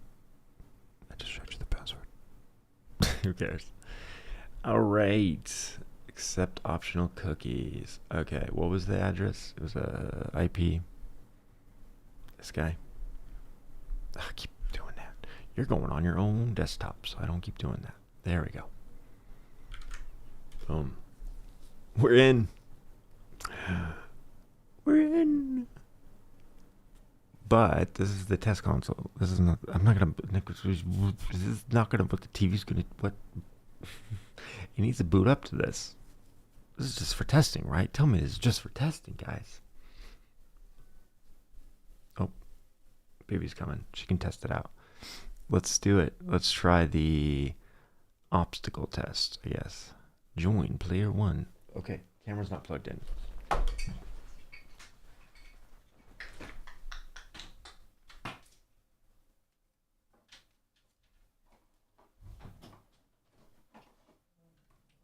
Hello. Is this thing? Oh. Okay. Can this thing? You want to talk a robot? No. Hello, robot.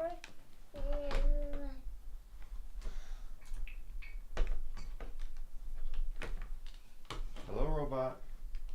Hello, robot. Robot. Hello, robot. Hello, robot. Is the camera? Oh, I probably need a driver, huh? Oh. Dang it. I heard trying to get a driver. What kind of driver are you looking for? There it goes. You had your new key. Yeah, there it is.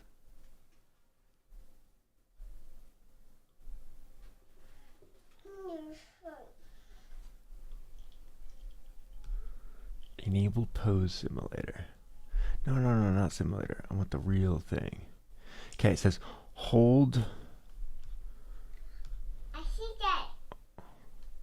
paused. Okay. I'm sitting. Will this work? What is happening? Oh, this is the game. This is the game. Okay. Refresh. I really want to. Start camera. Careful with that. Join player 1. That's this then. Oh, it sees you. Is this how you join? Oh, this is pause. Is this pause or join? I can't remember. Is this join? You may check there. What's the VCG One sec. command to join? Mm-hmm. I just canceled. Let me pull that up.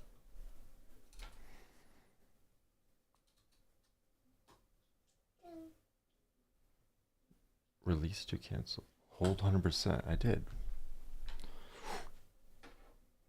Is it accepted and then it just disappears? Maybe it's already working. Let's try. It's because I'm not standing up. Paused. Unpause. In VCG, to join, See? hold your hands together briefly Pause while the hands. camera sees you. That's the join or select gesture. All right, but I'm in the moves lab. I forget what it was. One of the games where you duck and jump. How do I start it? It's paused. It says track. Let me check the already. start and pause control for that. Maybe because I'm not standing. It's because I wasn't standing, huh? Since it's paused, select resume. The default focus should already be on resume, so just hold your hands together briefly to select it. Pause. Says probably can't see me, right? Pause. 76%. Pause. Let's show the camera again. Show the camera. Show the camera. Enable post simulator. Join player 1. Stop camera. Use replay. Export. Use replay. What's that do? Oh, that's probably simulated again. It's ducking. Good try. One more time. It's ducking. Don't put wax in there again. No. Oh no. Oh no. Where's the camera? With you. Hi, I robot. can't see it, so. She said, "Hi, robot." Hi there.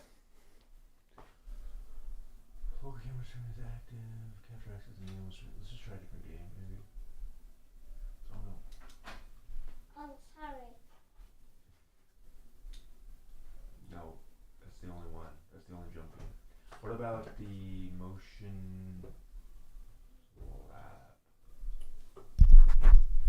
That is the motion lab, isn't it? Okay, this one's different. Okay, there. It sees me. Yeah, I'm the candidate, okay? That's me, bro. Holding my hands up. Can you see that? Oh, it's using the fake one, isn't it? Isn't it? Join player 1. Start camera. Ah, that's me, bending over. I can't see my legs. Oh, see it unpaused. Punch, punch, uppercut. It just keeps crashing or something. Is that it? Is that all we're getting today? Let me check that. Let's try the museum. I can't see the camera feed, but punches and uppercuts aren't game controls in duck and jump.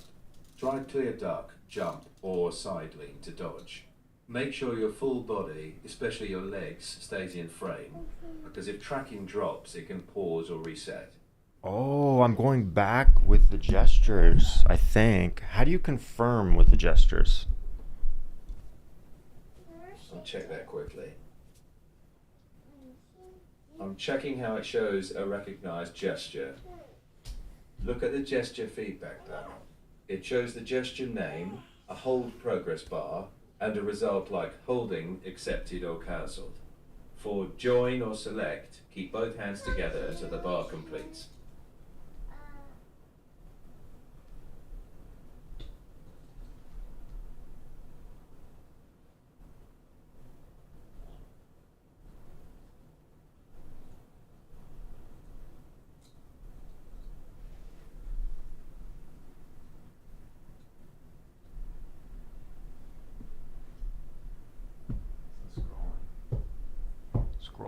Scroll.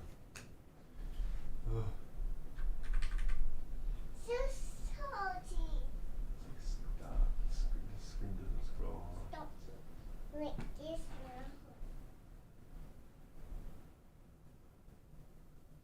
Let's see if we can load a game directly. No, I went to the museum. Lame. Let's try this one last time. Start camera. Camera frames stay local and are not displayed or recorded. Post inference is isolated from the console UI thread. Capture mode requested. 30 frames per second, low power. The camera reported 30 frames per second. Okay. Browser capture arrival to motion frame publication. Camera exposure and capture transfer are outside this boundary, so it cannot qualify the 120 milliseconds exposure to active gate. Okay. Tracker is ready. Landmarks and standardized actions are available. Local camera stream is active. Software access is enabled. Capture activity stream active. Physical shutter not sensed. The stream stays local and is not displayed. Worker, WebGL. One candidate. So nobody joined yet. So join.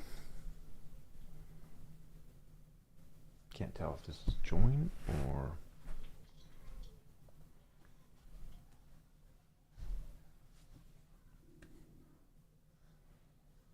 triggered.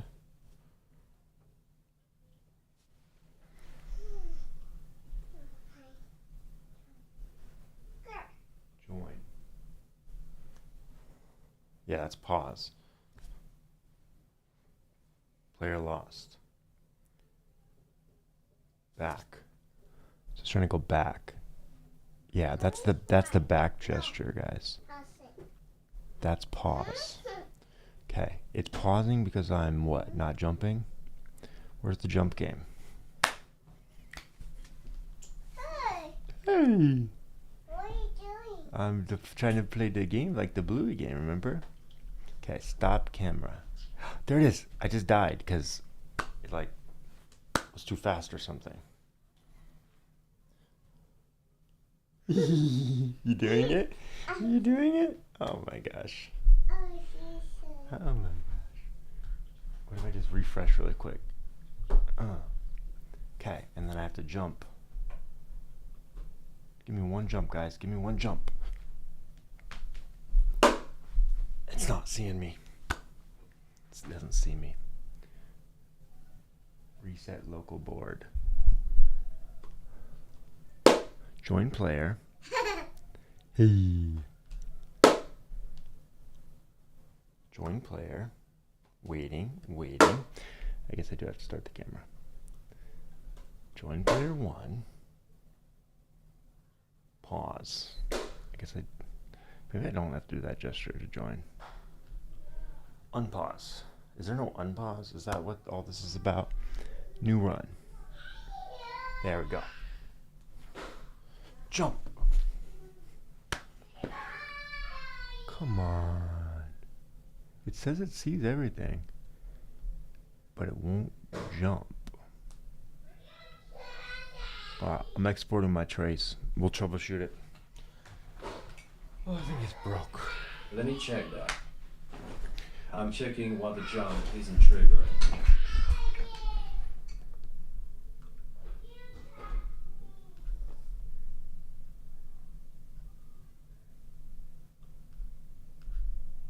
Okay. I gotta go, but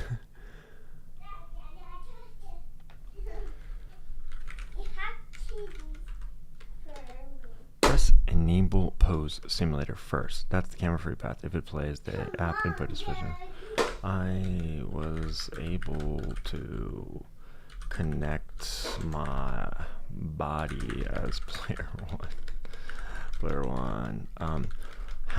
What's the next step? What's the next step? How do we make VCG Console load natively / by default on the Pi instead of in the browser on a desktop? Maybe I just need the HDMI cable. Hey. Bedtime? Play music? On drumsticks? I got drumsticks.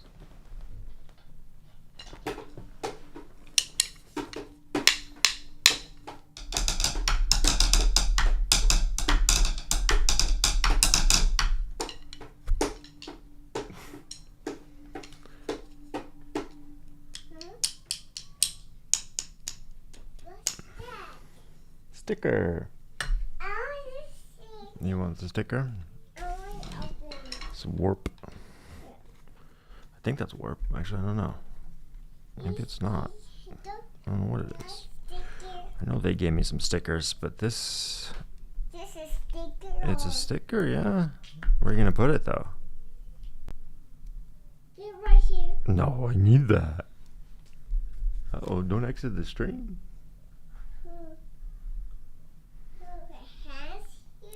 No, your hands. You gotta wash your hands. You can't put it on your hands.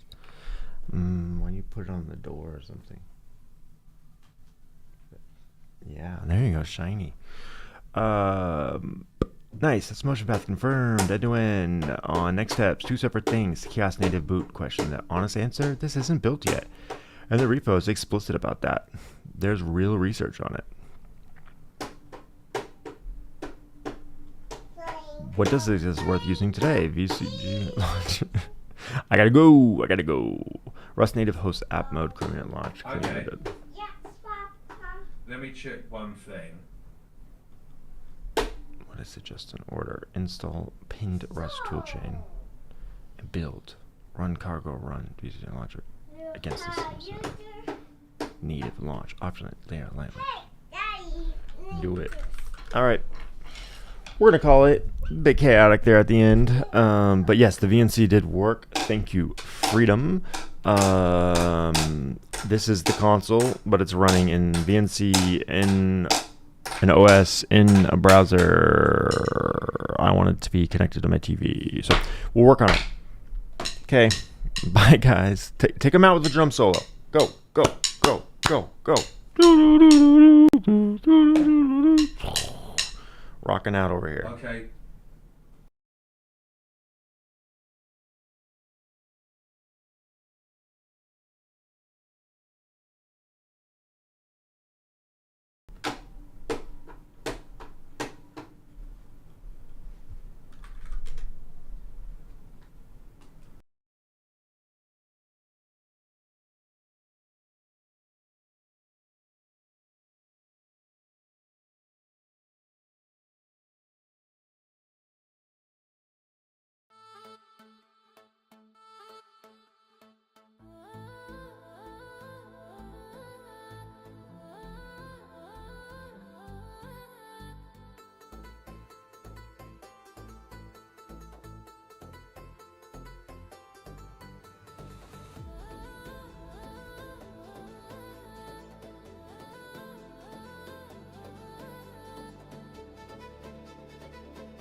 तू शायर है मैं तेरी शायरी शायर है मैं तेरी शायरी तू आशिक है मैं तेरी Bye. Good night, Good night. Clinkers. Okay, wrapping up now.